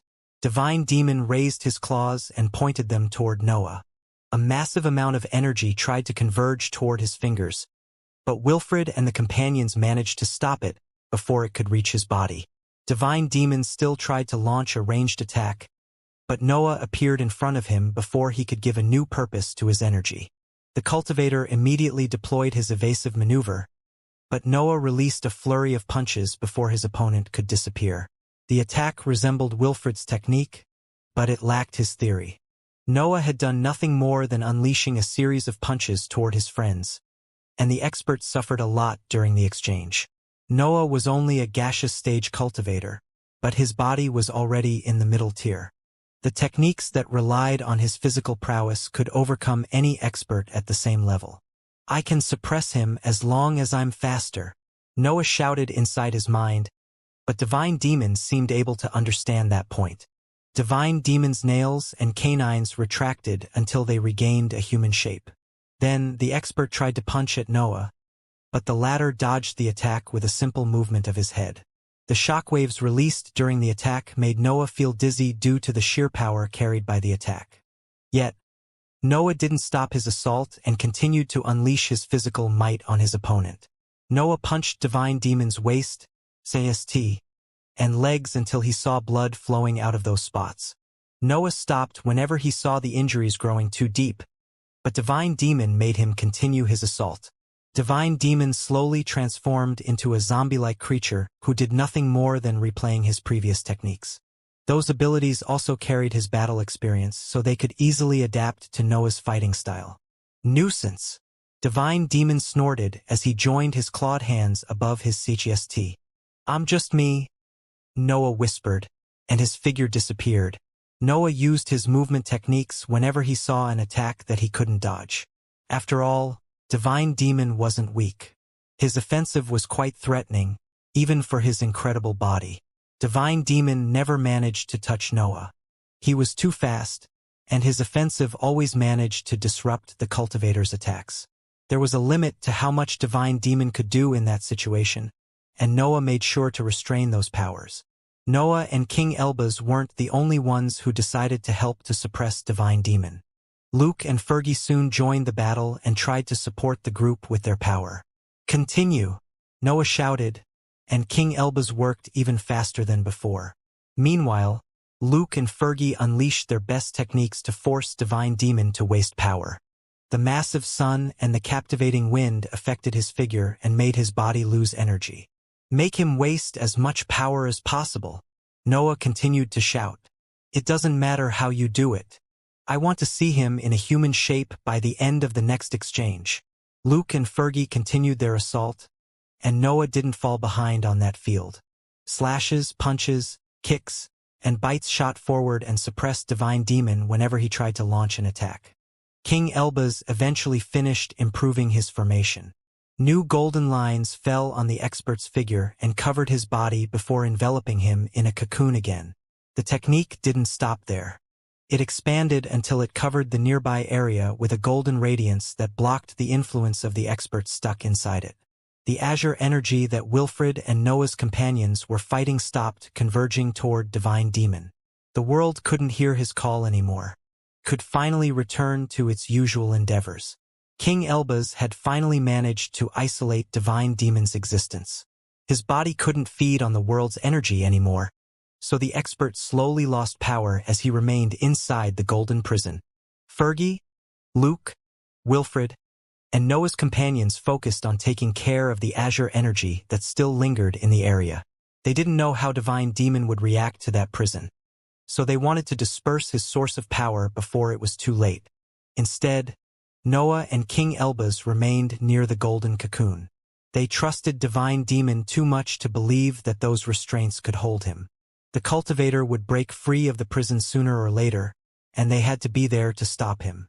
Minutes of silence disrupted only by the exchanges of the other experts passed while Divine Demon remained inside the golden prison. Noah and King Elbaz never moved their eyes from that structure, and their hands shot whenever they saw an azure spot appearing among that blinding radiance. Noah neared every azure spot and touched them with his right hand to send black roots. He instructed the parasite to eat divine demon's energy, and King Elbaz helped in the process by making the prison immune to the magical plant. The roots seeped inside the golden prison and destroyed every trace of divine demon's energy. Noah had to make the parasite feed on far more power to make it suitable for the task, but the magical plant ended up performing better than he expected. The demonic form had evolved alongside his existence. The parasite fed on his energy, so his growth would improve the quality of its meals. The parasite's corrosive aura also benefited from Noah's ambition. The roots could damage liquid-stage tissues if he DSIR'd, and the battle against Divine Demon required those features. King Elbaz and Noah continued to restrain Divine Demon, but their efforts didn't seem to lead anywhere. They could sense the expert struggling inside the prison, which confirmed that his mental instability was still in control of his body. Their struggles intensified after their companions took care of all the azure energy in the area. Divine Demon only had the power contained inside his body at that point, but he never stopped unleashing his physical might to break free. How can a rank 8 existence be so unstable? King Elbaz wondered while adding inscriptions to the golden prison. Our flaws only intensify as we reach higher stages of the cultivation journey. Noah sighed while continuing to send black roots inside the golden prison. The parasite didn't feed on the golden power, but its roots continued to shatter whenever they met the human figure restrained inside it. They always managed to absorb part of Divine Demon's energy, but they eventually fell apart after a few seconds. Divine Demon was still wary of external threats even from inside the prison. His confused state didn't affect his experience as a warrior. The blue spots eventually stopped appearing on the golden prison, but Noah and King Elbaz didn't dare to relax. They could sense that Divine Demon had yet to regain his clarity, so they remained outside of the inscriptions to act as the first line of defense. Wilfred, Fergie, and Luke quickly flew behind them. Snore, Knight, and Duanlong did the same, but they waited for Noah's orders. They didn't attack nor activate their innate abilities in front of such a threat. Tense minutes went by until a deafening silence filled the area. No sound came out of the golden prison, and even Divine Demon's aura stopped trying to surpass those restrictions. Did we win? Wilfred asked, but Noah limited himself to shake his head. Divine Demon was too strong to lose due to those poor techniques. The expert had used trump cards and secret abilities in the past. Noah could only hope that he didn't deploy them. His hopes quickly shattered since an explosion resounded from inside the golden prison. A tremor ran through the various inscriptions and bent their shape, but nothing came out of them. A second tremor then spread through the golden halo, but Noah ignored that event too. He had King Elbaz by his side, so he would always understand whenever a formation was to fail his expectations. The third tremor made the golden prison fall apart. Shards made of golden light fell toward the ground as those restraints crumbled. King Elbaz wore a surprised expression at that scene, but his curiosity soon took the place of his arrogance. Noah tightened his grip on the demonic sword and the sword-shaped roots. He was ready for Divine Demon's return, and he wouldn't hold anything back against the expert. Wilfred, Luke, Fergie, and the companions did the same, but they remained behind Noah. They trusted him enough to have the first attack of the assault, especially since he had higher chances of sparing Divine Demon's life. The cocoon of light soon broke. An azure crack spread through the remaining golden light and opened a passage that led to the insides of the prison. A figure soon came out of that tunnel, and the experts eventually became able to witness Divine Demon in all his might. The world didn't give Divine Demon any energy, but azure light came out of his body and gave birth to the same amount of power that he usually gathered from the world. His monstrous features had vanished. His nails and canines had retracted, and he had also shortened. The expert had returned the Divine Demon that they had always known, but his gaze expressed pure coldness. "You are far from being back, right?" Noah asked while tilting his blades toward Wilfred. "I'm always myself," Divine Demon replied, but his voice was strange. Divine Demon wasn't speaking normally. His tone morphed and gained different features throughout his lines. No one could understand where those different voices came from. "Don't worry," Noah replied while keeping his swords pointed toward Divine Demon. I won't trust you so easily. You would be right, Divine Demon announced, and the world in their eyes changed. I've never seen something like this, Noah commented at that sight. Everything in the expert's vision transformed. Azure lights filled the sky and morphed to take the shape of different techniques. Divine Demon's aura had filled the region in an instant, and his power had given birth to countless small azure spheres that floated throughout the battlefield. I seek victories, Divine Demon announced in his strange voice. The lumps of azure light began to gain a purpose, and Noah's team tried to suppress them. However, those attacks detonated before Divine Demon's opponents could do anything about it. A wave of energy forced Noah, King Elbaz, Wilfred, Luke, and Fergie to slam on the ground. The two hybrids were mostly fine, and even Fergie managed to remain at his peak. The same didn't apply to Luke and King Elbaz. Luke suffered severe injuries, while King Elbaz ended up with his back on the ground as he experienced the terror generated by his opponent. Divine Demon remained high in the sky. His hand rose and gathered azure energy that created an array of azure spheres that gained different natures. Those attacks transformed into multiple abilities as they locked on the various opponents. Noah prepared for the imminent clash, but a shadow suddenly appeared behind Divine Demon. A massive pig slammed on the expert's back and flung him far beyond the edges of the region. The leader of the foolery gave voice to a proud squeal. Its aura spread through the region and announced to the audience its new power. The magical beast had succeeded in the breakthrough to the middle tier while the experts were busy with the tournament. Its power was quite breathtaking, and even Noah had to admit that it went far beyond specimens at the same level. I won't remain behind, the foolery shouted while the battlefield was silent. Noah and the others remained speechless at that announcement. They had never considered bringing a magical beast in the mission, but the foolery seemed to have a different idea about the matter. Still, the situation didn't allow them to linger on that issue. The foolery had flung Divine Demon away, but the world was still giving him energy. That alone explained that the expert had yet to regain complete control of his mind. Elbaz, give me a reason not to kill him, Noah shouted while dispersing his draconic armor and making his ambition flow into his companions. I have something that might work, King Elbaz said. I'm not completely in control of this technique, but it should be perfect for Divine Demon. Perfect, Noah shouted again. We aim to kill him if Elbaz's technique fails. Prepare yourselves to say goodbye to your friend. Wilfred, Luke, Fergie, and the foolery wore stern expressions at that order. They knew that Noah was right, but they still had to muster their determination. It was hard to kill a friend who had been with them for millennia, especially when he wasn't guilty of any major crime. Divine Demon had only gone berserk, but that alone was a threat that the whole Legion couldn't underestimate.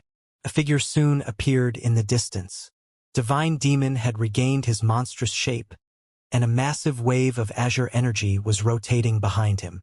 The pressure generated by his figure was immense. Noah and the others almost struggled to keep their consciousness unfolded. Divine Demon's aura was so intense that their mental waves shattered whenever they entered his range. What's the plan? Luke asked while joining his fingers to create a dense rotating sphere between his palms. Launch your best attacks, Noah ordered. Divine Demon will survive, but we must weaken him enough to give Elbaz a chance. Don't even try to hold back. A true expert never holds back, the foolery shouted. Noah glanced toward the magical beast before focusing on Divine Demon again. He had felt the urge to have a proper conversation with the creature, but that wasn't the right situation. Divine Demon ignored that conversation. The faint awareness that he had regained during the previous exchanges had vanished after he became able to affect the world again. The expert couldn't even speak proper words. He only let out grunts and growls as if he were a hungry beast. Noah was the first to attack. His demonic sword and sword-shaped roots touched his forehead, and sharpness spread through his consciousness. Snore unleashed the full power of its feathers, and Duanlong opened its mouth to prepare for the azure energy. Night followed the snake's attack and fused with the world to exploit the moment of weakness generated by their explosions. Wilfred closed his eyes before joining his palms. Power built around him before dispersing all of a sudden. The space in front of him bent, and an invisible attack shot forward. Luke launched his rotating sphere, which expanded until it transformed into a storm that converged toward Divine Demon. Part of his influence removed the expert's aura from the azure energy and made it disperse into the world. Fergie created a small version of his sun and threw it forward. The fiery sphere released massive flares far bigger than its actual structure. But the attack didn't lose power while flying toward Divine Demon. The foolery almost teleported at the edges of the churning azure energy and began to eat. The creature devoured anything that carried Divine Demon's aura at an unbelievable speed. It didn't even seem to care about the destructive power contained in that substance. The attacks converged toward Divine Demon and gave birth to a massive explosion. Multiple techniques detonated on the expert and destroyed the azure energy accu.mulat through his law. The whiteness of the sky vanished for a few seconds as those attacks discharged their might. The various powers in those techniques could suppress that light and fill the area with a multicolored radiance. The aftermath of the explosions eventually vanished. The gray smoke that had filled the horizon dispersed and revealed the outcome of the exchange. The azure aura had vanished, and Divine Demon's body was on the ground. Countless injuries covered his skin.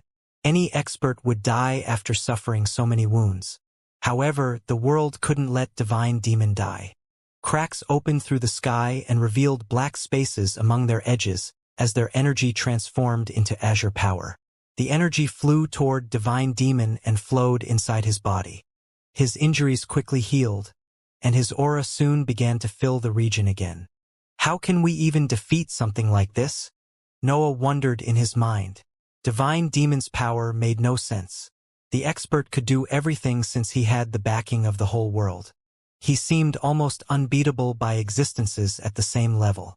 Noah glanced toward King Elbaz and found that the cultivator had long since stopped waving his hands. The expert had his eyes closed and his arms lowered. His consciousness didn't even inspect the battlefield. Noah could recognize when someone was gathering his power to unleash a trump card.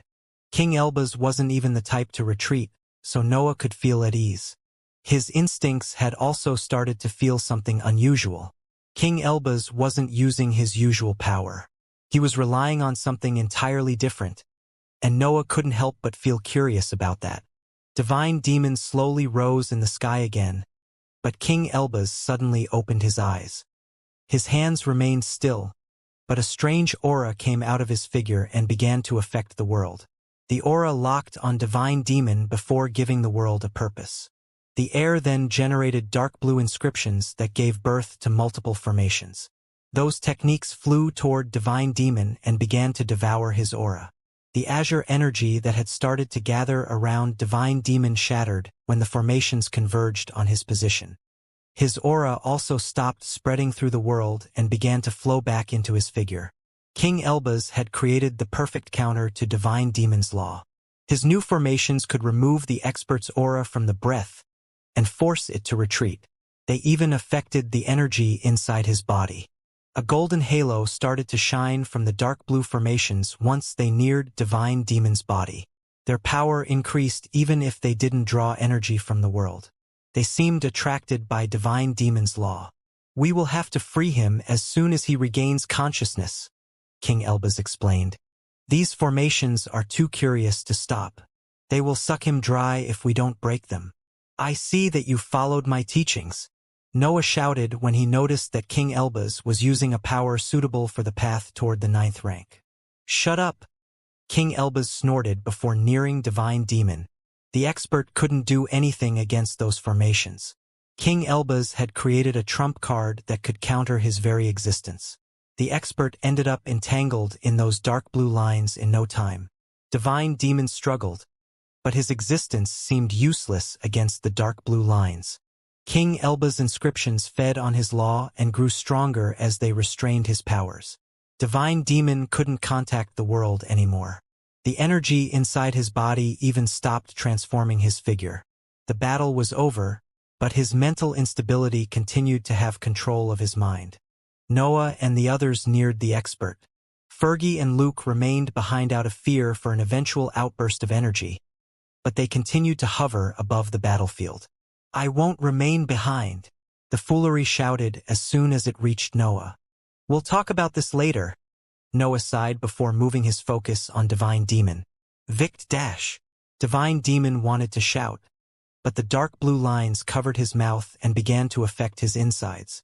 His power fell as the inscriptions fed on his law. King Elba's technique was scary.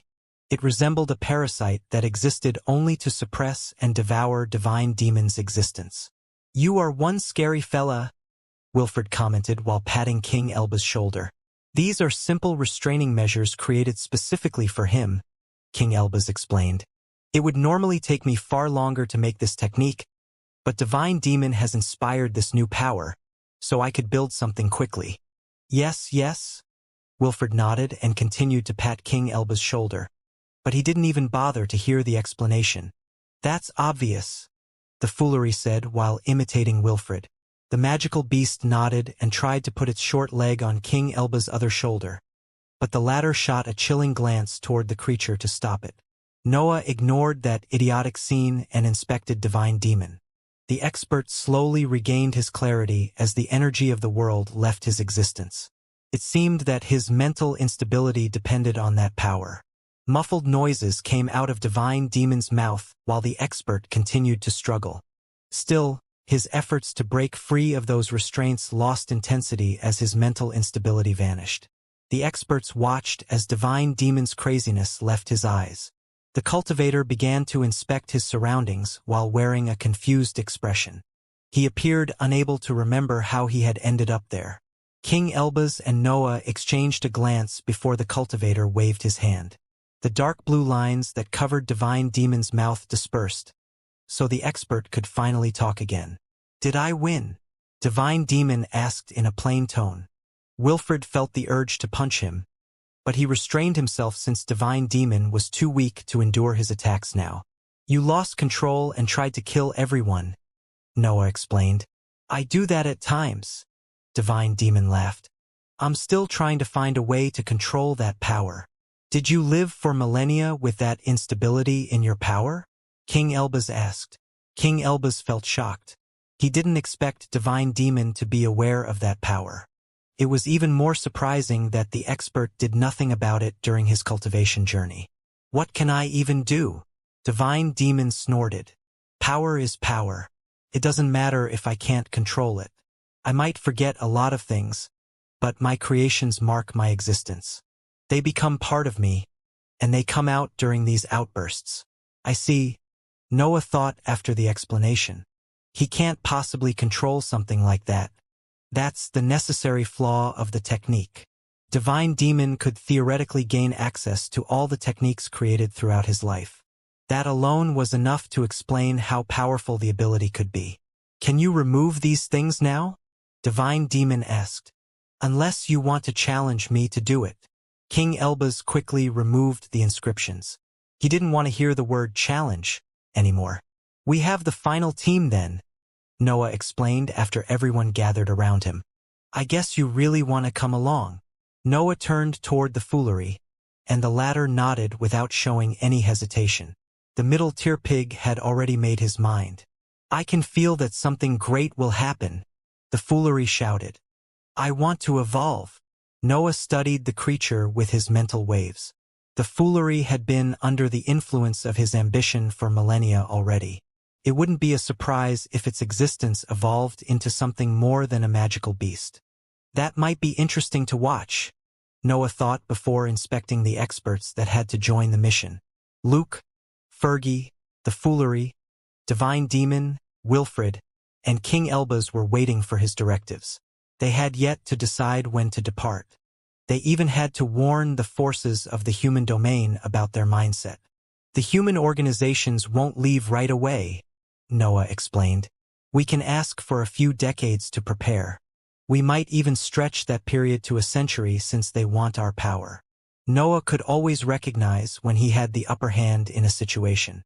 The human forces had to be quite desperate to ask for his help, which meant that he could act as he wished. "Elbaz and Luke will take care of buying us time," Noah concluded. The rest of us will immediately go in seclusion and handle our stuff. Say goodbye to friends and lovers. This mission might last for entire millennia." Those words were mostly for himself. Noah knew that he had to talk with June. The couple had to separate again, but that event was inevitable due to their difference in power. Noah didn't waste more time in pointless words. The experts separated and went toward their training areas to prepare for the imminent mission. The excitement generated by the tournament soon dispersed. The various underlings resumed their usual routines, and many benefited from the powers displayed during the battles. Those who had managed to become part of the mission were monsters among existences.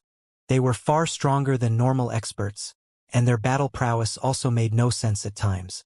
All of them could express liquid stage battle prowess, even if some were still in the gaseous stage. The various underlings obviously wanted to achieve the same with their power, and only a firm foundation could lead to those heights. Noah found a familiar figure waiting for him inside his training area. June sat at the center of the blue plane that Noah had claimed for himself, and battle intent flowed out of her body. "Do you want to attack me already?" Noah asked while wearing a smirk. "That would be pointless," June sighed before calming down. "You are improving quickly. I can only be happy for you." Noah inspected his lover, and a tinge of sadness appeared in his mind. June was about to approach the breakthrough to the 8th rank, but she was still too weak. Part of Noah had already considered the worst possible outcome. There was a chance that June would never catch up with his power, and that difference could only lead to a separation. Noah didn't want that, but he couldn't deny that possibility either. He would continue to shoot higher in the sky so June might lose sight of him at some point. "I think I'll also leave once your mission starts," June revealed while glancing at the sky. "You can't come with us," Noah sighed. "The whole mission might even be a trap. You will only slow us down." Noah didn't hold his words back, but June didn't mind that. They had always spoken the truth to each other, and that wasn't the time to start lying. "I didn't mean that," June shook her head. "The Legion and your organization need more lands, but the human forces will soon start expanding again. I will fight them. I want to live the millennia without you on a battlefield." Noah and June didn't let the sadness that lingered in the area make them waste the few years they had before the mission. They cultivated and remained together without ever leaving each other's side. King Elbaz and Luke contacted the forces of the human domain, and they settled for a period of 100 years to prepare for the mission. All the experts had to polish their techniques and plan life-saving abilities in case something went wrong. A lot could go wrong in a mission like that. Everything could even be a trap set by heaven and earth. Noah and the others weren't even sure whether the human organizations would turn on them. Other worries also lingered in their minds. There was a chance that the human organizations and heaven and earth had been honest about the whole matter. The troubles on the other side of the immortal lands could be far more threatening than anyone expected. Noah couldn't develop life-changing abilities in that short time. His companions had already reached a perfect form. His sword arts were incredible, and his centers of power were nowhere near breakthroughs. Still, Noah could focus on an ability that had been in his mind since the battle between Great Builder and Radiant Eyes. The corrosive aura radiated by the parasite was incredible, and could become stronger depending on how many nutrients it absorbed. Yet, it had a short range, and Noah could only use it to support his regular slashes. That was almost a waste of the parasite's power. The demonic form was a living being that could rival powerful existences on its own. Having it as a mere enhancer of his attacks didn't express its true might. Radiant Eye's scarlet aura had inspired Noah. The demonic form already had toxic properties due to the fusion with another spell, so it could theoretically act as a ranged attack if handled properly. The parasite's nature was the main issue in that procedure. The magical plant didn't want to cooperate with Noah. It only wanted his energy. Noah's words couldn't reach the magical plant. The parasite ignored them while continuing to feed on his energy. "You handle this idiot before I rip it out of my chest." Noah sighed through his mental connection. Snore, the demonic sword, Duanlong, and Night handled that part of the procedure. They were similar to the demonic form in terms of existence, so they managed to make it understand what Noah wanted to do after a few days. The next step was trickier. Noah wanted to take control of the corrosive aura, fuse it with his ambition, and use it as a ranged attack. However, that power had no owners. Even the parasite couldn't suppress it. That discovery forced Noah to change his approach. He couldn't transform the corrosive aura into one of his techniques, but he could give it to the parasite. The procedure changed after that decision. Noah went from trying to suppress the corrosive aura to enhancing it. He had to improve the magical plant to obtain his new technique, but that growth had to happen inside specific limits. Noah wanted the parasite to evolve, but only if it reached a specific state. He wouldn't accept random mutations, especially when it came to a creature that could hurt him. The black hole took care of that part of the procedure. The organ activated the workshop and tinkered with dense currents of Noah's ambition. Noah's law was the perfect material for the process. It naturally forced evolutions, and the workshop could push that power toward specific fields. Of course, Noah had to perform countless tests. He could see if his ambition expressed the intended power only after the materials evolved. Noah had to cut away roots and test his new ambitions on them. It was easy to keep those materials alive inside the dark world, so he could study the effects of the corrosive aura once they evolved. The roots didn't change after the dense ambition seeped inside their fabric and forced them to evolve. Only the corrosive aura carried the changes that happened during the transformation. The corrosive aura would intensify and obtain different natures depending on the type of ambition used on the roots. That power often became unstable, and it rarely met Noah's requirements even when it reached a decent form. Noah had to waste entire decades to find the ambition that could produce the intended effects. His tests stopped when he managed to transform the corrosive aura into a dense black substance that seemed attracted by every living being. Now the annoying part, Noah sighed once he completed those steps. The last phase of the procedure would put him in danger. Noah was about to improve the demonic form while it was inside his body. The evolution would require a lot of energy, and the parasite would take it from his tissues. Noah didn't let the procedure scare him. He had done worse in his life. He still recalled the time when he had to cut his arms to create blades. The workshop created a large amount of the special ambition obtained after the many tests. That energy then flowed inside his chest and fused with the parasite's core. The magical plant grew restless when Noah's ambition forced it to evolve. Its roots spread inside his body and began to drain tissues, muscles, and organs to obtain the energy required in the transformation. A sense of weakness filled Noah's mind, but he discarded that feeling. His body contained enough energy to sustain the evolution. He wasn't scared of the parasite's hunger. The magical plant improved as the evolution took place. The parasite was in the lower tier like the other companions, but its power increased during the transformation. Noah's body was far above the standards of the middle tier. His physical prowess could match some of the weaker upper-tier magical beasts. A magical plant in the gaseous stage saw the primary energy inside his tissues as the best nutrient in the entire world. The black hole helped in the process by shattering part of its dark matter and create more primary energy. The parasite had an endless flow of nutrients at that point, so its growth met no obstructions. The parasite slowly reached the middle tier as its corrosive aura transformed. A black substance began to cover its roots, and its overall shape grew. It began to fill more of Noah's chest, but he didn't feel its weight. The magical plant eventually stopped requiring that massive amount of energy. Its form stabilized, and its hunger also decreased. Noah felt surprised by its new requirements, but he decided to ignore that matter. Noah could only be happy that the parasite required so much energy. That was a clear sign that its power was incredible. I finally have a new weapon, Noah sighed in his mind after the procedure ended. But a familiar aura suddenly appeared near his training area. Noah! King Elbaz whispered through his mental waves. It's time. Everyone is ready. Noah turned toward June. His lover smiled as battle intent built inside her figure. His departure would mark the beginning of her mission. She couldn't wait to jump into the human domain and create an endless battlefield that could keep her company during their separation. June and Noah didn't need words. They exchanged a kiss and separated. Noah flew toward King Elbaz to join the rest of the team, while June contacted the weaker troops to start the invasion. Noah and the others left the domes and blue lands right away. They were already late, but they didn't care about that issue. They simply couldn't wait to start the mission and explore the other side of the immortal lands. King Elbaz, Wilfred, Divine Demon, Fergie, Luke, Noah, and the foolery left and flew across countless regions to reach their destination. They could teleport, but they didn't trust the human forces enough to go there without inspecting the environment.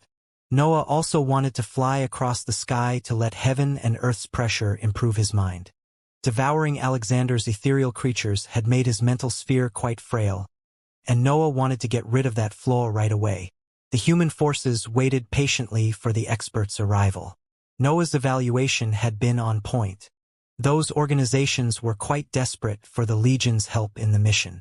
King Elbaz made sure that the regions didn't have any trap or sensor. The group could safely fly toward their destination and inspect the power deployed by the human organizations. Multiple families had decided to join the mission, and Luke described all of them before the experts met. They had also agreed to send only 3 liquid-stage existences each, so there were less than 30 cultivators in the area. "I thought we said that the mission was dangerous," one expert from the Rotway family shouted when it gazed at Noah's group. "He is Harold Rotway," Luke explained through his mental waves. "It's rare to see him out in the human domain since he takes care of few mines of soulstones." Harold's eyes were on the foolery. He could accept that Noah brought existences in the gaseous stage, but he didn't understand how a magical beast could help. Moreover, the magical beasts were heaven and earth's enemies, while the mission required them to help those rulers. Harold obviously had doubts about that creature. "You can try to convince it to remain behind," Noah sighed. "We all tried." The foolery took that remark as a compliment and raised its head. The gesture left the human experts confused, but Noah's group acted as if nothing unusual was happening. "We are ready to leave then," Gloria Sailbird announced once Noah's group landed on the ground. "Yes, but I'd like to say something before the mission," Noah said and claimed the experts' attention. "I still have my doubts about this whole quest," Noah explained.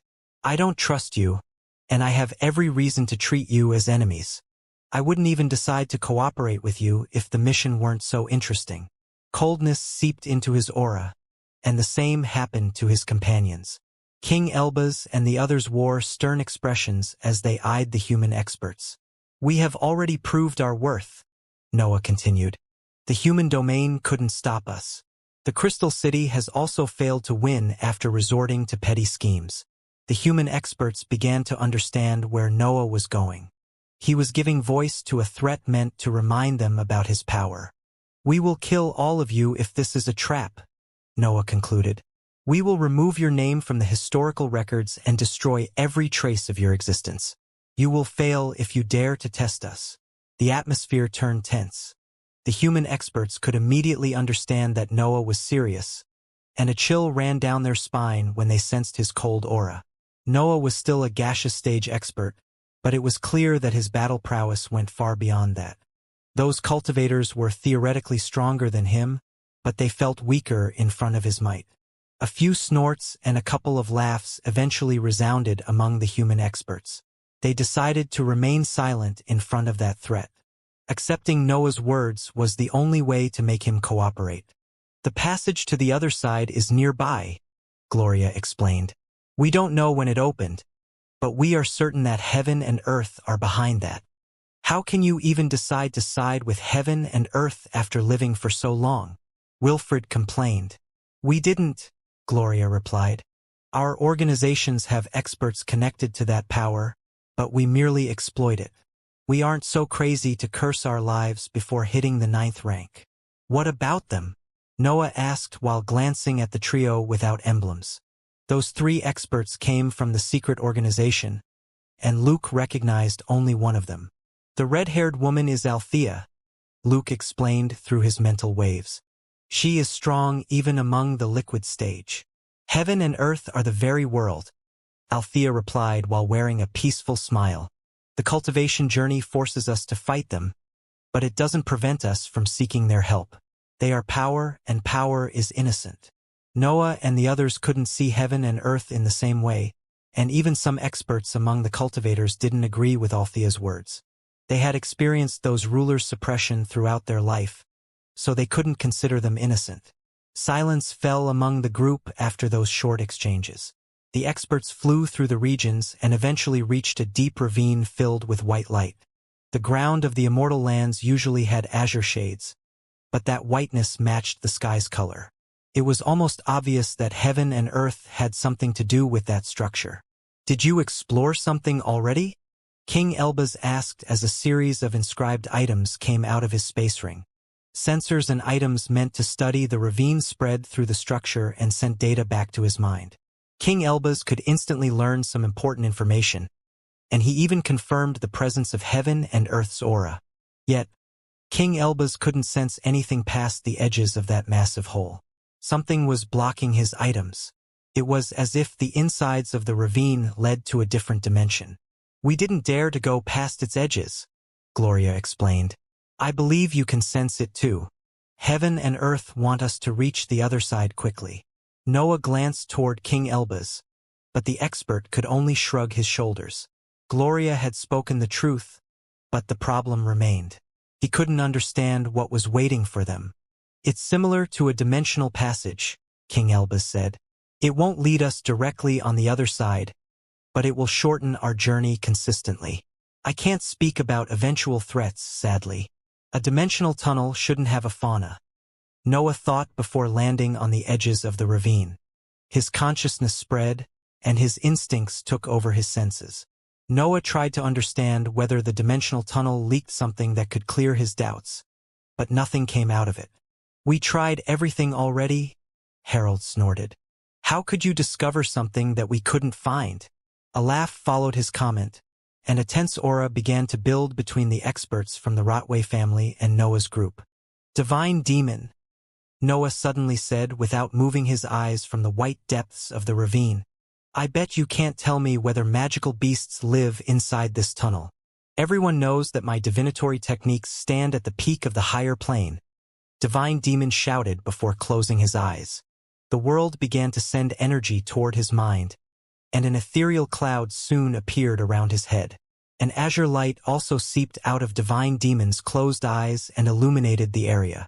"A species capable of moving through dimension is currently in control of the dimensional tunnel," Divine Demon revealed in an ancient voice. "The species name is Spacehounds. They might also have a rank 9 specimen among them." The group from the human forces didn't believe Divine Demon's claims. They couldn't trust a rank 8 cultivator when it came to that inspection. Their best inscription masters had tried and failed in studying the dimensional tunnel. In their minds, an expert couldn't reach better conclusions in such a short amount of time. On the other hand, Noah and the others wore stern expressions. They knew how powerful Divine Demon could be, especially when challenged. They immediately covered themselves in defensive techniques and inscriptions since he had confirmed the presence of an enemy pack inside the dimensional tunnel. That serious reaction made some of the experts from the human organization wonder whether that scene was an act. They could guess that Noah and the others wanted to give the Legion some credit, but they didn't believe that their companions would go to such lengths to prove it. After all, Noah's team didn't need to brag. Their fame had already spread through the whole higher plane. Defeating the Crystal City on multiple occasions had been enough to turn them into the most famous experts in the Immortal Lands. The human organizations had also learnt about Radiant Eye's defeat. They didn't know the details behind that feat, but they were aware that Noah's group had something to do with it. Having experts who had managed to take care of a rank 9 threat as their companions was incredible. Some of the cultivators from the human organizations even wanted to use the mission to establish a friendly relationship with Noah's organization. The oldest forces could understand how the political environment would evolve. Siding with the organization containing the higher number of monsters was the best approach in any situation. Noah was one of the few experts who didn't activate any defensive technique. Wilfred and the Foolery imitated him, but their actions had no connection with those events. They simply didn't need inscriptions or protections. "We are ready when you are," Noah eventually said without moving his eyes from the ravine. Gloria, Harold, and Althea soon tried to push the other experts to cooperate. Someone had to lead the group inside the dimensional tunnel, and Noah's team had no intention to take the vanguard role. The team from the Money family eventually took the lead and crossed the edges of the ravine. The trio's figures disappeared once they entered that whiteness, and their auras even stopped reaching the surface. Gloria glanced at Noah, but the latter only pointed at the ravine. His team would be the last to enter the dimensional tunnel. He wanted that group to think that Divine Demon could also sense the imminent threats. Some experts wanted to complain. Noah and the others were the less trustworthy existences among them. Yet, they couldn't say anything on the matter, especially since Noah's force was a guest among those teams. The experts slowly began to enter the ravine, and Noah's team soon remained alone on the surface. Everyone else had gone inside the dimensional tunnel, leaving only his experts on the outside world. "We can still turn back," Noah teased his companions, who gave voice to snorts and loud complaints. The experts had no intention to leave. They knew that they had to play along to maintain their stern scene, but the dimensional tunnel was too interesting to ignore. The foolery quickly shot toward the whiteness, but Wilfred stopped its flight. The magical beast was reckless, but the hybrid couldn't let it take all the risks on itself. Wilfred and the foolery ended up crossing the edges of the crack together. Fergie and Luke followed them, and the rest of the group soon imitated their companions. Noah was the last to enter the whiteness. The scenery in his vision changed as soon as he crossed those edges. His consciousness also became able to sense the difference between the two environments. The outside world was calm but also full of life. Instead, the dimensional tunnel appeared as a dead environment that couldn't offer anything. Dark rocky walls filled Noah's vision. He found himself in an underground structure that resembled the lands in the lower plains. He couldn't see any white light or higher power in that terrain. King Elbaz and the others experienced a similar surprise. Even the experts from the human domain felt the same. The dimensional tunnel didn't seem to have anything interesting, but the existences ignored that feature due to the possible rewards on the other side of the immortal lands. Noah's senses began to send strange signals toward his mind. His mental waves could pick the traces of unique magical beasts inside that environment, but he couldn't understand where they lived. King Elbaz and the other inscription masters reached similar conclusions, and they didn't hesitate to convey them to their companions. They were in a foreign environment filled with empty areas, but danger lingered in the air. A strange tension also fell among them, but they couldn't pinpoint the source of that sensation. Noah felt quite happy about that.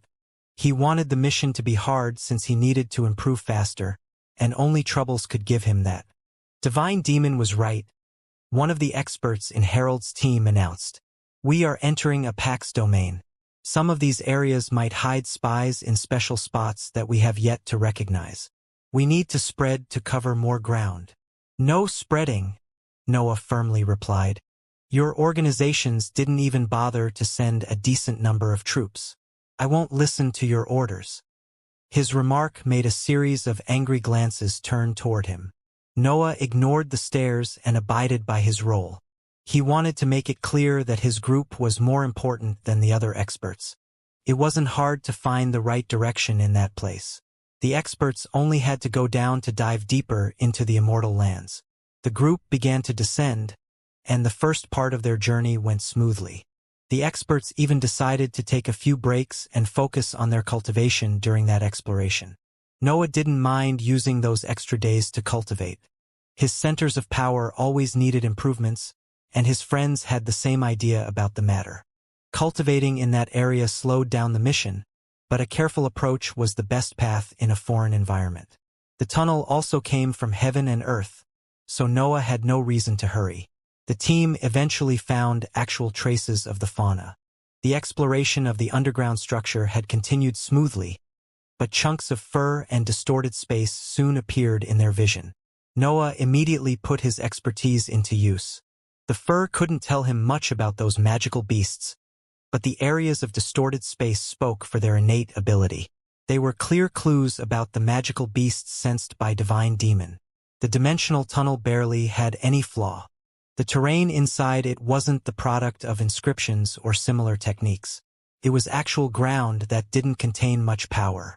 The environment was also stable and could endure the pressure radiated by the group.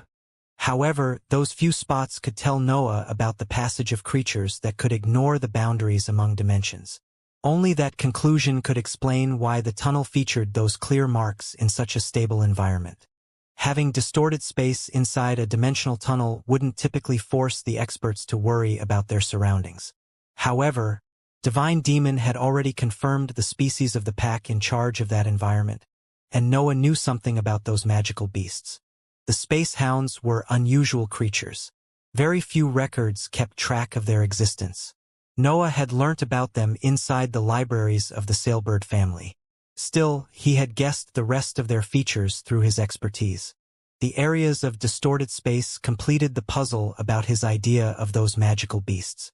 It became clear that the space hounds could walk freely through the edges of the dimensions, and that led to a scary conclusion. Those magical beasts could already be around the group.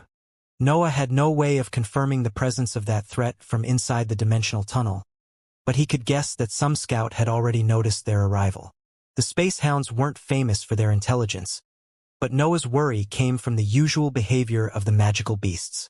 The arrival of an external threat inside a lair would often force the entire pack to act, and that meant attracting dangerous specimens.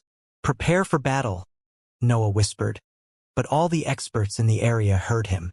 His words were for his companions, but some of the experts from the human organizations listened to his advice. His friends did the same, while the most arrogant cultivators decided to ignore that warning. It was hard to believe in such a warning when the group only found pieces of fur. The distorted space didn't even classify as a clue to the hound's presence, since it could be a common sight inside dimensional tunnels. The layers among the dimensions prevented Noah from learning more about that fauna, but his instincts told him that a threat was approaching him. His dangerous sensation also intensified as the group continued to dive through the dimensional tunnel. The demonic sword and his companions came out of the separate space on their own after the dangerous sensation reached a critical intensity. Those creatures were almost sure that something was about to fall on Noah, so they prepared for a fierce battle.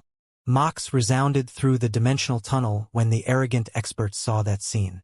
They couldn't understand why Noah was so scared, but an explanation soon appeared in their vision. The space around the group suddenly began to bend. The terrain and air in the area twisted until it gained dark features. It seemed that something had broken, but that was only the beginning of the event. A series of tall figures slowly flew out of that distorted space. Dog-like creatures with silverish fur and a series of black signs on their back came out of those spots and leapt toward the experts without bothering to launch battle cries. Noah's senses immediately screamed. Most of those rank 8 magical beasts were in the lower and middle tier, but 2 were in the upper tier. "This is a proper platoon," Noah shouted in his mind at that sight. The pack wasn't underestimating the invading team. Those magical beasts had sent enough troops to wipe them away, but those creatures appeared far below the average in terms of pure battle prowess. The ability to travel through dimensions was an incredible tool that heaven and earth had definitely punished. Noah didn't believe that such unique magical beasts could keep their innate skills without having serious drawbacks in other fields. Heaven and earth usually lowered the fertility of a species to punish it, but they took drastic measures when certain innate abilities went overboard. They had done the same with the light-devouring dragons, so Noah guessed that his opponents had to be inside specific standards to remain outside those rulers' radar.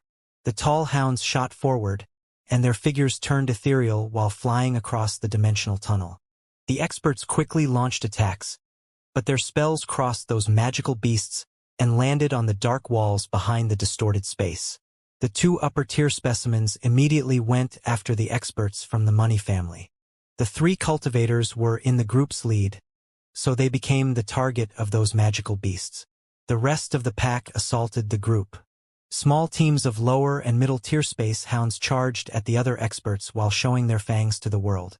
Noah studied the creatures flying toward him. He waited until those magical beasts turned material, and his blade immediately flashed at that sight. The 4 magical beasts in the lower tier that had decided to attack Noah quickly regained a material form, but a storm of singularities landed on their figures. Their bodies almost disappeared after those attacks crossed them. The rest of the group handled that threat quite well. The space hounds were nothing more than hungry magical beasts after their bodies returned material, so a few spells could take them down. That didn't apply to the two upper-tier specimens. They appeared able to turn specific spots of their body ethereal and dodge most of the attacks that flew in their direction. The exchange for the experts of the money family turned out poorly. Their opponents were quite threatening, and one of them managed to reach one of the cultivators. The expert found the creature's teeth stabbed on her arm before she even had a chance to retreat. The cultivator had tried all her techniques to keep the space hound away, but the magical beast didn't let those abilities reach it. The creature turned most of its body ethereal before materializing its teeth and ripping away the cultivator's arm. Nothing could stop that attack. Even King Elbaz would struggle in the task. Noah's focus returned to his friends after he witnessed the cultivator losing her arm. His demonic sword cut the air non-stop, and sharpness accu.mulat on his surroundings. Noah could make singularities appear whenever one of the magical beasts in the area turned material, but one of the experts from the human forces seemed to do better than him. The cultivator had created a gravitational pull around him. The force attracted the creatures even in their ethereal form, and it seemed able to damage them in that status.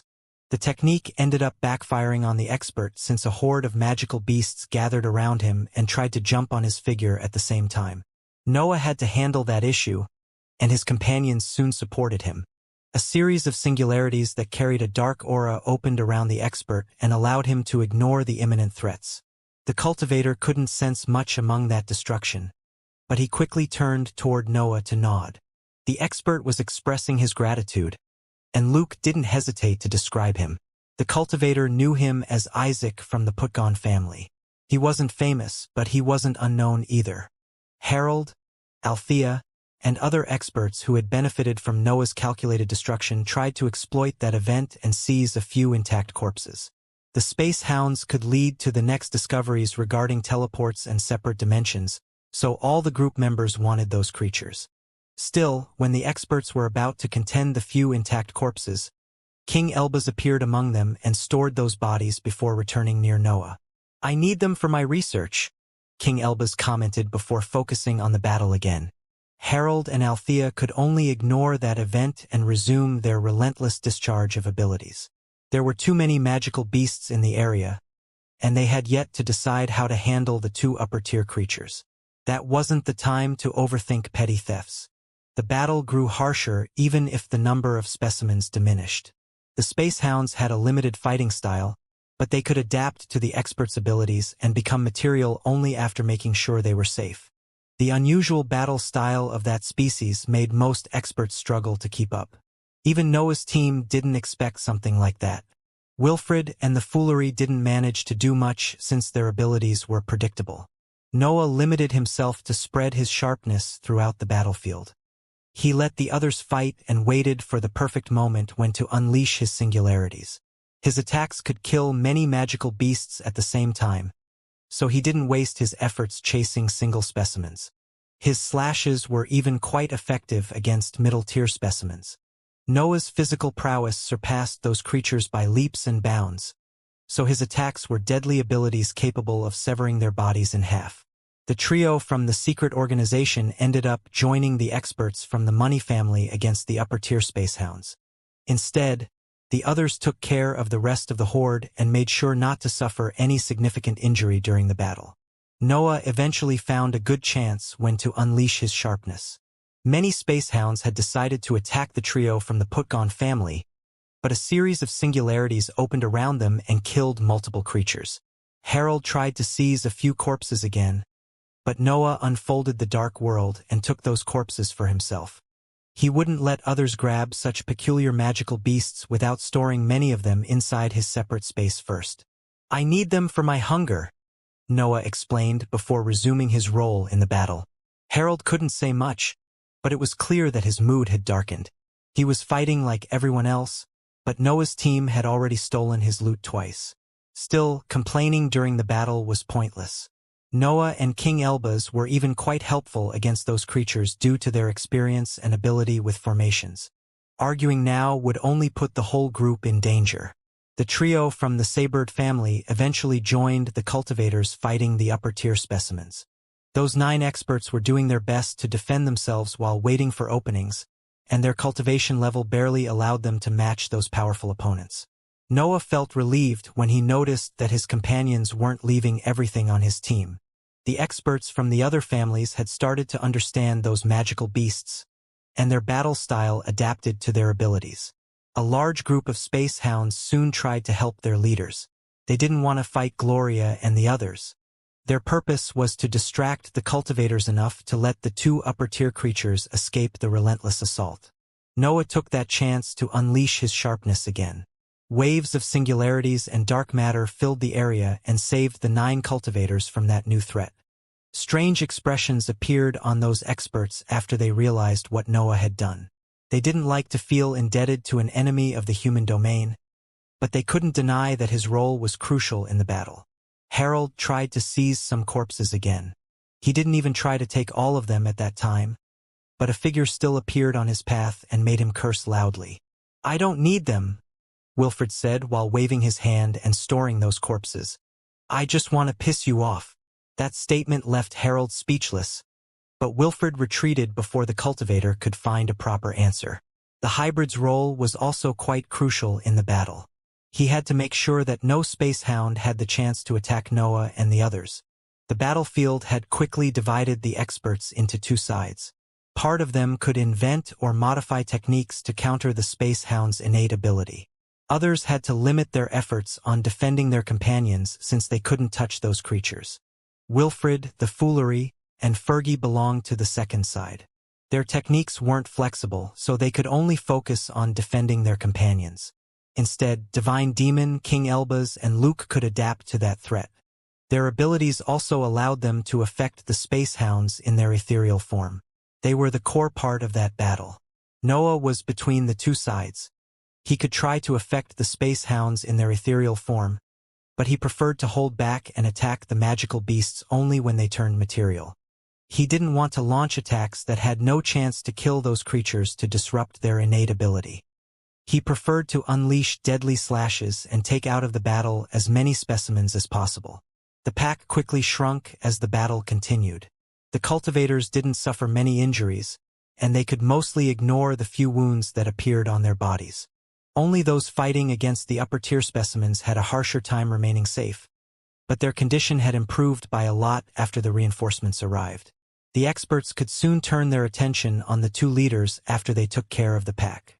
Yet, the magical beasts decided to leave the battlefield once they understood their position. Noah and the others had taken care of tens of specimens without suffering any loss. The space hound's intelligence was below the average, but they could understand when a battle was over. The experts gave voice to loud curses and taunts once the 2 upper-tier creatures opened a path through the distorted space and disappeared from the area. Their departure marked the end of the battle and made all the existences relax. Most of those experts turned toward Noah. They had to admit that he had been able to sense that threat before the space showed signs of distortion. His senses were too reliable to ignore. Everyone had noticed Noah's behavior toward Harold, but no one talked about it. Even Harold decided to let go of the matter to avoid pointless discussions. The battle had shown how Noah and his companions were necessary to that mission. They could even take care of important roles that only hybrids could fulfill. Moreover, King Elbaz was an inscription master that even liquid stage experts had to respect. Those who knew about formations had seen how the cultivator had handled the space hounds, and they could only approve his approach. Noah didn't care about that acknowledgement. An obvious conclusion had appeared in his mind during the battle, and he couldn't help but worry about it. The pack of space hounds had managed to send 2 upper-tier specimens and an entire army of creatures in the 8th rank during the first attack.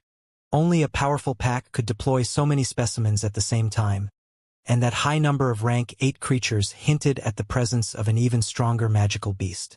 Noah felt almost sure that the dimensional tunnel hid a rank 9 specimen, and he had no idea how to handle that issue. The group decided to rest after the battle. Those experts didn't suffer many injuries, but the fight had been tiring nonetheless. The sheer number of space hounds and their annoying power had forced Noah and the others to fight for a long time to defeat the entire pack. A simple platoon had also threatened their safety, so the experts needed to reorganize and create battle plans. The magical beasts were theoretically easy to fight, especially for a group that featured multiple experts. Every species had specific flaws that existences who wielded many abilities could exploit. The space hounds weren't an exception, but their innate ability was quite annoying to counter. Only some experts had attacks that could touch those creatures once their bodies became ethereal. The battle didn't only clear eventual doubts about the space hounds. It also made the group gain an idea of the overall strength of its members. The cultivators from the money family had proven themselves worthy after keeping the two upper-tier magical beasts busy, but other experts also gained a decent reputation during those exchanges. Everyone acknowledged Divine Demon and Wilfred's power, and the same went for their weaker companions. The cultivators almost couldn't believe how Noah and the others could do so well in a battle against hordes of rank 8 magical beasts. Noah's battle prowess wasn't a surprise since those cultivators had heard stories about him, and seeing him in an actual fight made them understand that he deserved that fame. Instead, the others came out as a surprise, especially when it came to King Elbaz. The cultivator had quickly understood the space hound's flaws, and he had adapted his abilities to counter those creatures. That battle prowess and Noah's judgment made his group gain a decent reputation among the cultivators. The initial arrogance showed by some of those experts vanished after the fight. It was clear that Noah's team could help them greatly. "Are you sure that this place holds a rank 9 specimen?" Isaac Putgon asked after the experts healed and gathered on the dark ground. "I don't see how such a large pack can exist without a rank 9 leader," Noah explained. Noah's judgment had been on point before, so the cultivators began to value his opinion when it came to the fauna in the dimensional tunnel.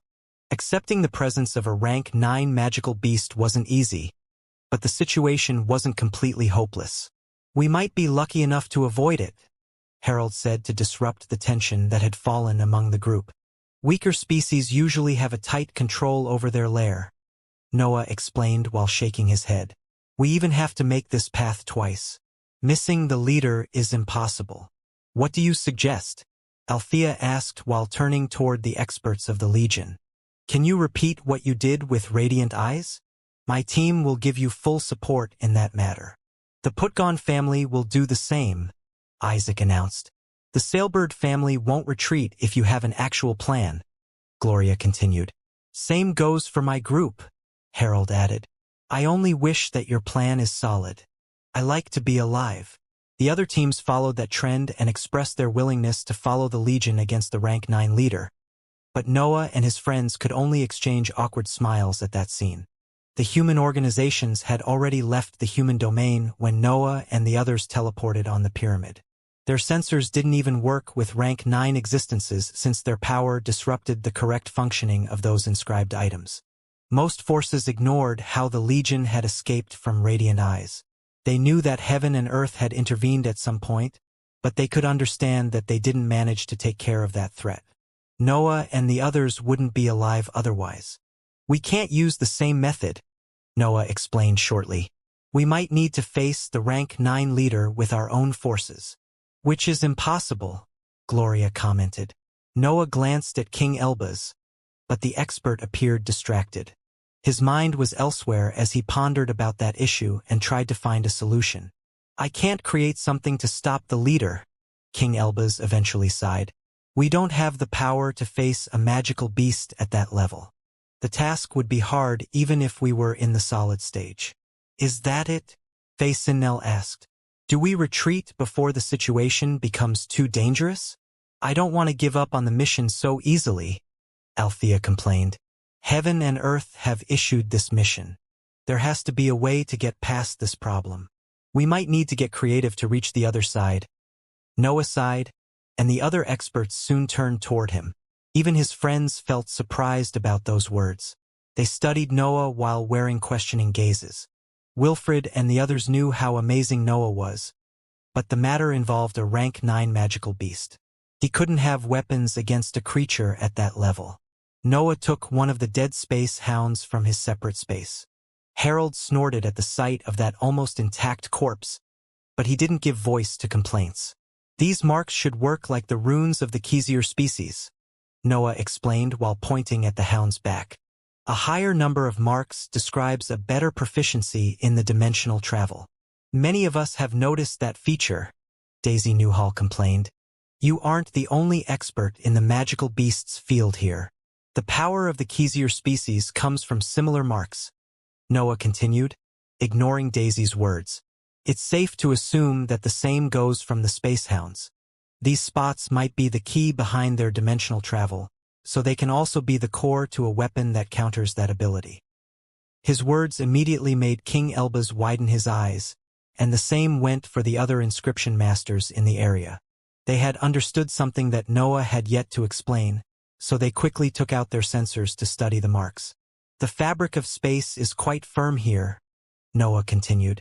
Piercing it requires a lot of power, even from species that can travel through it. I wonder if we can create something to stop the space hounds before they reach our position. Space bent before the arrival of the space hounds. Those creatures left distorted areas after their passage, so their travel through dimensions wasn't completely natural. Noah wanted to exploit that feature. The marks could contain deep secrets about the laws connected to space, and the experts could turn them into weapons that made the environment even sturdier. Fighting an endless horde of rank 8 magical beasts led by a rank 9 specimen was impossible. However, preventing them from reaching their surroundings was doable, especially since space would work against them. We can go past that, King Elbaz explained as ideas finally surged in his mind. Sealing the space around us is a good plan, but we have to take into consideration that the rank 9 leader will have nigh-endless physical strength. It might enter this dimension anyway. What do you suggest? Noah asked. We can turn space itself into a weapon, King Elbaz continued. I can recreate the space hound's innate ability and close the distortions at will. I believe even rank 9 specimens won't be able to enter a dimension when their power works against them. Noah didn't know how to turn those marks into an inscribed item that could control the space hound's innate ability. His expertise covered different fields, and ideas on how to fuse those materials with his techniques already filled his mind. Yet, Noah also had a vast experience facing threats that his cultivation level didn't allow him to overcome. He had often relied on tricks and shameless tactics to win certain battles, especially when it came to his time in the lower plane. His idea to turn the runes into a weapon was crucial to developing a strategy to give the group a chance against the rank 9 leader. King Elbaz and the other inscription masters immediately began to work on those marks, but the experts didn't stop their advance. The inscription masters required materials to create the intended weapon. Most space hounds only had 3 to 4 marks, and they weren't enough to cover the needs of the tests. Noah, King Elbaz, and Wilfred also didn't want to give up on their loot for the team's sake. They preferred to advance through the dimensional tunnel and hope in new attacks to gather more materials. The dimensional tunnel seemed to have checkpoints. Noah and the others would travel for months without meeting magical beasts, only to find a massive army waiting for them in the following areas. Noah guessed that the dimensional innate ability didn't give the space hounds complete control over that area. That power probably had limits, which would even explain how that species had decent fertility. King Elbaz and the other inscription masters soon confirmed his guess. Studying those marks gave them a deeper understanding of the laws concerning space. The experts could eventually find weaker spots in the fabric of the dimensional tunnel that the space hounds used for their attacks. The inscription masters didn't hide their discoveries from the rest of the group. They passed their understanding to their companions so that all of them could learn to find where the space hounds were likely to appear. The development of the inscribed weapons proceeded smoothly since the group always found new materials. Those experts ended up having so many corpses that they started side projects while the inscription masters handled the main aspect of the plan. The marks interested Noah. He could sense that the laws contained inside those materials would help his movement techniques, but his ideas didn't stop there. The dark world had always been a powerful technique, but his opponents rarely gave him the chance to use it properly. Noah often fought experts stronger than him, so the dark matter failed to affect their laws. That weakness was inevitable, but the evolution of the dark matter limited those flaws. The dark world could affect liquid stage experts at its current power, but it was too frail to be important in those battles. Noah mostly used the dark world to support his other techniques, but he didn't dare to forget about it. The ability was a natural evolution of the domains, and it could still improve.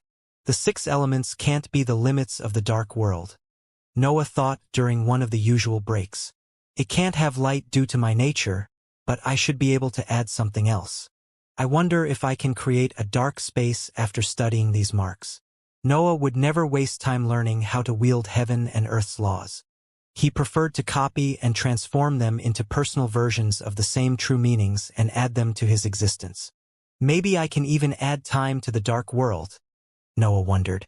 I already have a first version of dark time thanks to Chandal's existence, but it needs far more work to become something that belongs only to me. Limits that had always afflicted his existence began to vanish as his power increased. Noah was already a rank 8 expert who knew the path toward the 9th rank. His influence naturally started to flow into fields that he had never dared to affect before. The travel resumed before the experts took another break. The group had developed a silent cooperation during that period, and tension built as they dived deeper into the dimensional tunnel. The number of upper-tier magical beasts continuously increased. Every new battle featured more creatures at that level. The group was clearly about to approach the center of the pack, and they even began to expect the rank 9 leader to appear soon. That tension forced the inscription masters to work even harder and eventually led the entire group to stop the exploration until those experts developed the weapon. They had reached the point when it was too dangerous to proceed without their trump card. Noah lost himself in his tests while King Elbaz and the other experts continued their project. He had to give up on part of his loot to help the team, but he kept most of those corpses for himself. This ability is far different from Miss Void's technique, Noah thought during his tests. It affects a different aspect of space, something that I've only destroyed in the past. It was normal to face those difficulties, especially since Noah didn't want to copy the Space Hounds. He only DSIR'd to understand how they affected the space before creating his version of that power. His studies remained inconclusive since King Elbaz and the others eventually completed their procedure. They created a series of disposable upper-tier orbs that could force the space to stabilize and reinforce the barriers among the dimensions. King Elbaz even believed that the distorted areas would close on their own after the items activated. But he couldn't test that. He had spots with distorted space at hand, but he lacked enough materials to make new disposable weapons. The group decided to resume their travel after the inscription masters succeeded in their feat. The tension didn't vanish since they still had to face a rank 9 creature, but their fears lost intensity. The experts even took fewer breaks since they didn't need to focus on their strategy anymore. A few battles without any trace of the rank 9 leader followed their departure.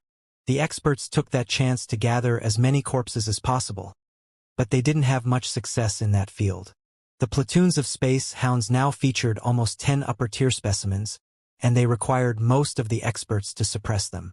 Only the few existences that avoided that battle could gather corpses, but they failed to reach a decent number most of the time. The Space Hounds didn't even remain in those areas for a long time. They mostly tried to inflict some damage with their sudden attacks, but they always retreated when they saw their numbers falling. Fighting those magical beasts had almost become a habit for the experts. Their studies had led them to develop battle tactics that could ignore the overwhelming difference in numbers. Everything seemed to go smoothly, even better than the first part of the journey. The Space Hounds' attacks also stopped being a reckless charge but turned into precise assaults meant to weaken the group. That situation didn't last since the group eventually met what they feared.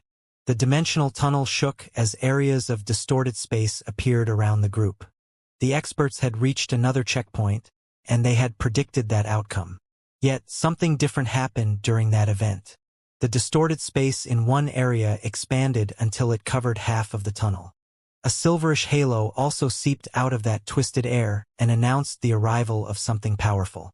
A dense aura spread through the dimensional tunnel as the rank 9 leader peeked out of its twisted space and moved its hungry eyes on the group. Drool even fell from the creature's mouth, and a deafening growl filled the area. The terrain and rocky walls trembled as those loud growls spread through the air and reached Noah's group. The experts had to recall their consciousness to resist the pressure that its voice carried. The sole presence of a rank 9 creature was enough to suppress every other existence in the area. Noah's team could barely withstand the heavy pressure generated by the leader of the Space Hounds, and the creature had yet to leave the distorted space. Only the leader's head had crossed the distorted space. The rest of its body was still inside a different dimension, but its hunger could already force the experts to deploy defensive measures. It was clear what would happen once the leader stepped on the dimensional tunnel with its entire body. Noah and the others would die without having the chance to escape. The rank 9 creature was in a different realm. Of course, their strategy saw them activating the inscribed weapons before that event. King Elbaz didn't hesitate to shatter the dark orb in his palm. The cultivator always wielded one of those items when space began to bend, so he was ready to activate it even during the suppression of the leader. The orb didn't make any sound when it crumbled. Its shards flew toward different areas of the dimensional tunnel and fused with the fabric of the environment to reinforce the space. Something strange happened in the areas with distorted space after the shards fused with the environment. The dimensional tunnel forced its fabric to stabilize, reverting the Space Hounds' effects. The areas with distorted spaces were portals for the Space Hounds.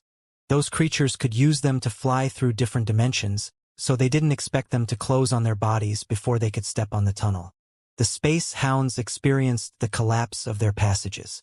The pressure inside the areas with distorted space increased as the instabilities flowed toward their center. The magical beasts had to use their entire physical might to resist that pressure and make a quick decision. They had to choose whether to retreat or jump into the dimensional tunnel. The angry growls of the leader soon forced its underlings to ignore a possible retreat. The rank 9 Space Hound was the only specimen among the platoon that could keep its portal open with its physical might, so it could continue to give orders even in that dangerous situation. One of the inscription masters, a member of Althea's team, shattered an inscribed orb to force the space to stabilize quickly. More shards fused with the environment and fought the innate abilities of the enemy pack. The leader gave voice to an angry roar when it felt the portal closing on its neck.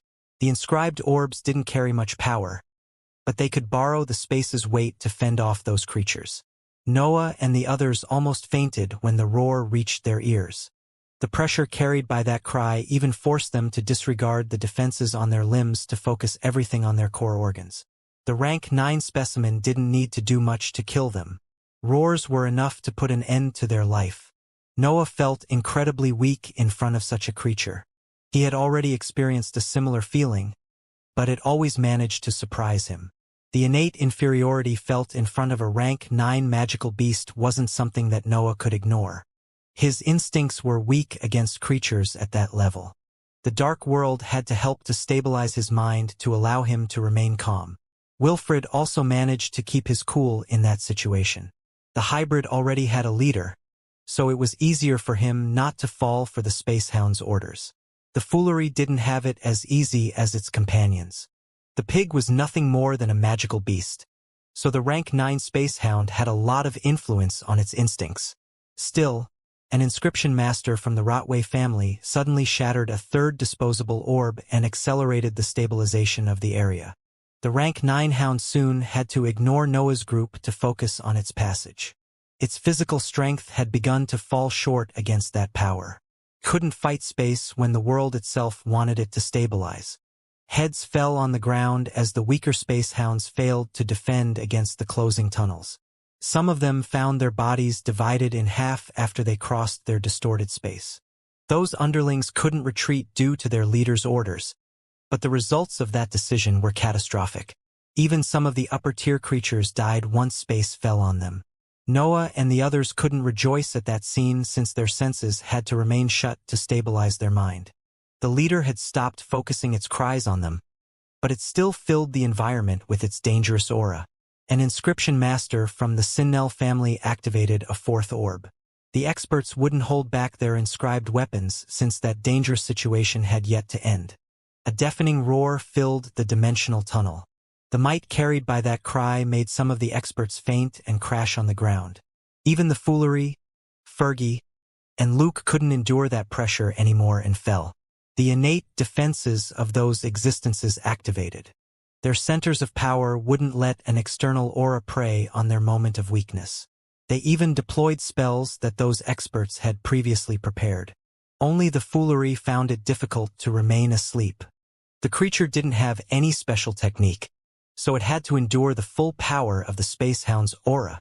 The pig puked blood, but it remained alive since it didn't have a mental sphere to shatter. The heavy aura eventually started to retreat. Noah could finally find a moment to open his eyes and inspect the scene. The other experts did the same, and the sight of the battlefield left them speechless. Countless heads and maimed corpses filled the ground, and only one spot still featured distorted space. The last spot with distorted space belonged to the leader, but the creature had already disappeared from that area. Only its faint presence continued to seep out of that passage, and that was enough to suppress the experts. King Elbaz turned toward one of the inscription masters and nodded. The latter quickly wielded another dark orb and shattered it to reinforce the area once more. The last spot with distorted space finally began to close. Its instabilities quickly vanished, and the leader's aura stopped reaching that part of the dimensional tunnel. The experts fell on the ground after the pressure left their minds. Even Noah felt exhausted after that experience. Facing a rank 9 creature had left him drained. Did we really do it? Faye Sinnell asked while turning toward the companions who were still awake. Seems so, Gloria replied as her gaze turned toward Noah. Gloria knew that a large part of the merit had to go to the inscription masters, but she respected Noah for his idea. He had started that whole procedure in the end. His plan to fend off a rank 9 creature had worked perfectly. The most surprising aspect of that matter was that Noah didn't see the rank 9 existences as unbeatable beings. Even creatures that stood at the peak of the cultivation journey couldn't make him run out of ideas. What now? Gloria eventually asked. We gather all the materials in the area and create more disposable orbs, King Elbaz explained. The leader will return, at least in this part of the dimensional tunnel. We need to be ready for its arrival. The exploration ended up proceeding as the experts had predicted. The group had reached the central part of the dimensional tunnel, and the rank 9 leader was in charge of that area. Multiple attacks featuring that powerful creature followed their advance, and the disposable orbs were their only effective weapon. The group had experienced warriors. Those experts had lived for a long time and obtained a liquid stage battle prowess after surviving through countless trials and adventures. However, their mission involved a rank 9 magical beast, and no training could prepare them for that threat. The deadly pressure that reached their mind whenever the leader appeared was an unbearable punishment that they could only endure. They didn't have better tactics at hand, and that reoccurring danger eventually started to affect their mental state. The experts had to keep their eyes closed, and their senses shut whenever the leader appeared. Then, they had to activate multiple disposable orbs during that suppression. Moreover, they had to kill multiple rank 8 specimens to keep up with their consumption of materials. Noah felt lucky that the human organizations didn't hold back when they chose the members for that mission. Their mental endurance was far above normal cultivators, and that allowed them to persist through that painful journey. Surviving the leader's pressure brought benefits to their mind, but the process left them drained. The experts soon stopped speaking to preserve their strength, but their teamwork continued to improve, which allowed them to waste even less of their power. Noah gained even more recognition during that period. His mind continued to accumulate stress, but he only limited a short time of his breaks to dispersing it. He spent most of his time studying the black marks and improving his understanding of the laws of space used by those magical beasts. The procedure could lead to immense benefits, so his ambition didn't let him focus on his recovery. His behavior ended up worrying his friends, but they opted to remain silent. They couldn't change Noah's mindset, and they had greater problems at hand. King Elbaz had multiple drugs made specifically for his existence, so he could disperse the stress far better than his companions. Instead, Wilfred, Divine Demon, and the others had to go through long periods of rest to stabilize their minds and return to a decent condition. The foolery was faring far worse than them. The creature was only a magical beast, so it could handle mental stress better than its companions. Yet, its instincts had slowly started to show signs of instability, and only Noah could take care of that issue. The pig had yet to accept Noah as its leader officially, but it listened to his orders. Noah forced the foolery to remain calm and in control of its instincts during that difficult part of the journey. The creature would have long since gone crazy otherwise. The group had to spend entire months in that condition. Their mental state continued to deteriorate as they kept overcoming the attacks of the rank 9 leader. The tension among the experts intensified, but their experience allowed them to remain calm. Noah, King Elbaz, and Wilfred even refrained from teasing the other cultivators for fear of triggering their anger. The faintest trigger could make those experts discharge the tension accu.mulat during those months. Everyone opted to remain polite and handle eventual grudges after they crossed that difficult part of their journey. Luckily for them, the disposable orbs forced their surroundings to remain stable for a long time. They could keep the fabric of the dimensional tunnel reinforced long enough to give the experts a few weeks of rest. The group wouldn't have survived for so long without that feature. The experts required those breaks to remain in control of their power. They would have retreated or killed each other already otherwise. The tension that had forced the experts to go all out to retain their sanity eventually vanished. All it took was another attack from the space hounds. The group saw large areas of the tunnel twisting, but they couldn't feel the presence of the rank 9 leader. Pure joy filled those experts at that sight. They didn't let their feelings take over their normal mental faculties. But part of them had already understood that the worst part of the travel had ended. The experts overcame that battle and rested in silence before advancing again. The space hounds soon attacked them again, but they only felt a second wave of excitement filling their mind. Even the second attack didn't feature the rank 9 creature. The experts didn't dare to relax just yet, but they could start to hope. The attacks from the space hounds grew weaker as the group proceeded through the tunnel. The inscription masters didn't even need to rely on the disposable orbs anymore. They could face those creatures with their own power and let their corpses accu.mutate in their storage items. The group eventually decided to relax when they saw that the attacks had begun to feature less than 5 upper-tier specimens.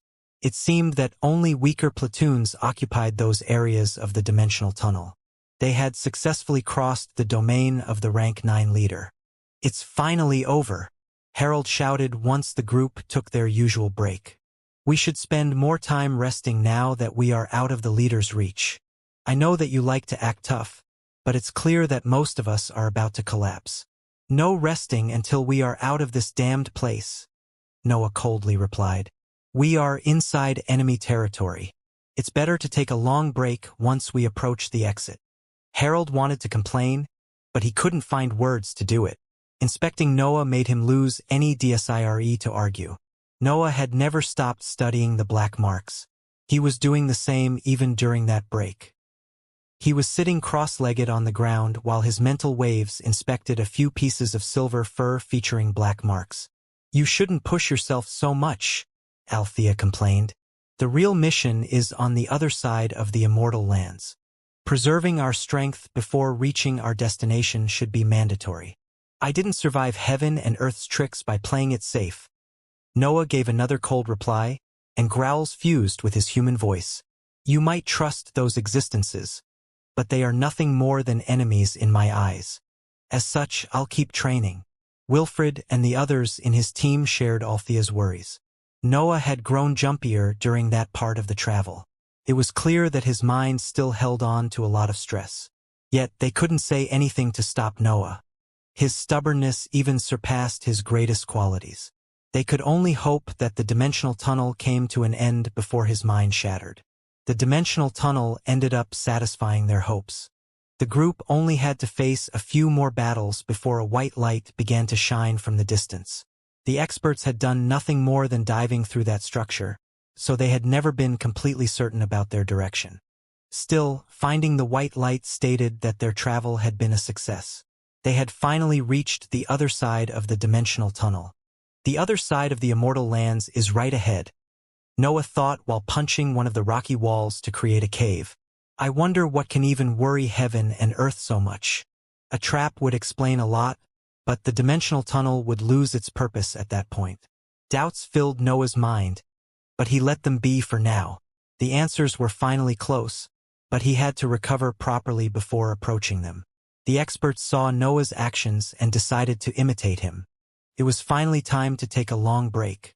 The studies have already improved my movement techniques, Noah thought while inside his cave, but I can't understand the core aspects of these laws. I'm still far away from approaching the transformation into a dark element. Noah was continuing his studies during his time inside the cave. He didn't care that his behavior was wasting the group's time. Heaven and Earth's mission would have to wait for him. His friends were partially aware of that behavior.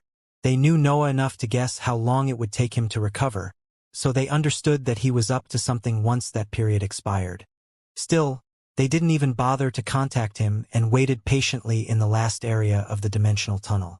The cultivators from the human forces eventually understood that Noah was doing far more than recovering, but they decided to ignore the matter. Noah's mental resilience had surprised them. Some had even developed a deep respect for him. Noah left his cave after spending a few years recovering and studying the black marks. His mind had returned at its peak, but his project with the dimensional abilities didn't meet a similar success. "I needed to spend these years in seclusion," Divine Demon exclaimed after leaving his cave right after Noah. "Rank 9 magical beasts sure are scary." "Indeed," Wilfred continued after leaving his cave.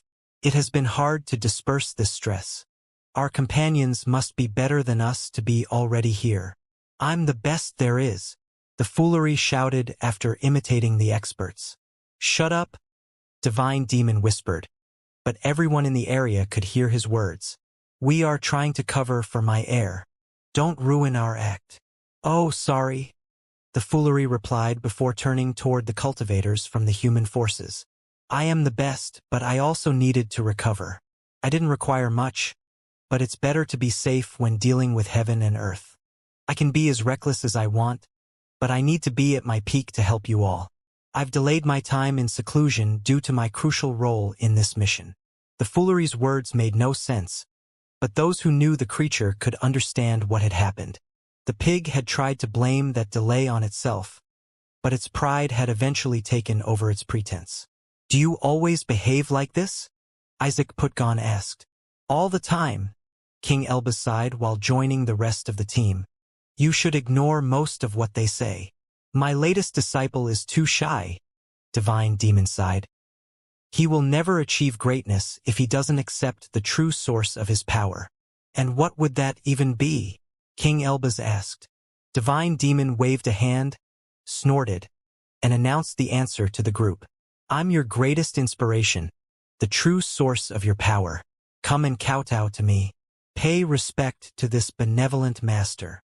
King Elbaz turned toward Isaac and nodded. The latter could only show an awkward smile at that scene. He would take King Elbaz's advice and ignore Divine Demon and the pig. Only Wilfred still deserved a second chance. "And I'm his greatest inspiration." The foolery joined that conversation while placing one of its short legs on Divine Demon. Noah had his eyes on the two idiots, but he was ignoring their words.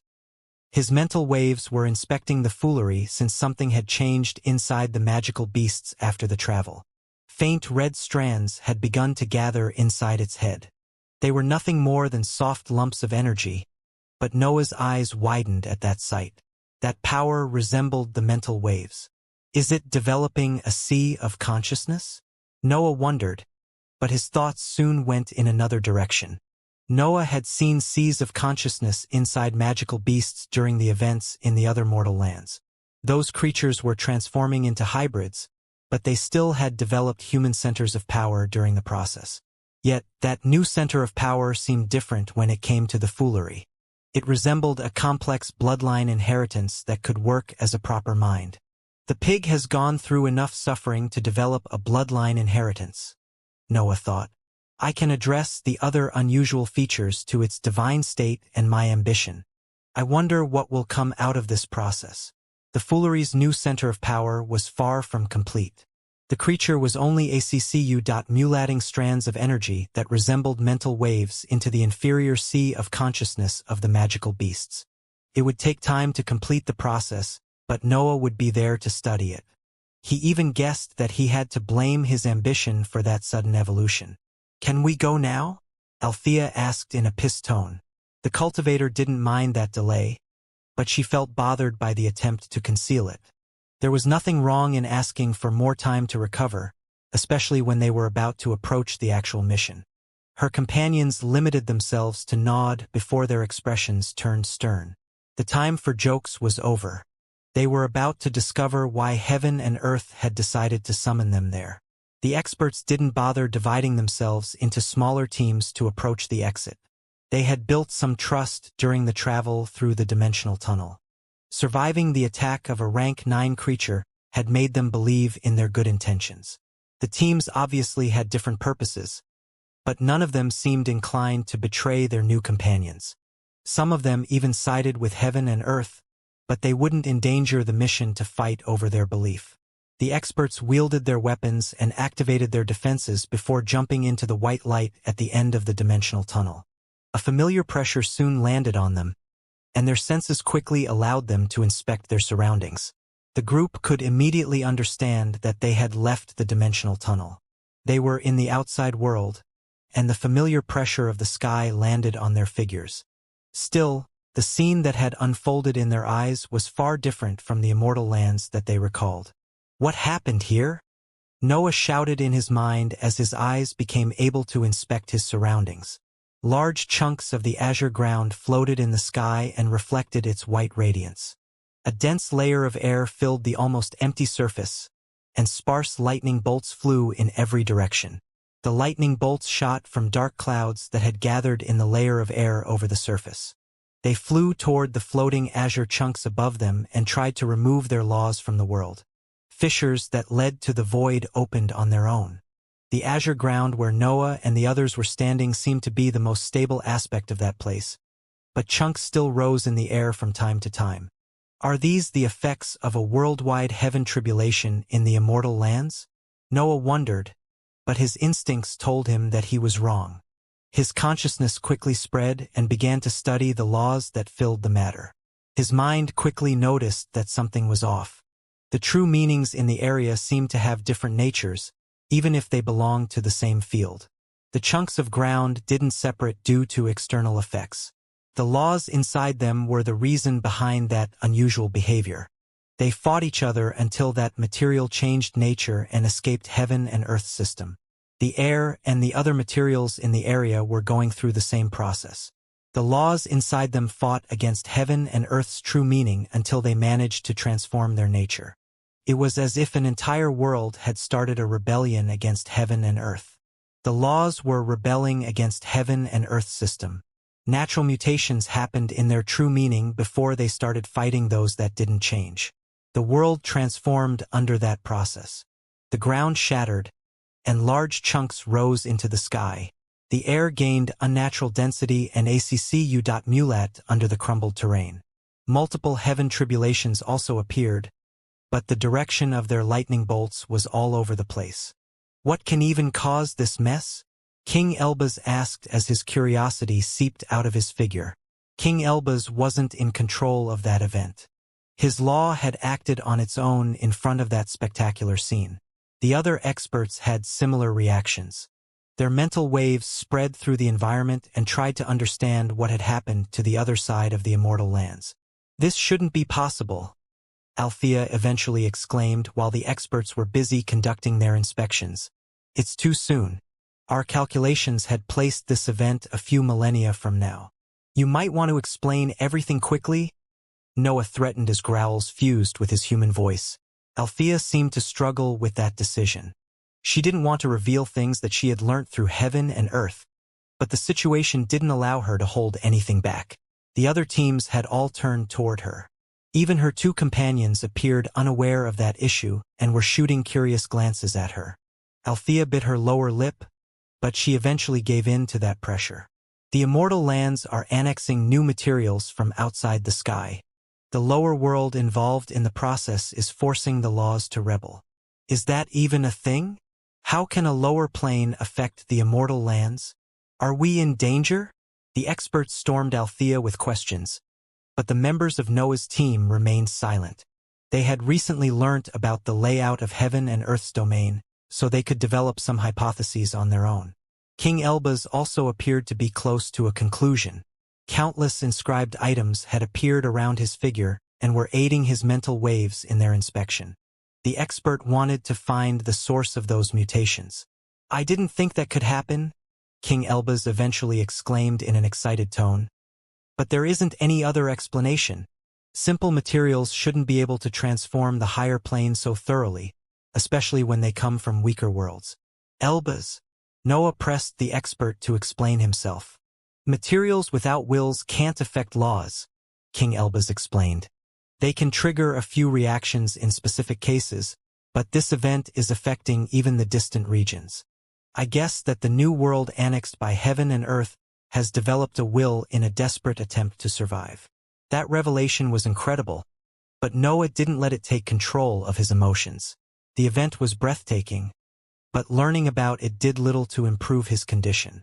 His eyes returned on Althea. The cultivator didn't say anything after King Elbaz's revelation, and her expression told her companions that she had reached similar conclusions. "The new world must have been quite big," Althea explained after breaking her silence. "It would explain why its materials are flowing into the immortal lands instead of remaining outside of the sky. As for the birth of a will, that can happen on rare occasions."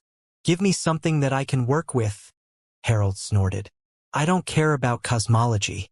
I only know that I'm in the middle of a world that had gone crazy." "These are the effects of the new world's will," Althea replied.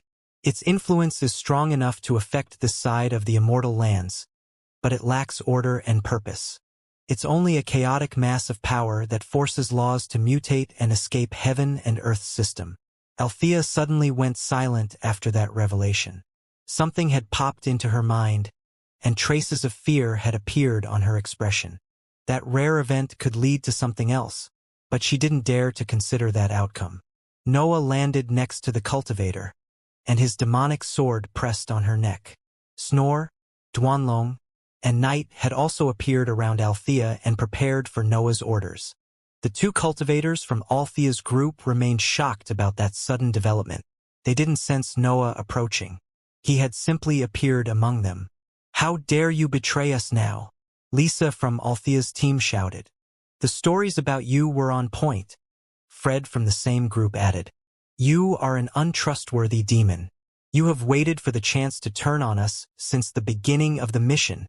The two experts could only shout since Noah's blade and companions were already on Althea. Their attacks could force Noah to act, leading to the death of their companion. "She has yet to explain everything," Noah growled while pretending to sniff her hair. "I can smell your worries. What should we fear during this event?" Noah's claim made Lisa and Fred hold back their anger. The duo didn't share the same knowledge about heaven and earth, so they were also curious about the whole situation. The group's attention turned on Althea once more. Tense and angry mental waves gathered around Noah and tried to inspect the expert, but his companions forced those powers away. Althea was the only cultivator who seemed to know something about that chaos. He wouldn't let anyone hurt her. Crazy laughter suddenly filled the sky and made the various heaven tribulations crackle in anger. Althea even shook at that noise. Her great fear had come true. Noah and the others moved their attention to the source of the laughter, and their eyes widened when they noticed a dark red figure flying through the sky. The creature had a humanoid shape, but it was completely dark red. It didn't have facial features, and only a large mouth occupied its head. Also, a dense mass of energy flickered behind its head as if it was hair fluttering in the wind. The creature wasn't flying on its own. It had a series of leashes bound to 4 reddish trails of energy that dragged it through the sky. A faint redness also spread whenever that group passed, and more mutations happened in those areas. The sparse dark clouds unleashed lightning bolts with power in the lower tier of the 8th rank. But those attacks fused with the creature's figure without inflicting any damage. The creature gave voice to its crazy laugh again, and a lump of dark red energy came out of its torso before joining the other 4 trails. Its speed increased at that point, and even more laws started to experience natural mutations. "What's that thing?" Noah asked while moving his attention back on Althea. The dark red creature didn't seem to care about Noah's group, but he couldn't classify it as a magical beast. Noah couldn't even sense centers of power inside its figure. It appeared as an existence made entirely of chaotic laws. I've never actually seen one of them, Althea explained, but I've learnt about their existence during my exploration of heaven and earth's knowledge.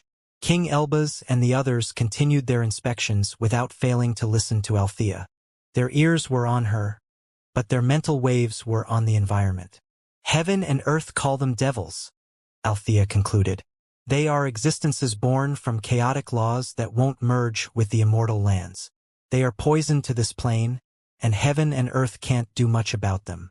Only experts who have created their laws can hope to defeat them. Are they immune to heaven and earth's laws? Noah wondered while inspecting the devil. A lightning bolt had hit the creature, but the latter had absorbed that energy and increased its influence. The attack didn't manage to inflict any damage. It only strengthened the devil. I won't learn anything if I keep relying on Althea, Noah sighed in his mind before stepping forward. His companions turned to shoot surprised glances. Some questions even reached Noah's ears, but he ignored them. Althea wasn't a friend. She was barely an ally who could contact heaven and earth. That alone put her closer to the status of an enemy, so Noah couldn't trust her. The same went for the other experts. They were clueless about the whole situation and couldn't tell Noah anything. Even his friends didn't know what the devils were, so he had to take a personal approach to solve his doubts. It was hard to discern the devil's cultivation level. Noah's mental waves didn't help him in the task, so he had to rely on his instincts to gain a vague understanding of the creature's battle prowess. His instincts placed the devil between the gaseous and liquid stage. That amount of power was perfect for Noah's current battle prowess. In theory, he couldn't even come close to losing. The group saw Noah crossing the area with dense air and stepping among the floating boulders. The devil continued to ignore him, but he didn't plan to remain silent much longer. Noah waved the demonic sword, and a singularity flew toward the devil. The attack destroyed its trails of energy before crashing on its humanoid shape. Strange, Noah thought while inspecting the damage caused by his slash. A few dark spots had appeared inside the singularity before hitting the devil. The attack's purity had fallen while approaching that opponent. The devil didn't even suffer much damage. The singularity had taken half of its torso away, but the event didn't seem to affect the creature, which continued to laugh and ignore Noah as if nothing had happened. I did hold back, but the attack should have blasted its entire body away nonetheless, Noah thought without moving his eyes away from the strange creature. A second slash shot out of the demonic sword. The singularity crashed on the devil in an instant and finished destroying its torso. The creature only had its lower body and head left, but it continued to laugh and ignore its surroundings. Does it ignore me because I don't carry heaven and earth's scent? Noah wondered before shooting forward until he arrived in front of the devil. The creature wanted to continue to ignore Noah, but he had appeared right in front of it. He didn't even move. He wanted to see how the devil would react once someone sealed its path ahead. The devil eventually stopped laughing and turned toward Noah. Its head had continued to float above its lower body even after the singularities had destroyed the torso. It seemed that its existence didn't depend on the integrity of its figure. Noah felt a strange pressure landing on his mind. That force wasn't heavy, but it carried a peculiar aura that he couldn't completely understand. The absorption of chaotic laws could cause a similar effect, but Noah felt that it was different. That aura carried a distinct hatred that resonated with Noah's feelings. They are born to hate heaven and earth, Noah concluded as that aura remained around him. Still, they should only be a mass of chaotic laws. Why would they even gain a human figure? The devil required more study, and Noah couldn't wait to get his hands on that creature. Its existence could develop an apparent immunity toward heaven and earth's laws, and it even seemed resistant toward other types of true meanings. Noah had to learn its secret. The creature's aura began to spread past Noah. All the mutations that the devil had triggered stopped affecting the matter and gathered on its figure. Its torso soon reappeared after that energy converged in that spot, but the nature of its laws remained unchanged. The devil raised its hand as soon as its body healed. A trail of dark red energy shot forward and exploded right before hitting Noah. A cloud with the same shades soon covered his figure. Noah had let the attack hit him on purpose. He couldn't understand the devil's power through exchanges alone. He had to feel what its energy could do to his existence. The dark red cloud sent unique energy toward his body. It didn't have much power, but it also seemed to carry an unstoppable force. Noah's existence remained firm, but a few instabilities appeared, especially on his centers of power. The aura seemed able to force part of his law to mutate, but the black hole always got rid of those tainted spots. A wave of destruction ran through Noah's aura and forced the dark red cloud to disperse. Its power transformed into higher energy and converged toward Noah's nostrils, which gave the black hole a chance to inspect it. The black hole wasn't ideal for the task, but Noah didn't have much better. The primary energy passed through its waves of dark matter and revealed everything to the organ while the purification began. Noah could gain a deeper understanding of that energy during the process. His initial guess had been on point. The devil's chaotic laws saw heaven and earth as their main enemies, and their state gave them an innate resistance against those attacks. I wonder if I can obtain similar features, Noah thought as his eyes lit up. The devil had resumed its mindless destruction, but Noah quickly appeared in front of the creature. His blade directly descended, and a massive vertical singularity opened through its body. The creature's laugh, distorted after Noah's attack, had cut its mouth into two pieces. Still, the devil soon noticed him again and decided to take the threat seriously. The devil raised its arm, but Noah punched it before it could discharge the dark red energy. The limb shattered during the impact, but Noah felt as if he had attacked a pool of water. His attack didn't stop the devil. The creature barely noticed that it had lost an arm and continued its offensive. The second limb began to rise, but Noah cut it away with a clean slash. The severed limbs exploded into clouds of chaotic laws that began to affect the world. Their influence triggered mutations in the environment and altered the correct functioning of the matter. Noah memorized everything. He didn't let a single event escape his mind, and he even continued to attack the creature. A flurry of punches came out of his figure and landed on the devil's CGST. Night and Snore soon joined that fight, and multiple injuries appeared on the creature's body in less than a second. The creature found countless holes in its CGST, missed all its limbs, and even its head appeared quite corroded. Still, it remained alive, and its aura didn't dwindle at all. A wave of dark red gas shot out of the devil's mouth, but Noah didn't even bother to defend. He ate that energy and let his black hole handle the rest. "Can you even die?" Noah asked before waving the demonic sword. The head and the small chunk of the lower torso vanished after the attack. The singularities engulfed those body parts in an instant, but the devil's aura didn't disappear even after that event. The heaven tribulations continued to rage and fill the sky with crackling noises. The destruction of the humanoid figure didn't put an end to the devil's life. The chaotic laws were still in the environment, but Noah couldn't pinpoint their exact location. The devil's aura was all over the place.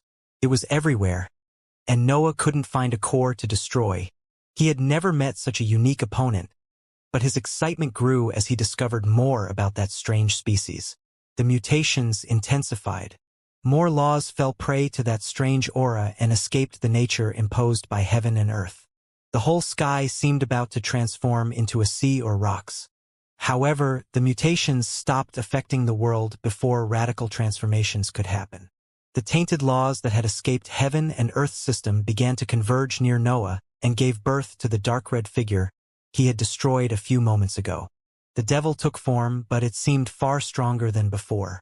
Noah could sense his instincts sending warning messages, but he didn't raise his blade. Attacking during the creation of that new body would be a wise choice, but Noah wasn't fighting.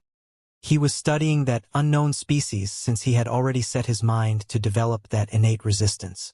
The crazy laughter soon filled the sky again, and the black clouds didn't hesitate to send more lightning bolts. Those attacks crashed on the devil, but its structure absorbed their power. A long blade soon grew out of the devil's left hand as its aura stopped spreading through the sky and amassed inside its figure. The creature had finally decided to fight Noah, but its transformation revealed part of its power. It wasn't a case that a sword had grown out of the devil's left hand. Noah had shown a similar battle style just a few moments ago. He couldn't believe that the creature had always had experience with that. Did it copy me? Noah wondered before reaching different conclusions. No, copy wouldn't have this energy. It has probably learnt something about my battle style when my existence started to mutate. Noah stopped waiting and launched a slash, but the devil quickly raised its sword. The singularity clashed with the blade, and multiple black spots appeared inside its structure. The singularity was about to cut the devil's blade, but its impurities took over and forced that energy to shatter. The attack crumbled before it could inflict any damage. The devil had tainted it before it could be a threat to its life. Its influence has intensified, Noah thought after studying the clash. The devil shot forward and tried to wave its blade at Noah, but a massive snake appeared in front of the creature and tried to crush its body. Snore could release violent dark matter from every spot of its body, so the devil soon found a wave of dark energy trying to destroy its figure.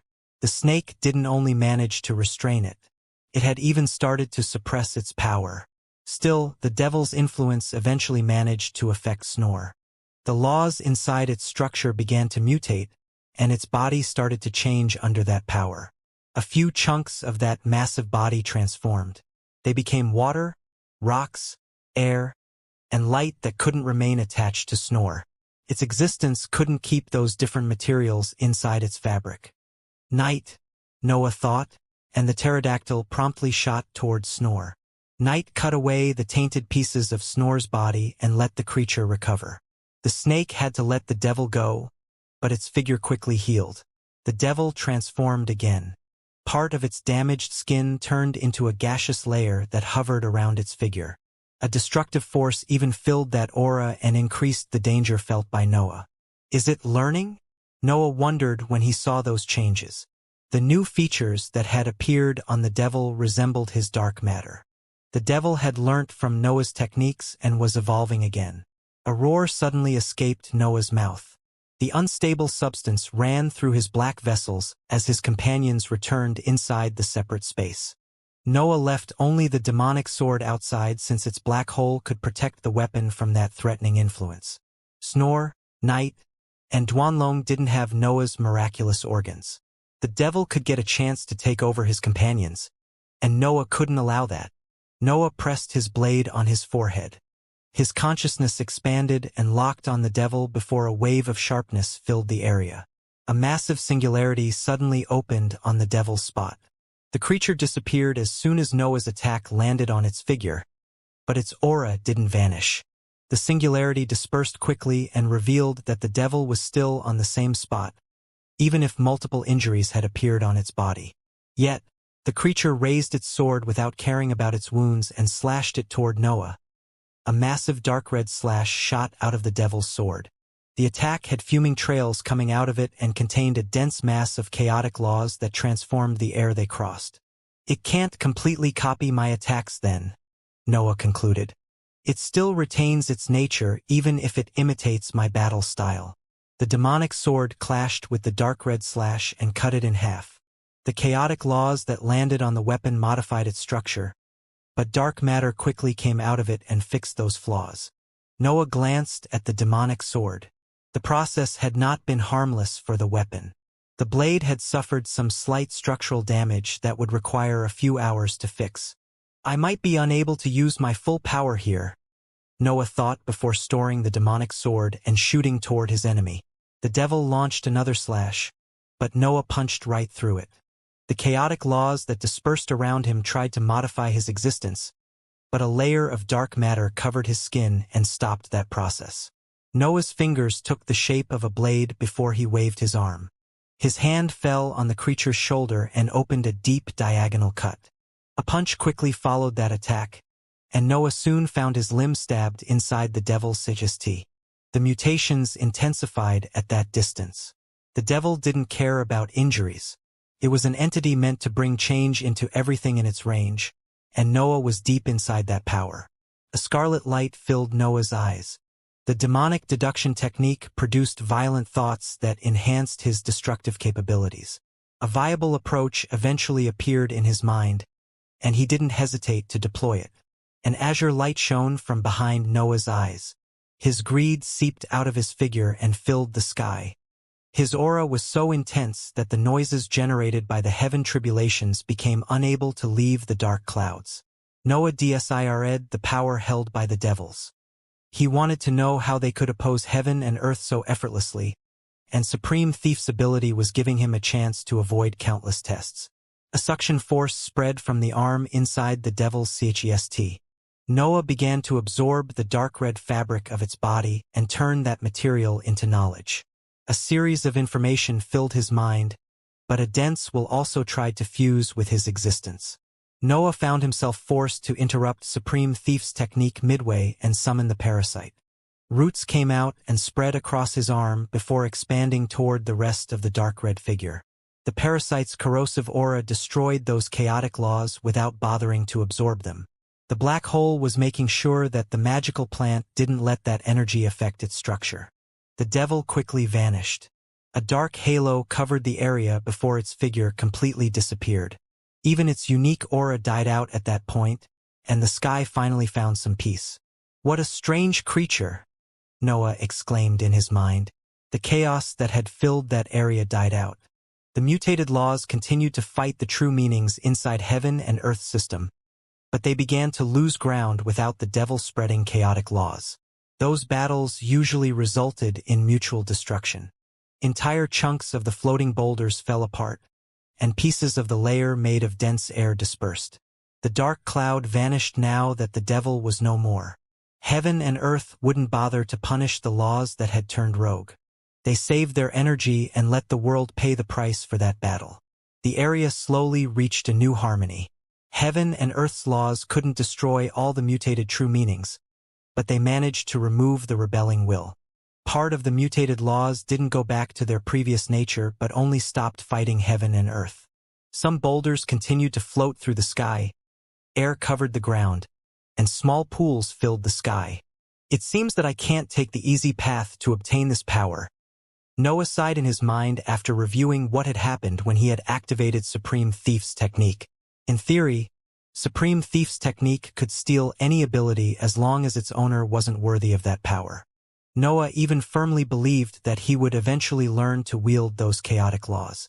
The technique had all the right cards to go smoothly, but it failed anyway. Yet, Noah had managed to understand something about those chaotic laws from the procedure. He had sensed that a massive will filled their fabric and guided their actions. The owner of that will was quite clear. Noah had never sensed something so massive from a single living being. He had touched the other world's will while Supreme Thief's technique tried to steal that ability. "I guess the problem isn't with Supreme Thief's technique," Noah eventually concluded. "I simply can't endure the will that would flow inside me." That outcome left Noah slightly disappointed, but he couldn't ignore his joyous mood. He had learnt a lot about the devils during that short battle, and he had even found new projects to pursue. Noah's abilities had been the same for a while by then. It was hard to improve from his current state, especially since he had spent a lot of time perfecting his battle style. He also lacked proper sources of inspiration. Noah was in the 8th rank, so external techniques couldn't help his existence too much. Yet, the mission had already given him multiple ideas on how to improve. The Space Hounds had opened the path for multiple improvements. Noah wanted to understand their innate ability to make his movement techniques reach new heights. Moreover, those creatures could allow him to create his dark version of space and add it to the dark world. The devil had shown Noah that it was possible to develop immunity to heaven and earth's laws. Those creatures were inherently different from every other living being on the cultivation journey. Still, Noah believed that he could create weaker versions of that ability if it turned out to be incompatible with his existence. Then, Noah still had to improve his singularities. Sword Saint had shown him a path, but he had yet to understand how to reach that realm. Having so much to do reinvigorated Noah. He could improve in many ways, and that sensation made him feel elated. He had yet to hit the peak of his potential. His law could still expand and encompass other fields. That was a bit reckless, Wilfred commented while nearing Noah. You didn't know anything about your opponent. I do now, Noah replied. This mission might become more fruitful than we initially thought. Heaven and earth have led us here because they can't handle the devils, and we can learn from those creatures. Noah didn't bother to speak through his mental waves. It didn't matter if the other experts listened to him. He felt pretty sure that they had all thought about the same thing. Any idea on what heaven and earth exactly want? Noah asked. I like this place. I want to see if I can leave it in a poor state to piss them off. We identified the cause of the crisis, Althea explained. Heaven and earth probably want us to take care of the devils. They can handle the refilling of laws after the threats are no more. That conclusion was quite obvious, but Noah hoped for something else. The devils weren't exactly his enemies. He even liked those creatures due to the damage that they inflicted on heaven and earth's world. He would love to leave some of them alive if the mission gave him a chance. I wonder if I can learn how to create them at some point, Noah thought while the experts gathered around him. I don't know how powerful rank 9 minds are, but I should be able to replicate that will, even if in a weaker form. Noah even began to think of ways to kidnap one of those creatures and unleash it on the other side of the immortal lands. He would gladly sacrifice everyone's safety to hurt heaven and earth. Wicked thoughts already? King Elbaz asked when he noticed Noah's pensive expression. They never leave, Noah laughed. I wonder what else can we expect from this mission. Natives probably, King Elbaz replied. Definitely more devils. I bet that this side of the immortal lands also hides something else. I've never seen such conditions in normal environments. King Elbaz's words reminded the group of an aspect that they had decided to ignore until then. The other side of the immortal lands obviously had landing zones and lower planes connected to them. It was only normal for organizations to reside there. Some force must have survived, Noah thought while inspecting the environment. But it will be hard to find them here. This place is a mess. I think that we should split up now, Noah exclaimed and broke the silence that had fallen among the group. Why now? Althea asked. Do you have something in mind? Of course, Noah replied honestly. This is a world full of resources. Why would I even bother to share them with you all? You didn't share much even when we were together, Harold commented. I did give some corpses for the group, Noah snorted. It was either that or death, Harold continued. And you didn't look too happy about it. Don't get all sad over a few hundred rank 8 corpses, Noah replied. I counted more than 1,000, Harold complained. Are you that stingy? You have no idea, King Elbaz sighed. Well, this is goodbye then. Noah cut that conversation short and tried to leave in a random direction, but the other experts followed him closely. Why don't you go somewhere else? Noah eventually said since the other teams didn't leave him. Don't you have heaven and earth to help? Or a world to save? Go and be heroes. That's not happening, Isaac replied. I have the faint feeling that you can be more dangerous than devils, Althea commented. They figured you out already, my heir, Divine Demon sighed. You should be humble like your master and stab them in the back when they don't expect it. I fear the day when you reach the 9th rank, Wilfred laughed. Heaven and earth will have to create devils for your existence. What did the devil taste like? The foolery asked. Do you want to spend an entire mission with them around? Noah asked while turning toward the other experts. You would gain in mental sanity by leaving now. Some of the experts considered his proposal, but they couldn't leave Noah on his own, especially when the fate of half of the immortal lands was at stake. The excitement that filled Noah's eyes sent chills down their spine. The cultivators could feel that he had something dangerous in mind, so they couldn't let him roam freely. They had decided to keep an eye on him. The group didn't have a clear destination.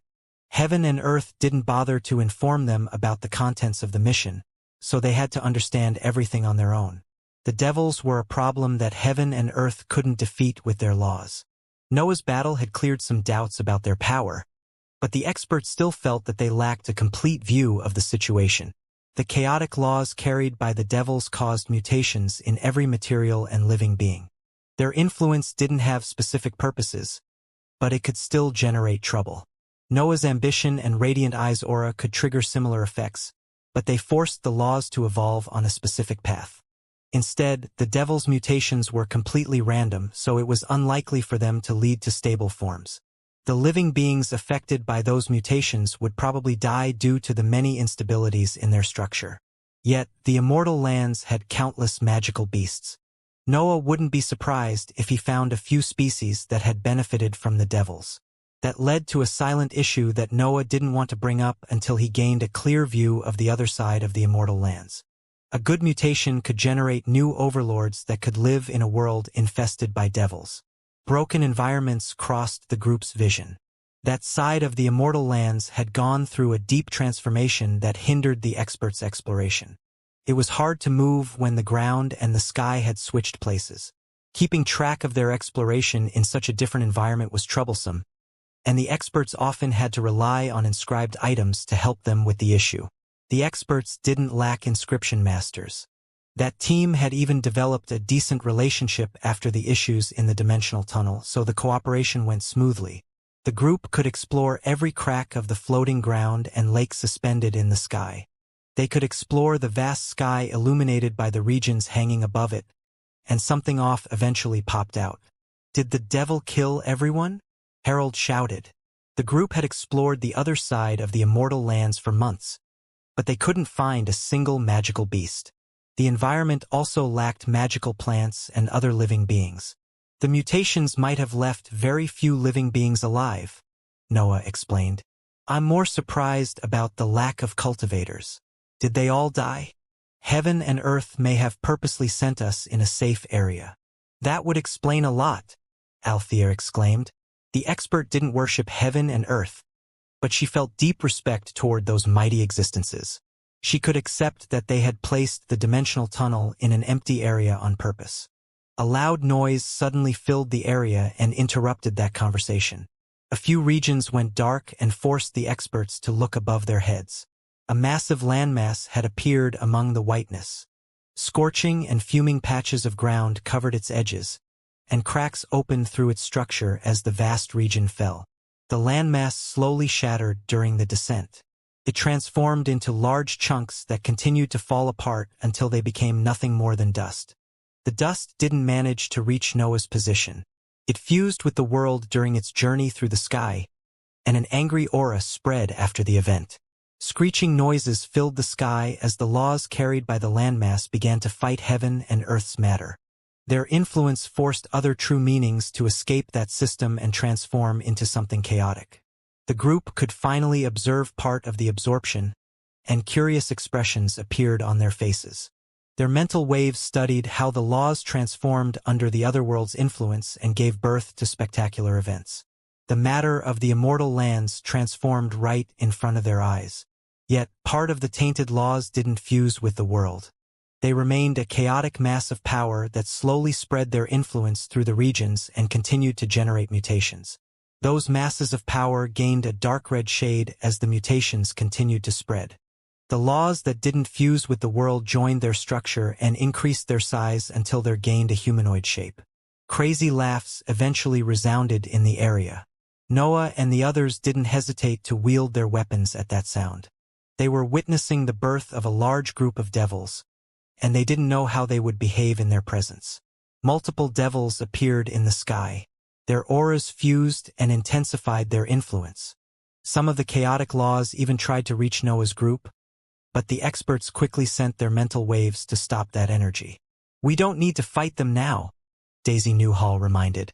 We can ignore them until we learn more about this environment. Trouble is coming in our way, Noah whispered while turning toward a seemingly empty spot in the distance. His instincts had sensed something. His words alerted his companions and made them turn toward that seemingly empty spot, but nothing appeared just yet. Are you sure that your senses aren't off? Althea asked, but her words didn't gain the support that she hoped for. Wilfred, King Elbaz, and the other experts in Noah's team had taken that threat very seriously.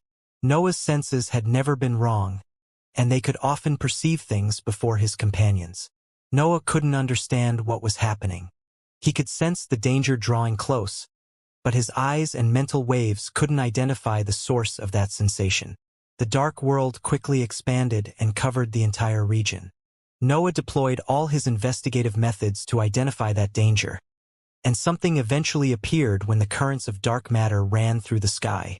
Large, invisible figures moved through the dark world. Thin layers of dark matter covered their shape and gave them a form that Noah could sense. Those creatures resembled shark-like magical beasts, but some of their features were off. Noah recalled the dark world without dispersing the dark matter around the creatures. His companions could finally see that new threat, and they didn't hesitate to prepare for the imminent battle. However, the sharks didn't seem to care about the group. Screeches came out of their mouths as they flew toward the devils and crashed on their figures. The sharks became visible at that point. Noah dispersed his dark matter to inspect their features more in detail, and surprise soon appeared on his expression. Those creatures had long bodies and sharp fins. A dark blue shade covered their figures, but they also had sparse multicolored patches of skin. Sparse rows of sharp teeth grew from their skin. Even some of their fins had those strange features. The teeth appeared completely unnatural. It was as if they had grown there only recently. A mutated pack, Noah exclaimed in his mind. His fears had come true rather quickly, but he still felt that something was off. He couldn't understand why magical beasts would decide to target devils over cultivators. The latter contained far more energy due to the different centers of power. The answer to his doubts arrived quickly. The devils didn't immediately fight their new opponents, so the sharks could devour a large chunk of their chaotic laws during the first exchange. The chaotic laws enhanced the mutations that afflicted their bodies. More rows of teeth grew from their skin, and changes even happened in their insides. Noah could almost see organs appearing out of nowhere due to those mutations. The sharks seemed able to absorb the chaotic laws and use them to evolve their species, but the process was far from natural. Still, Noah could only open his mouth in awe when some of the sharks raised their head and released waves of scarlet flames. A species with a water aptitude was using the abilities of the fire element, and he didn't know how to react to that sight. Noah felt that his vast knowledge in the magical beasts field was useless when it came to the sharks. He had seen creatures with multiple innate abilities, and he also knew about rare species that could ignore their aptitude. Yet, everything seemed off there. Do they do this on purpose? Noah wondered. Do they want to enhance their mutations to evolve their species? Give me something, King Elbaz whispered without moving his eyes from the sharks. I don't know, Noah replied. They are developing new abilities through the chaotic laws. Their species must have been quite simple at the beginning. Their innate stability has given them the chance to mutate without falling apart. How does this involve us? Harold asked. Heaven and earth probably want us to get rid of the devils. We can leave the magical beasts alone.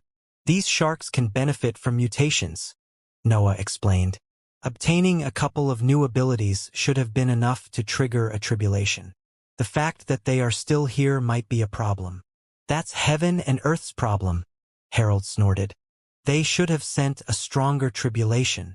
I'm wondering whether they have developed the same troublesome ability of the devils, Noah sighed.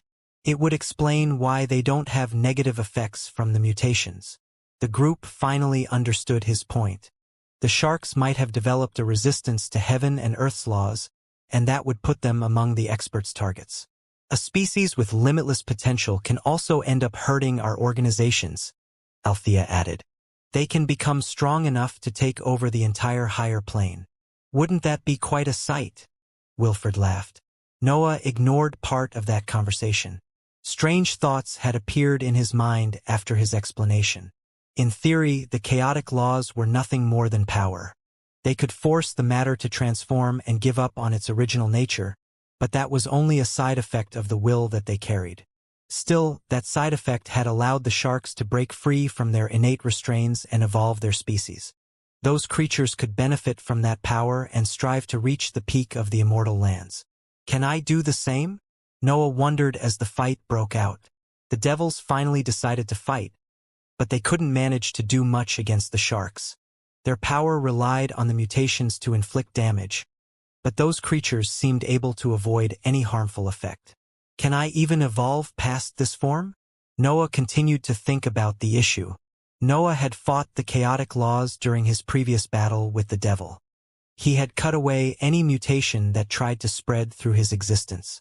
However, those chaotic laws could bring benefits if handled correctly. Noah felt even sure that he could avoid the ugly mutations that afflicted the sharks. He could do a far better job than those creatures. Of course, various dangers would accompany that procedure. The mutations would affect his very existence and make him lose sight of his path.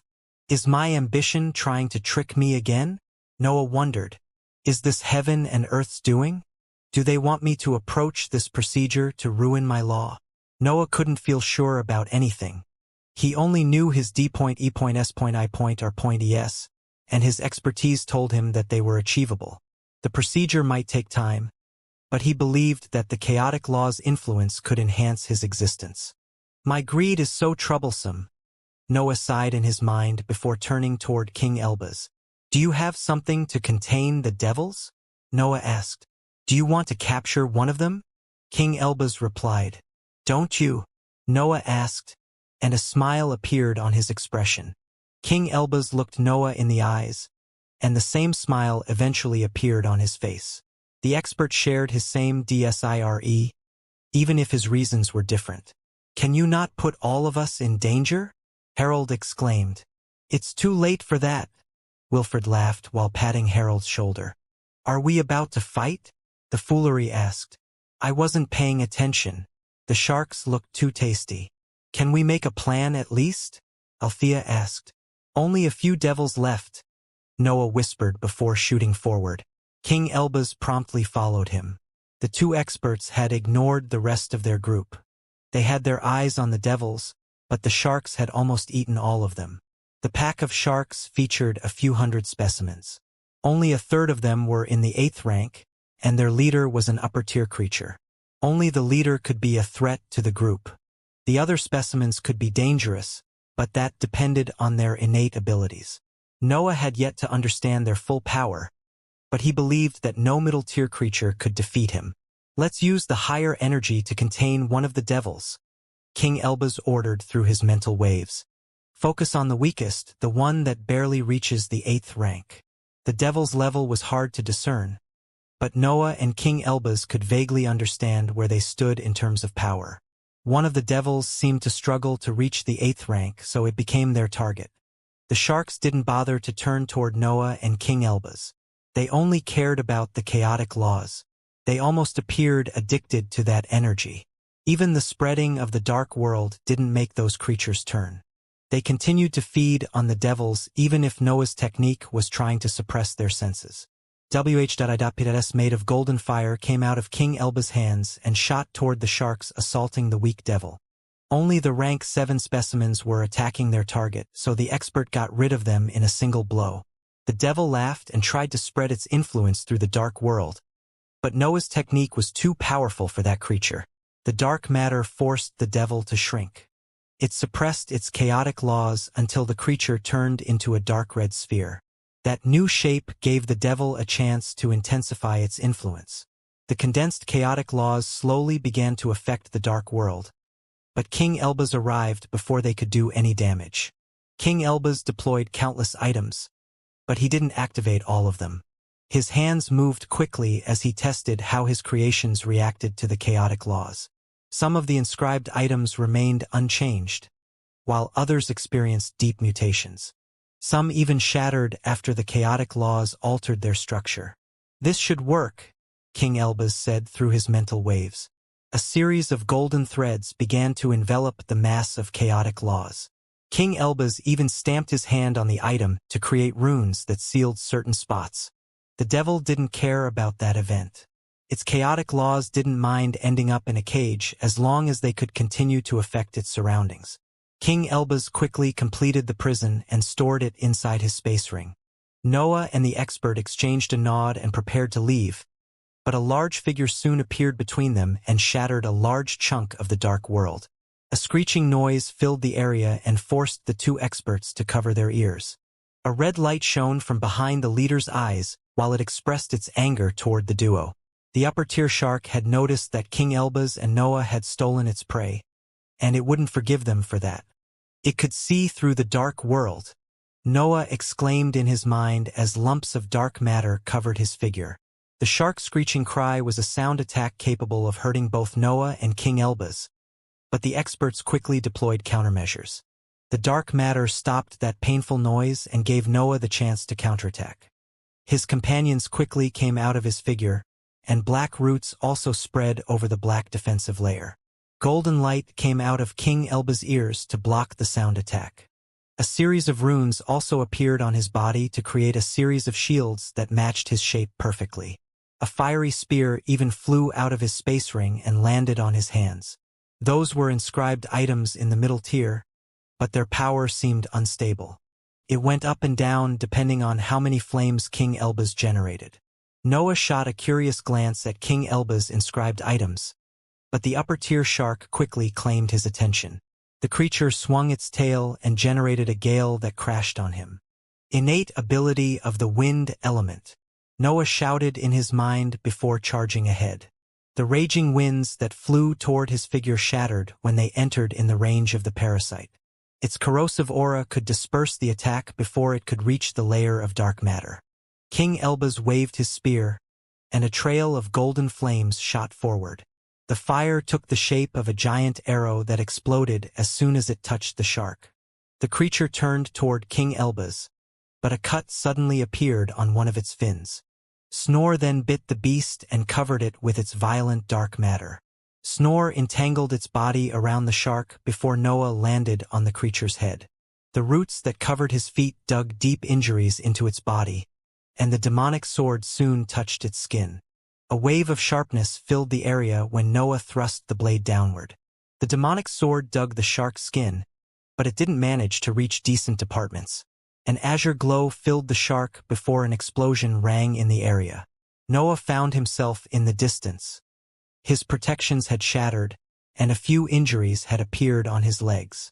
Another innate ability, Noah thought. There is no difference in power even if it matches its element. Sparks began to run through the shark's body, but King Elbaz suddenly appeared above the creature. The power of his inscribed items increased as golden flames came out of his figure, and a golden radiance soon took over the whiteness of the sky. King Elbaz pointed his spear toward the shark, and the golden radiance converged on the weapon during that movement. The sky regained its white color, but a sudden flare took over the area again. The spear released a dense wave of power that fell on the shark and targeted some of the injuries inflicted by Noah. That scorching energy pierced the creature's skin and made it scream in pain. Noah teleported under the creature at that point. A singularity came out of his blade and crashed on its belly. The attack shattered some of the creature's teeth and removed a large chunk of its skin. The azure glow reappeared, but Snore promptly ate the shark. A wave of dark matter shot in the area when the creature released its explosion, but Noah managed to remain nearby. A singularity shot out of his blade as soon as the shark reappeared. King Elbaz joined the offensive by throwing the spear. The two attacks converged on the creature and unleashed a massive surge of power when they clashed on its figure. The shark didn't have a chance to attack. Noah and King Elbaz were suppressing the creature even if its physical prowess was incredible. The beast also had multiple innate abilities, but they couldn't compare with the duo's techniques. A dark glow covered the shark after the power released by the attacks dispersed. A rocky substance had appeared on its skin and had protected it from the expert's offensive. "I only need a few seconds to counter this defense," King Elbaz shouted. "Force the shark to keep it up." Noah shot forward and kicked the shark on its head. The creature endured the blow and tried to bite his leg, but he teleported on its back and launched a singularity. The shark waved its tail to launch its storms, but Noah was too fast. He teleported in another spot and launched another singularity. His attacks didn't manage to do much. The rocky substance prevented his singularities from reaching its skin, and his physical strength wasn't enough to cause internal injuries. Still, the shark couldn't follow his movements. Noah was free to assault the creature from every direction without having to face its innate abilities. Sparks suddenly began to run through the shark again. Noah tried to stop that ability, but the creature shot forward before his attack could reach its skin. The sudden acceleration sent sharp slashes in every direction. Noah's defenses didn't manage to stop the attacks.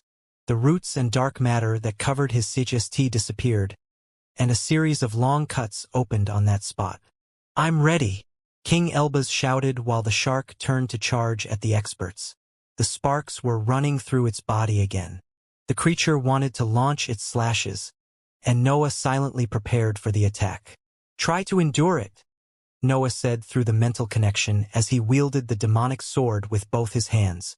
A thick layer of dark matter covered the weapon, and roots spread over that membrane. More unstable substance flowed inside his black vessels as he prepared for the incoming attack. The shark shot forward, and the teeth that covered its body released slashes during that sudden acceleration. The creature transformed into a bullet ready to pierce everything on its path, and Noah was directly in front of it. Noah matched the shark's movements with his slash. The demonic sword descended and met the creature's head. An immense force then slammed on his shoulders, but he endured that pressure and gave his everything to stop the charge. Duanlong and Snore helped in the struggle. The dragon drained the shark of its power while the snake wrapped itself around the creature. Night couldn't do much in that situation, but it still tried to pierce that annoying rocky substance. The charge eventually lost its power. Noah had managed to stop that innate ability without breaking the demonic sword. The shark wanted to release an angry cry, but King Elbaz suddenly appeared above it. The expert threw a golden liquid to the creature and laughed when he saw that the rocky substance melted under the effects of his item. Noah quickly stored the demonic sword, and a wave of bloodled ifstati spread from his figure. The cursed sword soon appeared in his hands, and a sharp singularity flew out of it. The singularity was nothing more than an invisible line that flew across the creature's head. The shark didn't even notice that attack, but it soon sensed that something was off. The creature tried to muster its power, but it couldn't find its energy anywhere. It was as if something had severed its connection with its incredible body. A cut eventually opened on the shark's head. It ran from the tip of its mouth to its dorsal fin. The light in the creature's eyes soon dimmed as its body opened and revealed its insides. The rest of Noah's group didn't remain on the sidelines. The other experts joined the battle once the upper-tier shark attacked, and they quickly took care of the various underlings. The experts from the other teams didn't only want to help the duo. They also desired to experience the conditions generated by the devils. Heaven and Earth's mission probably saw those creatures as the primary targets, so the group had to learn how to fight them. The transformation of their existence was a strange phenomenon that they had to learn how to counter. The group defeated the pack before focusing on the devils. Noah and King Elbaz had no interest in those creatures since they had already captured one of them, so they limited themselves to watch the fight. The duo took that chance to have a secret conversation. They wouldn't mind talking about that with their companions, but Noah wanted the experts from the other teams to remain unaware of those topics. "Why do you want the devil?" King Elbaz asked. "You know me. I can't control my curiosity, but you are different. You don't need their energy since magical beasts are less troublesome to get. What am I missing?" Noah and King Elbaz were on the ground and kept their eyes on the sky to inspect the battle. However, their attention soon moved to their conversation. "This might sound a little crazy," Noah whispered. "That's not surprising," King Elbaz commented. "You know that I can't suppress my ambition," Noah revealed. "I have to explore every path that can give me more power." "How could I not know that by now?" King Elbaz snorted. "What do you have in mind?" "The chaotic laws carried by the devils feature the very power of change," Noah explained. "Yet, this energy doesn't have a clear path. It simply changes everything randomly." King Elbaz wasn't stupid. Actually, he was one of the smartest experts in the whole plane, especially when it came to inventing inscribed items and training methods. He could immediately understand where Noah's explanation was going. After all, King Elbaz had also studied his ambition, so he could imagine a synergy between the two energies. "This is far crazier than I expected," King Elbaz shouted, but Noah used his mental waves to contain the expert's voice. "You would risk your very existence for a slim chance to improve. How can you even consider that path? I need you to tell me how crazy this is." Noah sighed. My mind likes to play tricks. In theory, the procedure can work, but I want a second opinion on the matter. King Elbaz fell silent. It was rare for experts at that level to doubt their path, but Noah was disclosing his insecurities openly. It seemed that his latest idea worried him deeply. It definitely is crazy on multiple levels, King Elbaz eventually said while scratching his jaw. Existences aren't easy to affect, and they shouldn't go through great changes at all in the divine ranks. The cultivation journey tells us to expand and improve them. It rarely requests complete transformations. Power is power, Noah commented. And you might lose everything you have achieved if you chase it through this procedure, King Elbaz replied. I can relate with your insatiable desire, but the risks are too great here. I strongly advise against it. I only need to know if it's possible, Noah explained. Is there a chance for this procedure to work? King Elbaz didn't want to lie. Noah's law could make the whole procedure work.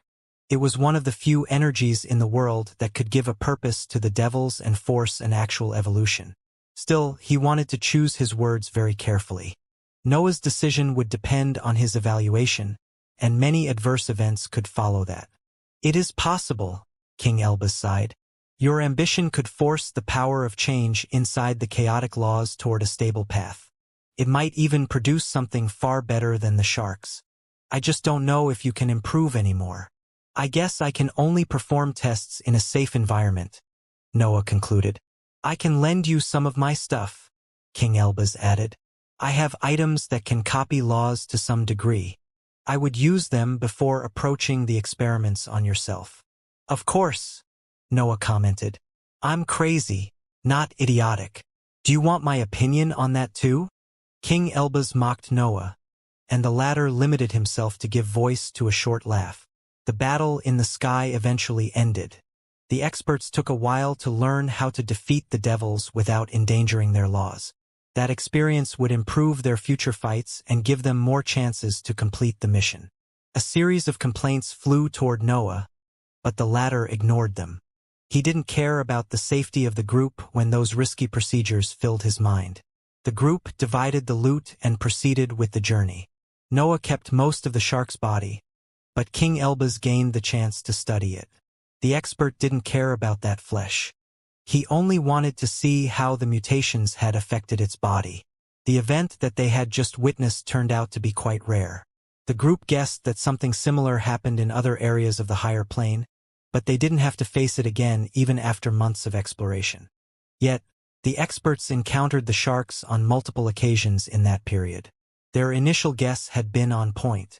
Heaven and earth had led them into a safe area, so the number of threats increased as they dived deeper into the higher plane. The group didn't meet any powerful specimen. The packs on their path mainly featured middle-tier creatures, and they could handle them quite easily.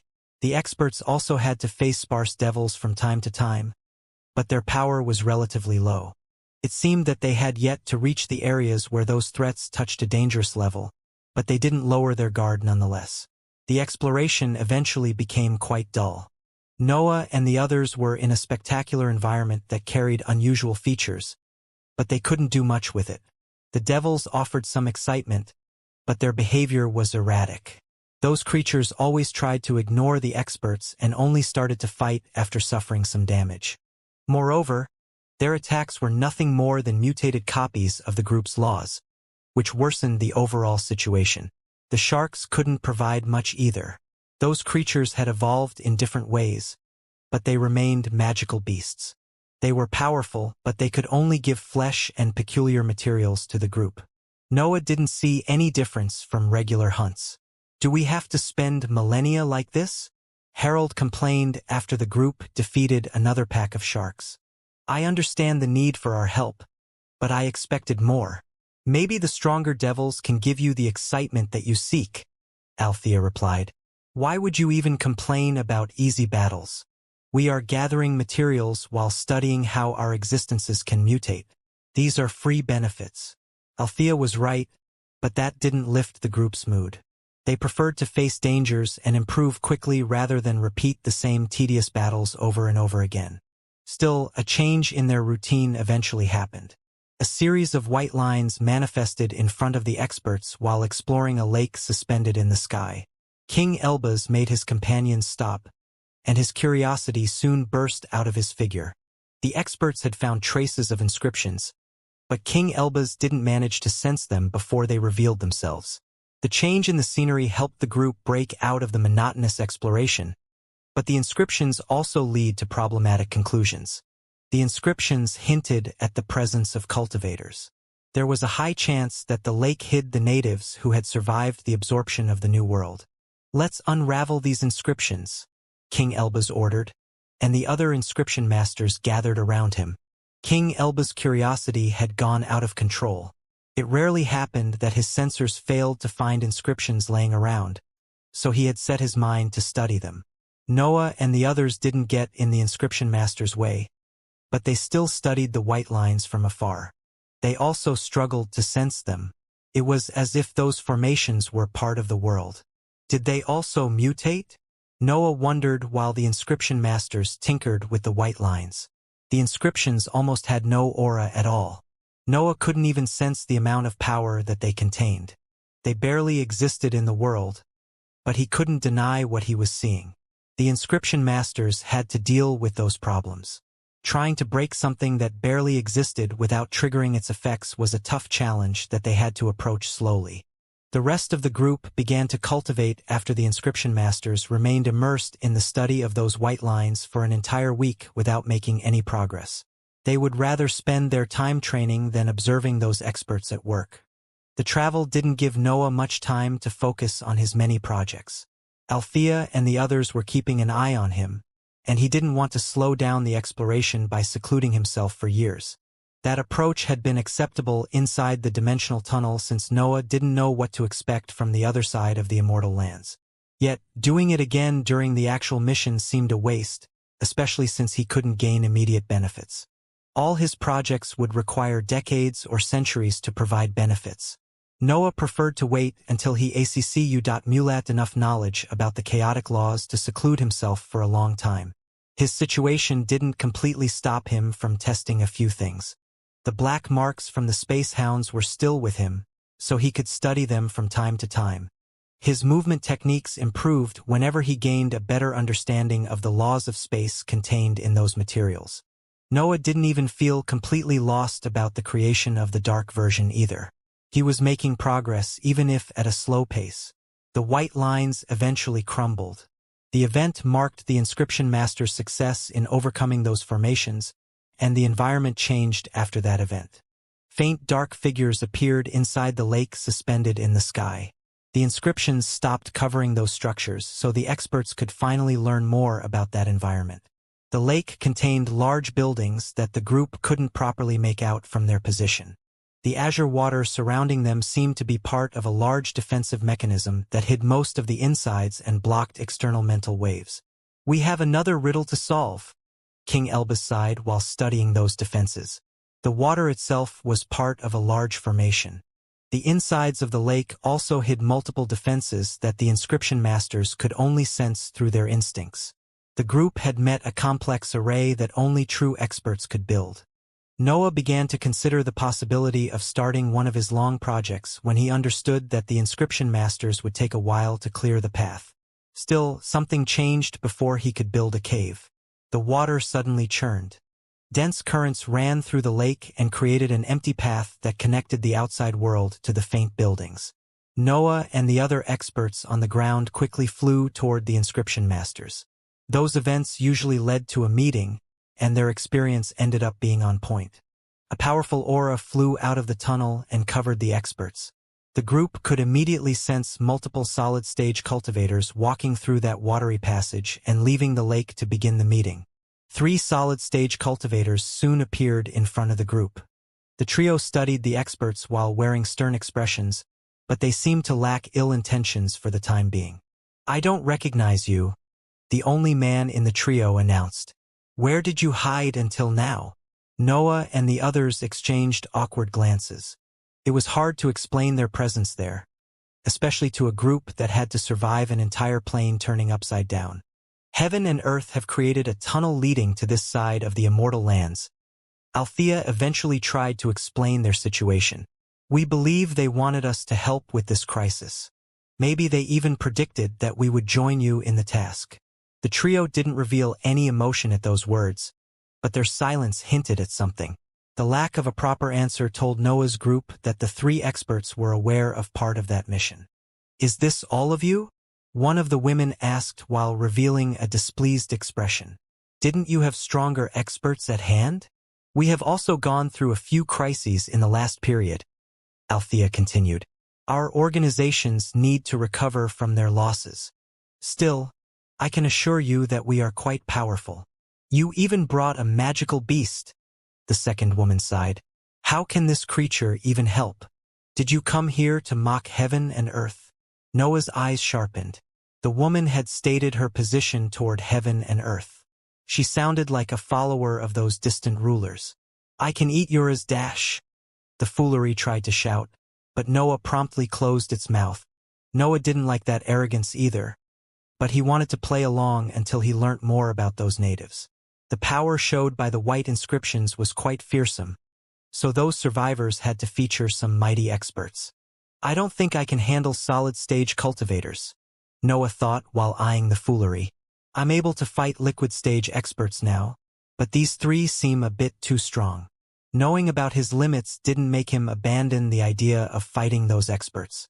Noah wanted to test his power against a solid-stage cultivator, but that wasn't the right situation.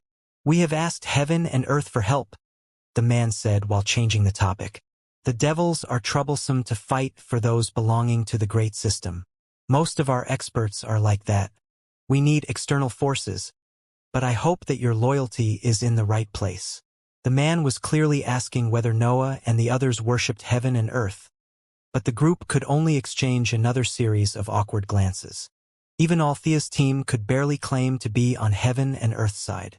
The three experts respected those existences, but they had yet to decide whether they would give up on their laws after reaching the higher ranks. Don't you have forces outside of the great system on this side? Noah asked before Althea could speak again. The initial stages of the crisis have been the harshest, the man sighed. Devils filled the entire plain while destruction spread in every direction. We lost our battle and hid in these structures. I don't even know how many cultivators are still alive on this side of the higher plane. They don't like experts outside of heaven and earth system, Noah thought, but they would still accept their help. Desperation might explain this behavior, but it doesn't ensure my safety after the mission is over. Noah had dealt with a group of maniacs already. He could imagine the natives loyal to heaven and earth turning on his team once the mission was over. His desire to remain on the other side of the immortal lands dwindled as he learnt more about that political environment. Noah didn't mind fighting mutated magical beasts and devils, but the situation was different when it came to cultivators. Organizations made of zealots and fanatics could become dangerous in an instant. Those experts would easily give up on their life to take care of their enemies. Noah didn't believe that he could hide his position toward heaven and earth, and part of him didn't even want to pretend. Still, he didn't have many options in front of three solid-stage experts. How can I turn this situation to my advantage? Noah wondered, but the trio gave him a chance before he could find a solution. We can't trust you so easily, one of the women said, but we have issues that we can't solve for now. We have a map that marks the position of other possible settlements, but we can't risk the safety of our people to look for survivors. Do you want to reunite the organizations of this side before the final battle? Althea asked. There won't be a final battle, the woman replied. The immortal lands are almost stable. I can feel that the other world will soon exhaust its will. We only have to clear the plane to get rid of the mutated abominations. The mutated magical beasts that we met have developed a resistance to heaven and earth's laws, Harold commented. Your help won't do much even after the devils are no more. We can still fight like normal cultivators, the second woman snorted.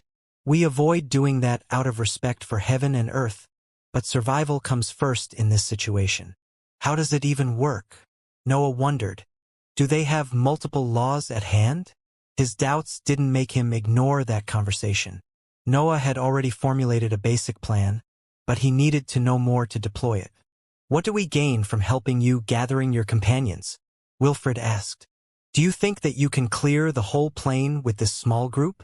The woman continued. You need our help, and we can give you access to our resources while we are allies. The cooperation immediately felt more appealing, and the group quickly accepted those conditions. They couldn't do much in the end. The three solid-stage experts had no intention to share resources until Noah and the others proved their worth. The trio provided the group with detailed maps and inscribed items that could grant them the chance to keep track of their position even in that transformed environment. Those items were quite amazing, and King Elbaz found himself giving voice to nice comments about them. The group could leave right away, but the experts had to divide themselves before approaching that task. Noah tried to end up with his friends, but Althea and many others opposed him. The experts didn't trust him enough to leave him alone with existences that wouldn't stop him from creating a mess. Harold and Faye Sinnell ended up in his team.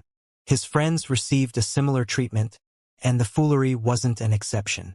Althea decided to take care of the creature and keep an eye on it. The various teams separated and flew toward different destinations.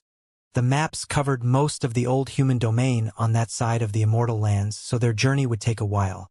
The only positive aspect of that task was the lack of hindrances on the path. That side of the Immortal lands was quite desolate due to the recent crisis. Only a few sharks and rare devils occupied those areas. There could be other mutated magical beasts, but the group had yet to meet them. Noah, Harold, and Faye flew across the regions for years before reaching their destinations. The team could sense that they had succeeded in finding the right place when a large floating lake appeared in their vision. White lines materialized around the lake as soon as the team neared it. The same protections that defended the other settlement covered the massive structure. Noah and the others could try to unlock the defenses, but they didn't want to go through that process again. Moreover, only Faye was an inscription master with some experience with those inscriptions, and she would need years to remove a few lines. Castor, Rebecca, and Melissa sent us. Noah shouted from behind the white lines. We want to gather the forces left on the higher plane and launch a massive clearing operation. The three names referred to the three solid-stage cultivators met in the previous lake. Noah had decided to take a calm approach rather than wasting years working on those inscriptions. His words seemed to have some effect since the white lines disappeared, and a tunnel formed among the raging waters. A few experts came out of that passage, but none of them was in the solid stage. The experts mainly were in the gaseous stage, with only the two leaders in the liquid stage. Those cultivators even appeared rather friendly compared to the stern aloofness of the three solid stage from the first floating lake. We were waiting for a similar call. One of the two leaders announced, "Please come inside. We need time gathering everyone, and you can definitely help." Noah and the others remained still. They wouldn't go inside a foreign structure, especially when it belonged to organizations they couldn't trust. The two leaders seemed to understand that mindset, and they quickly clapped their hands. The water of the lake began to evaporate and disperse the energy contained in its structure. The various palaces and other buildings soon became completely visible. The lake contained a small city that featured countless weak auras. An entire army of rank 7 cultivators was living there, and some even came out of those structures to welcome those guests. Noah and the others had no chance but to accept the invitation now. They could sense that the various structures had lost their hiding properties. No expert could escape from their mental waves now. "We have waited for this call for a long time," the leader explained as he led Noah's team inside the structures. "We even performed sacrifices to heaven and earth to quicken their work." "Do you all venerate heaven and earth here?" Noah asked as his consciousness spread to cover all the buildings. "Of course," the leader replied. "Many of us weren't true followers before, but the crisis has changed our minds. Heaven and earth have saved those who gave up on their laws, and must say that I'm not disappointed with my new existence." "How can you give up on a law that you have built for thousands of years?" Noah asked. "It's better than death, isn't it?" The leader continued. "The white light of heaven and earth has saved me when a horde of devils was about to transform my existence. I would have lost my law anyway. What it is to be a follower of heaven and earth?" Noah continued with his questions. It's not bad at all, the leader replied. Your previous law will join the system, and heaven and earth will give you something in line with your power. You won't exactly change. You'll simply become part of a greater world. Which makes you a dog for unreasonable leaders, Noah commented. Dogs won't reach the peak of the cultivation journey, the leader whispered. I imagine you won't either. Let's try to remain polite, Faye said. We have different beliefs, and only time will tell who has chosen the right path. We can only be ourselves in the journey. You are right, Noah sighed. I hope you can forgive my rudeness. Noah stretched both his hands toward the two leaders, and the duo didn't hesitate to reach for them. However, Noah's fingers suddenly arched, and the experts' heads shattered as countless cuts opened on their surface. Noah had played by the rules for too long. Heaven and earth needed help, and he was willing to aid them as long as benefits came in his way. However, the environment on the other side of the immortal lands was too hateful. Heaven and earth were basically asking Noah to help his enemies building an army. His patience had a limit, and the last interaction with the natives had triggered his anger. Noah was in an environment invaded by enemies of heaven and earth. Helping the devils and the mutated magical beasts would benefit him in the long run, but his companions always made sure that he didn't cause any mess. His knowledge about that side of the immortal lands had always been too poor to evaluate the whole higher plane. After all, his side also had fanatics and zealots. It would be unfair to judge the entire political environment after knowing only a few forces. However, Noah was in a distant region now. The three upper-tier cultivators didn't know whether the other settlements featured any survivor, and his companions were only two liquid-stage experts. The second lake had offered Noah the perfect chance to do something that could hurt heaven and earth, and he had taken that chance without showing any hesitation. The two leaders only had to piss him off with speeches about their cultivation journey to make him take a decisive step. The two leaders trusted Noah's team completely. Heaven and earth had sent those experts, so there was no need for precautions. Of course, that didn't apply to Noah since he didn't show any respect for rulers and similar existences. Noah instantly deployed the unstable substance to achieve his peak physical might. He couldn't use other techniques in that situation. The two leaders would notice them and deploy defenses to block his sudden attack otherwise. His fingers curved and released slashes. That slight movement of his hands was enough to launch attacks that could rival spells cast by liquid-stage cultivators. The two leaders couldn't do much at that distance. They had innate defenses, but Noah's attacks had piercing capabilities. His slashes also carried his sharpness, which ended up giving birth to singularities before reaching their targets. The cultivators' heads crumbled. Countless cuts opened on their surface and dug deep into their insides. Their consciousness went dark in an instant. Noah had managed to exploit his situation perfectly. He had taken the leaders by surprise and had delivered a deadly blow. Harold and Faye didn't know how to react to that scene. Everything had happened too quickly. The leaders had bent to shake Noah's hands, but their heads had exploded into a gruesome mess less than a second later. It immediately became clear that Noah was to blame for that mess, but the two cultivators still struggled to realize what had happened. Everything had gone exceptionally well until then, but their situation had turned upside down in a single instant. Noah wasn't like Harold and Faye. Dark matter quickly came out of his figure and covered all the structures inside the floating lake. His ploy depended on the complete lack of witnesses. He couldn't let any of those cultivators leave to preserve his facade in front of his group. "What are you even doing?" Harold eventually shouted as the dark matter tried to suppress his existence. "Why did you kill them?" Noah was the only one who could hear Harold's words. The dark world could suppress his sounds even if his existence could fight the weakening for now. Yet, there was no need to answer those questions. The various structures featured entire armies of cultivators, but the best of them were in the gaseous stage. Noah had already killed the strongest experts in that force. He only had to perform a slaughter to complete the initial part of his plan. Harold and Faye weren't weak. Those experts had fought against mutated sharks and devils for years already.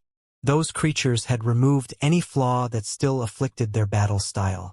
Fighting the devils had also improved the stability of their law. Harold and Faye had developed a few countermeasures to those chaotic laws, and they ended up working quite well with the dark world.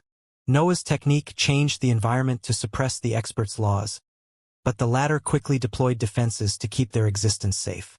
Harold and Faye didn't suffer from the dark matter. The dark world only managed to limit their range. Harold and Faye couldn't see and sense anything. Their consciousness barely covered an area of 10 meters, and blackness filled their vision. The environment didn't give them the chance to unleash their full power, but it also failed to restrain them completely. Harold and Faye could still use their abilities, and they soon turned the whole dark cloud into a mess. Their attacks only managed to destroy a large chunk of the dark world. Their discharge of power had freed them, but a series of massive six-armed dragons soon came out of the black smoke and started to converge on their position. Harold did his best. His whip released lightning bolts whenever it cracked in the air. His attacks could pierce those dragons in half, but the horde of magical beasts seemed endless. Faye did the same. Ice spread from under her feet and gave birth to puppets that could hold that horde back for a while. The problem was that Noah didn't leave them any way out of that barrage. The workshops inside the dark matter worked non-stop. They continued to create six-armed dragons and send them toward the two experts. Noah even made them use fake cores to gain more time while handling the rest of the army. Harold and Faye slowly pushed back that offensive, but the dark world was too troublesome to handle. The horde of magical beasts had no end. The two experts could only clear the area while they continued to escape from Noah's range. The dark world eventually allowed Harold and Faye to look through its insides. The dark matter stopped suppressing their senses and gave them the chance to inspect the destruction that Noah had unleashed during those exchanges. The various buildings were still intact, but black flames burnt on their surface and slowly absorbed the energy that filled their fabric. The two experts couldn't sense any trace of life coming from the buildings. They initially guessed that the cultivators had activated the inscriptions in the area, but the white lines were silent. That lack of auras could only mean that Noah had taken care of them. "What have you done?" Harold shouted, but Noah limited himself to shrug his shoulders. "You killed an entire army that could have been useful in the mission," Faye complained. "That's the whole point," Noah explained. "I'm switching sides. It's finally time to make heaven and earth suffer a complete defeat." "You killed them all?" Harold sighed while inspecting the scene behind the dark world. "I guess you will try to kill us now." "I can't have witnesses," Noah replied. "My enemy is the whole world. I can't afford miscalculations." "I acknowledge your power," Faye commented. "But we aren't weak either. Do you think that we didn't develop countermeasures to your power?" Faye didn't know Harold's situation, but her team had studied Noah and the other experts in his group during the journey. The Legion was the only force that didn't respect the political environment of the human domain, so that was a necessary task to complete. Words, words. Noah laughed before activating all the functions of the dark world again. Harold and Faye immediately lost the ability to see through the dark world. The dark matter resumed its suppression of their laws. Noah's companions also materialized inside the technique. Faye and Harold deployed their abilities to destroy chunks of the dark world. They wanted to remove that annoying technique since they knew how troublesome it was to fight Noah inside it. A series of orange warehouse Adaptation materialized around Harold. Those weapons rotated and started cracking on different areas of the sky occupied by dark matter. Faye's ice didn't generate any puppet at that time. Her aura expanded and froze large areas of the sky while focusing on the parts occupied by dark matter. Noah's technique slowly lost ground. His dark matter could suppress laws, but Faye and Harold were stronger than him in terms of cultivation level. He could handle one of them, but the dark world couldn't do much in that situation. The workshops inside the dark world generated six-armed dragons, but those creatures couldn't go far. They were lower-tier magical beasts made of an extraordinary element, but they couldn't compare themselves to liquid-stage cultivators. Still, the overwhelming horde of six-armed dragons managed to slow down the destruction of the dark world and gave Noah enough time to prepare a strategy. He had already seen his opponents in action, so he vaguely knew how to deal with those laws. Harold's power depends on the number of warehouse Outcasts. Noah thought while inspecting the experts from inside the dark world. His law should make him able to enhance the might of his attacks. A single whip carries his entire energy, while many of them divide his power. The trick with Harold was to force him to deploy multiple warehouse adaptations. Noah believed that the expert had limited himself to that single technique in the past, and he couldn't escape from those restrictions now. Dividing his power would make his battle prowess fall by a lot. Faye is annoying, Noah sighed in his mind. Her ice can turn into anything, but it's stronger in its raw form. I might be in trouble if I let her touch me. It was better to keep a good distance from Faye. Her ice was hard to apply on powerful living beings, especially hybrids, but a melee battle could give her that chance. Different strategies popped into Noah's minds, and the demonic deduction technique helped to polish them. He had a few viable plans at hand, but he decided to pursue the most direct among them. Snore flew out of the dark world while hiding among the horde of six-armed dragons. Its body was hard to notice among so many creatures, and the blood companion used its strange abilities to confuse its opponents even more. Kill the light! Night suddenly shouted as it flew in front of a horde of six-armed dragons coming out from a different spot of the dark world. The experts quickly turned their attention on the pterodactyl, but Snore materialized near them and spread its wings to generate a storm of massive feathers. Harold and Faye had to divide to defend themselves. Faye would handle Night's group, while Harold would take care of the massive snake. Did they forget about me? Noah wondered when he saw the two experts turning to take care of different positions. Dividing their tasks wouldn't normally be a mistake as long as both experts could take care of their respective threats. Yet, Noah could create different dangers that would force them to be together. Of course, Noah wanted to disrupt their cooperation. Faye and Harold could defeat him only if they worked together, but he wouldn't let them have that chance. The explosion of Snore's feathers generated a massive shockwave that threatened to envelop the entire region. The power released by the attack was so immense that Faye had to stop focusing on her battle to activate countermeasures to the blow. The shockwaves heavily damaged the structures inside the lake. The water around them vanished, and the large chunks of azure ground that floated in the sky crumbled. Faye tried to spread her ice through the shockwave to check Harold's condition, but she couldn't get past that power. The walls of puppets created to defend her consumed too much energy, so she couldn't focus on that task. Night had fused with the world before the feathers could explode. The pterodactyl had placed itself behind Faye since it knew that she would deploy defenses to block the shockwaves. The creature couldn't move freely through the shockwaves, but it had the safe area created by Faye's ice at its disposal. Night waited until that massive discharge of power was about to end to fly toward its opponent and dig a long cut that ran through her whole body. The shockwaves ended, and a storm of ice exploded. Night quickly left the area and fused with the world again, but it didn't forget to share the results of its sudden attack with Noah. I didn't manage to kill her, Night admitted through the mental connection. A defensive spell has activated before I could reach her internal organs. I still cut part of them, but she should be able to suppress the injuries for now. The storm of ice dispersed all the dark matter SECU.mulat in the area and revealed Harold. The expert had survived Snore's massive attack, but he had to activate one of his life-saving items to succeed in the task. A metallic sphere had protected Harold from the feathers. The item didn't match his element, and it was far stronger than his current level. It was a protection in the upper tier that his family had probably given to him before the mission. The sphere showed a few cracks, but Harold was fine inside it. The item slowly began to fall into pieces and return inside his space ring, but a figure suddenly appeared next to him. Noah teleported next to Harold. Faye was busy controlling her storms so he could enjoy a proper 1-versus-1. His demonic sword flashed with a dark light, but the shards of the previous shields quickly flew out of Harold's space ring and appeared on the blade's trajectory. Noah was about to chase after him, but a series of large chunks of ice suddenly flew in his direction. Duanlong appeared and absorbed the energy contained inside the ice, but its efforts only delayed the inevitable. Faye soon stabilized the storms and shot a threatening glance at Noah again. Faye had a long scar covered in ice that spread from the center of her face to her low waist. Night had tried to kill her in a single attack, but the expert had a life-saving spell hidden inside her body.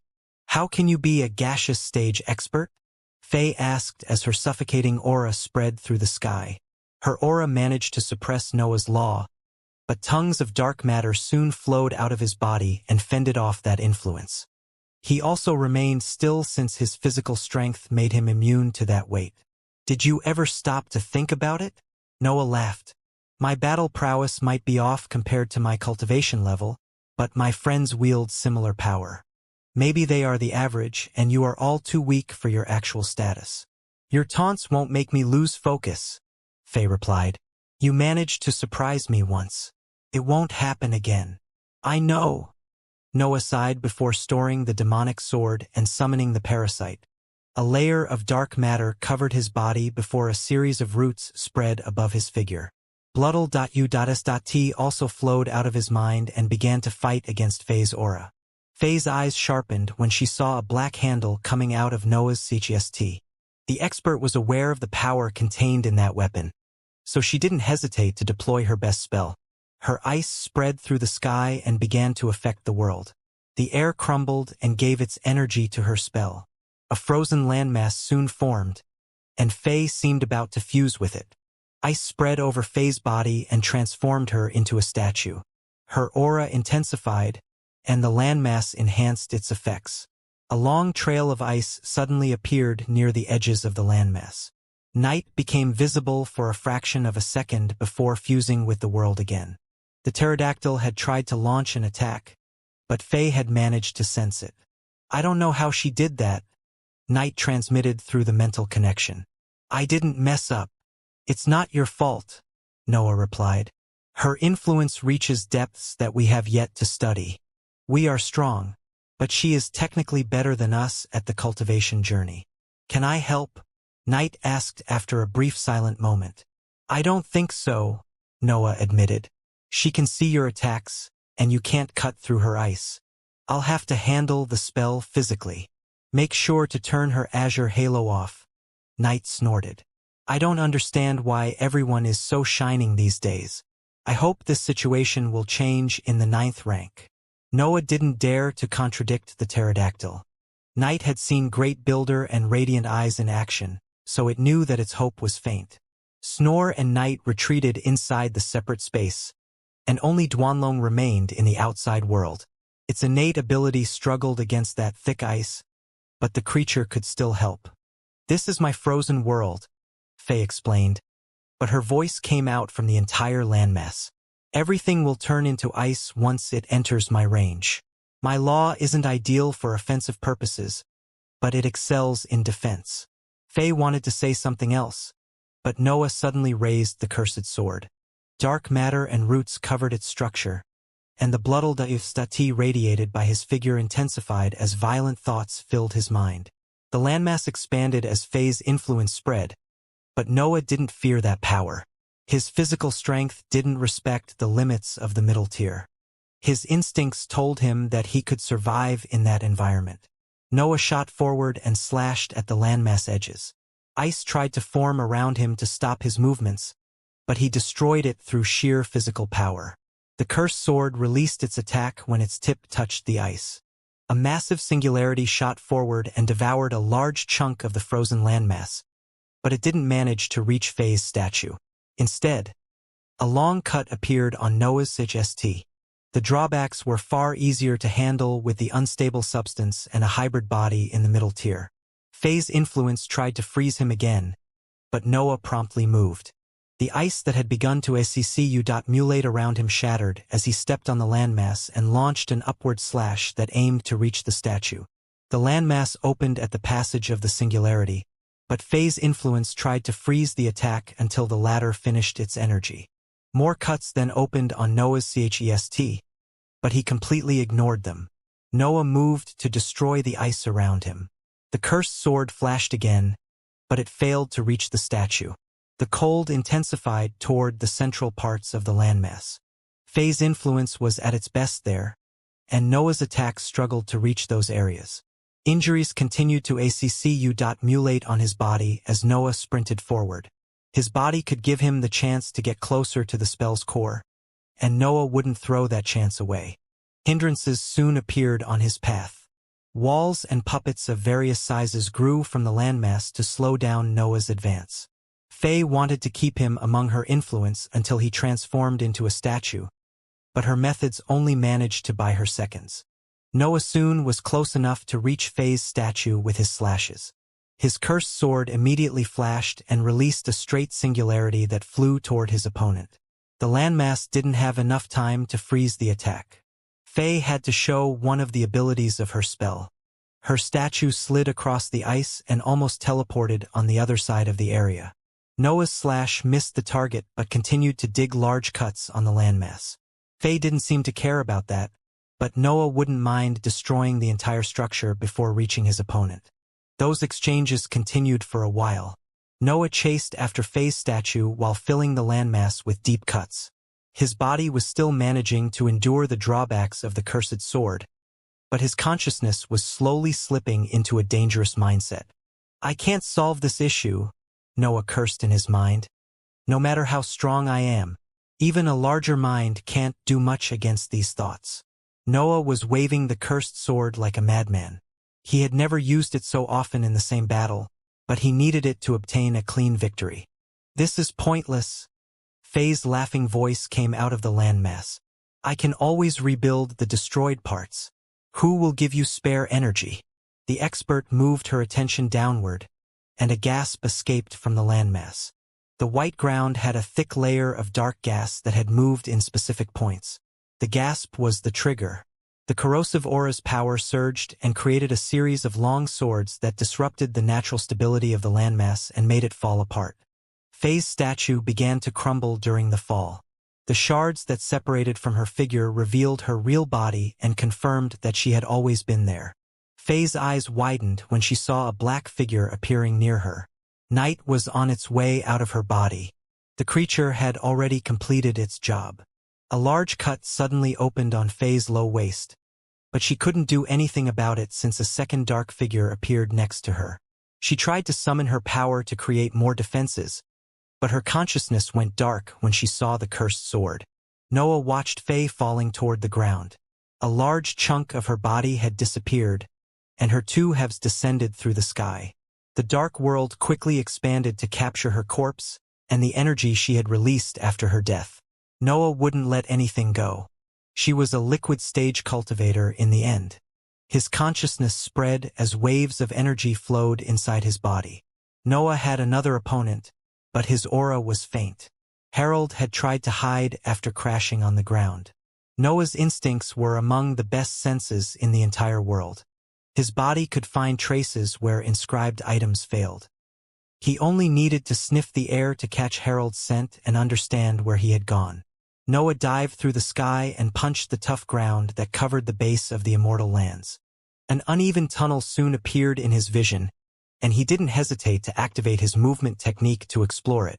Harold was a liquid stage cultivator, but his movement techniques couldn't compare to the acceleration that Noah could generate. The expert had tried to run away, but Noah caught up with him in a few minutes. A limping cultivator soon appeared in Noah's vision. Harold had lost part of his legs and had suffered severe injuries during the landing on the ground. His body didn't manage to endure the impact with the tough surface after the singularity clashed with his defensive item. "I don't like to play with my prey," Noah commented at that sight. Harold had sensed his arrival, but he continued to limp through the tunnel.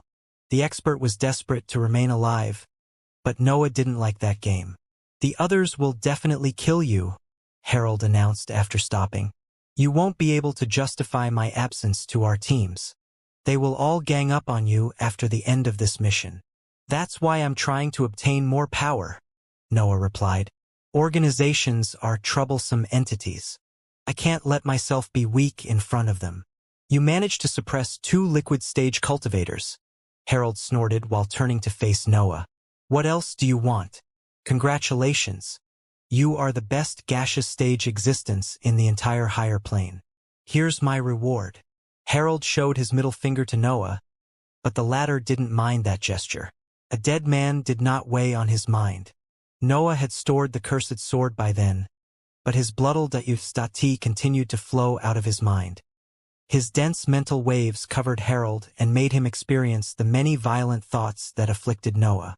Harold experienced the violence contained in Noah's mind. He almost went crazy after feeling so many bloodthirsty ideas running through his mental sphere. Still, he also became able to sense Noah's greed among that mess. The expert could sense how desperately Noah desired power. It was an instinctive drive. Noah had founded his whole existence on that vague idea, and his entire cultivation journey depended on it. Noah landed in front of Harold and retracted his hand. His fingers took the shape of a sword as he prepared to pierce the expert's chest. A single movement would be enough to end his life. "Wait, wait!" Harold suddenly shouted. "There must be a way out of this." Pure fear filled the expert's face. Harold had lost his composure in front of death. The loyalty toward his family had disappeared when Noah was about to kill him. "I can't have liabilities hanging around," Noah commented. "You must die for my Ade to remain in place." "I can give you a lot," Harold shouted. "The Rotway family has been a core member of the political environment of the human domain for eras. I'm sure I can give you something in exchange for my life." "Talk then," Noah sighed while placing his palm on the expert's head. A slight pressure would be enough to kill Harold, but Noah had delayed his execution on purpose. The expert could give him information that the Legion couldn't acquire. Noah could always learn something interesting from cultivators willing to betray their organization. "I can tell you where all our mansions are." Harold wanted to finish his line, but Noah made it end with a cry of pain. Noah's fingers had stabbed the expert's forehead and were about to crush his skull. Harold had to say something interesting to save his life, and that vague line wasn't enough in that conversation. "I can make you a list of our inventories," Harold shouted while keeping his eyes closed. "The Rotway family handles most mines on the higher plane. I'm sure you'll find something good." "What can I possibly want from a human organization?" Noah asked while nearing his face to his prey. "I've defeated entire castles of the Crystal City on my own. You are nothing more than minors in my eyes." Noah would rather earn something out of that rebellion. Freedom didn't satisfy him, but gaining a mole inside the human domain could give him a lot. That was the only reason behind his delayed execution. Noah wasn't a brute.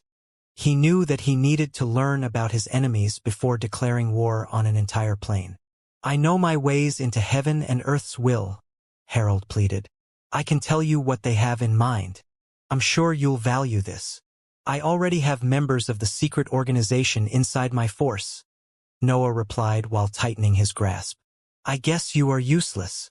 Noah's fingers continued to pierce the expert's head.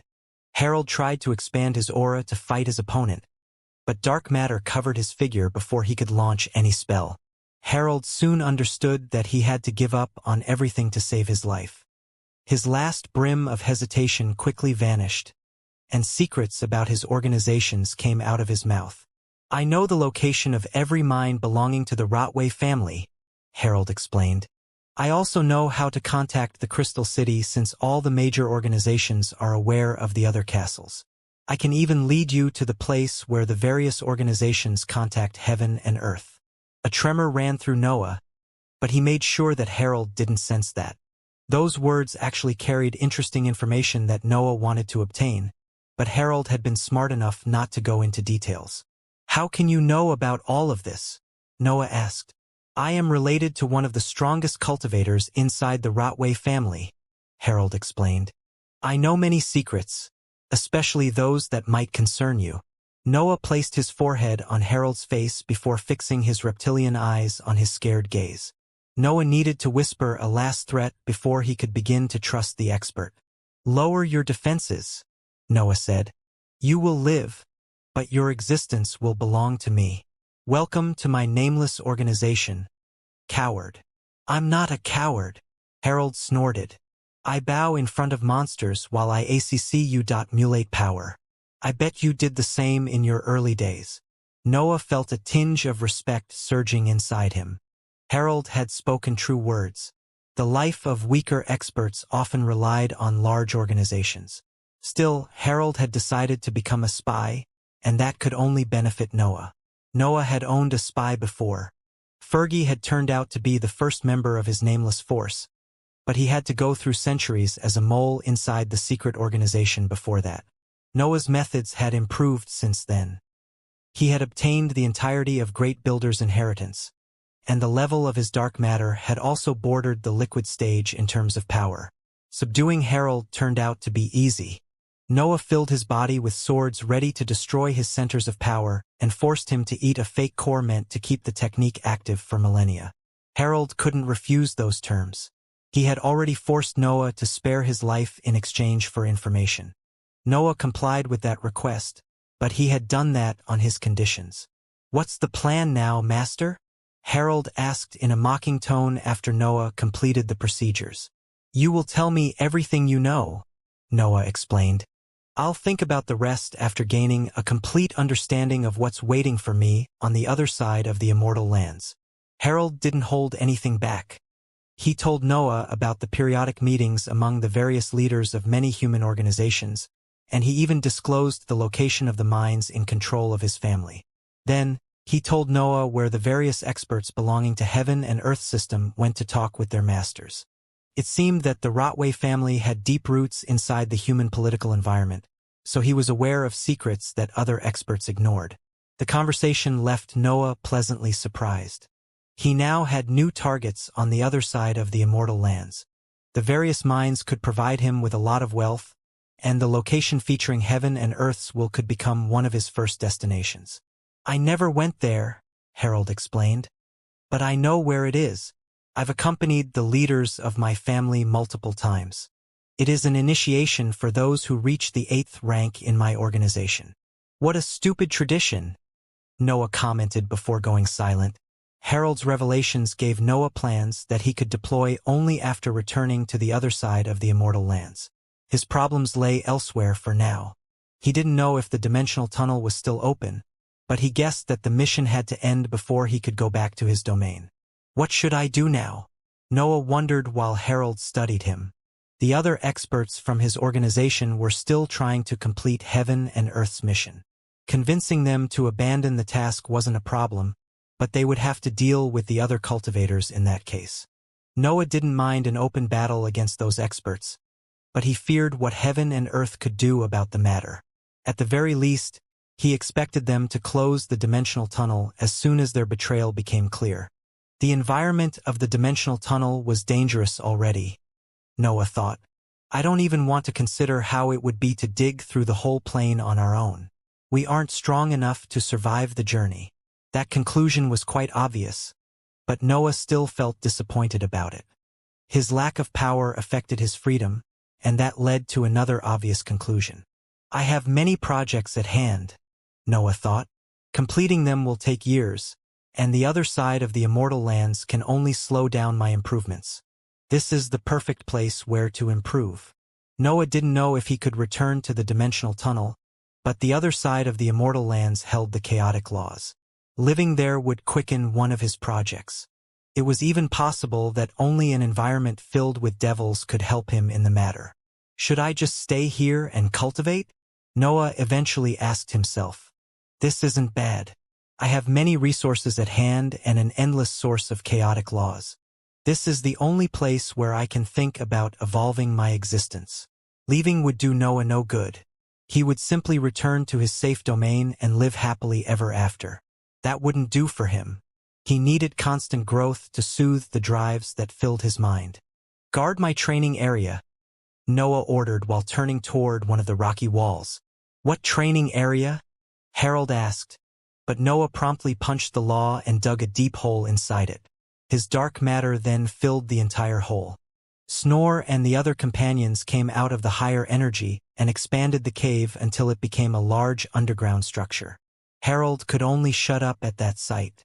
He sat on the ground and began to cultivate while his consciousness expanded through the region. His mental waves even ignored the insides of Noah's cave out of respect for his power. Noah nodded at that sight before entering the training area. The entrance crumbled after he punched one of the rocky walls, and the dark matter covered the surfaces of the whole structure. Noah soon found himself separated from the outside world. He could still sense it, but he prevented everyone from inspecting him. Even Harold wouldn't be able to spy anything right away. What should I do first? Noah wondered before starting one of his usual training sessions. Noah had yet to absorb the energy gathered during the battle completely. He also had to inspect the insides of Faye's space ring, even if he didn't expect much to come out of it. Yet, he had his many projects in line. They were the very reason why he had decided to seclude himself rather than going back to his companions. Completing the study of space must have the priority, Noah concluded in his mind. The other projects will consume far more time. I can do them after I finish my dark space. Noah's decision was simply logical. His companions and the other cultivators knew where he had gone, so they would eventually search for him after completing their missions. Pursuing projects that could give immediate power had the priority. Noah even felt close to some initial success in the study of the Space Hound's black marks. It was only a matter of time before he discovered something that would change his entire understanding of those laws. I guess it's also time to test the new realm of the singularities, Noah thought while he immersed himself in his training. I can finally handle the drawbacks of the cursed sword. I should be able to create something stronger.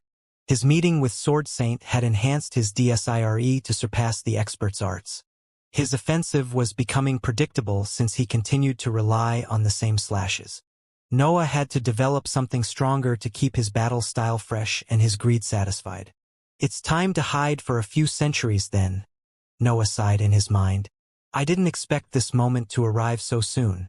Maybe I'll even send Harold to hunt devils after I complete these projects.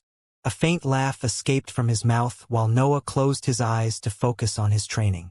His body and mind were progressing smoothly, but his dantian was doing far better. The organ was doing its best to catch up with the other centers of power, and it felt desperate to reach the liquid stage even if its level was still far away from the breakthrough. Time went by quickly. Noah rarely managed to keep track of how long he spent during seclusions, but he rarely cared about that. Noah had a lot to do. His dantian begged him to push it toward the higher levels, but the organ required too long to reach the liquid stage. Mere centuries spent in seclusion wouldn't be enough to approach the breakthrough. Instead, the other projects proceeded decently. Noah's understanding of the laws of space continued to increase, and ideas on how to surpass the singularities also appeared in his mind once he began to focus on the issue. Only his experiments with the chaotic laws didn't seem to lead anywhere. King Elbaz had lent him a few inscribed items meant for the procedure, but his ambition failed to give the mutations a proper direction. The chaotic laws seemed able to overpower Noah's ambition. His tests featured pellets that could absorb his ambition and display it in the open, but they always transformed into unclear materials during the mutations. Noah didn't mind those outcomes for now. His focus was on the laws of space, and that projects proceeded well. He only had to let his mind study the black marks to improve his understanding of that aspect of the world. Time would eventually give him what he needed. It was strange to study laws that didn't belong to his existence. Noah was basically forcing his ambition to expand and envelop more true meanings, but the procedure was extremely slow since his cultivation level was already in the 8th rank. It would have been easier if Noah had started studying those laws when he was an expert at the beginning of the divine ranks. But he didn't expect that twist in his life. After all, his ambition was already too vast compared to other cultivators. Noah didn't mind how broad his law would get. He had rarely cared about that aspect of his existence since he couldn't help himself. He had to fulfill his D point, E point, S point, I point, R point, ES to respect his ambition. The laws of space were far from his understanding, but Noah slowly learned how to deploy them. He already had abilities that involved similar features, but he needed to use them more actively now. Miss Void's ability and movement techniques touched on space-related matters, but they were only a consequence of spells and arts. They didn't use its laws to activate precise effects. They only exploited their behavior. Instead, the creation of the dark space required a deeper understanding. Noah had to review all the times when experts had managed to affect the fabric of the immortal lands to study those laws. His movement techniques continued to improve as his understanding deepened. Noah even tested them on the strange surface of the other side of the immortal lands from time to time. He could sense that he was getting close to a turning point, but the Enlightenment tried its best to remain hidden. Harold imitated Noah. The expert cultivated while Noah was deep into his experiments. He even tried to break free of Noah's technique, but he could only trigger reactions from the sword-shaped energy inside his body. Noah didn't know what to do with Harold. His situation with Fergie had been different since the expert had no strong ties with other forces in the human domain. Fergie couldn't find a way out of Noah's control, but Harold had a chance to remove the spell. He only needed to endure until he returned to his family to regain his freedom. "You really want me to kill you?" Noah commented after his connection with his fake core warned him about another attempt to remove the spell. Harold didn't look at Noah in the eyes. He felt awful about the whole situation. He was a mighty rank 8 existence who had reached the liquid stage, but Noah had managed to suppress him anyway. Moreover, Harold couldn't break free of those restraints. Noah always sensed when his energy was fighting against Harold's law, and he didn't hesitate to intervene to stop the expert. "Just kill me then," Harold eventually snorted. "I have lived for millennia. I don't want to survive as a slave." "I can't kill you yet," Noah sighed. "You are a valuable hostage and spy. Also, I don't know if you have told me the truth. I need to check those spots before being sure about your value." "The members of the Rotway family don't lie," Harold complained. "I don't care what you say," Noah explained. "You are mine from now on. You can struggle and try to fight this condition, but it will only make it worse for you. I don't mind cutting your limbs and sealing your centers of power for millennia. I bet you don't want this." A trace of fear appeared in Harold's eyes. Noah had enslaved him, but he didn't apply any absurd restriction. He even let Harold cultivate in peace. "How would you justify my absence without someone to confirm your story?" Harold replied. "I think you overestimate the other cultivators." Noah laughed while crouching toward the sitting Harold. "They will do anything to maintain peace. My team has the best experts, and we even have the backing of the strongest organization in the Immortal lands. They will have their doubts, but they will never side against us as long as this mission continues." "What will happen once the mission ends then?" Harold continued to launch questions. "You don't understand," Noah said as growls fused with his chilling voice. "This mission won't end. The devils will take over the entire plane, and heaven and earth will lose control of most of their materials. This is only a matter of survival now." "How can you be so sure of that?" Harold asked. "Because I've decided to cause a mess," Noah laughed.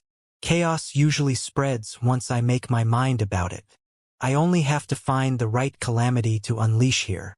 Harold wanted to complain again, but he didn't know how to react to such shameless arrogance. Noah was a legendary existence already, and his stories even failed to describe his real power. Harold could see how monstrous Noah was. His power wasn't even his most fearsome feature. Noah was a complete madman who didn't care about the world. He was willing to sacrifice immense benefits to make his enemies suffer.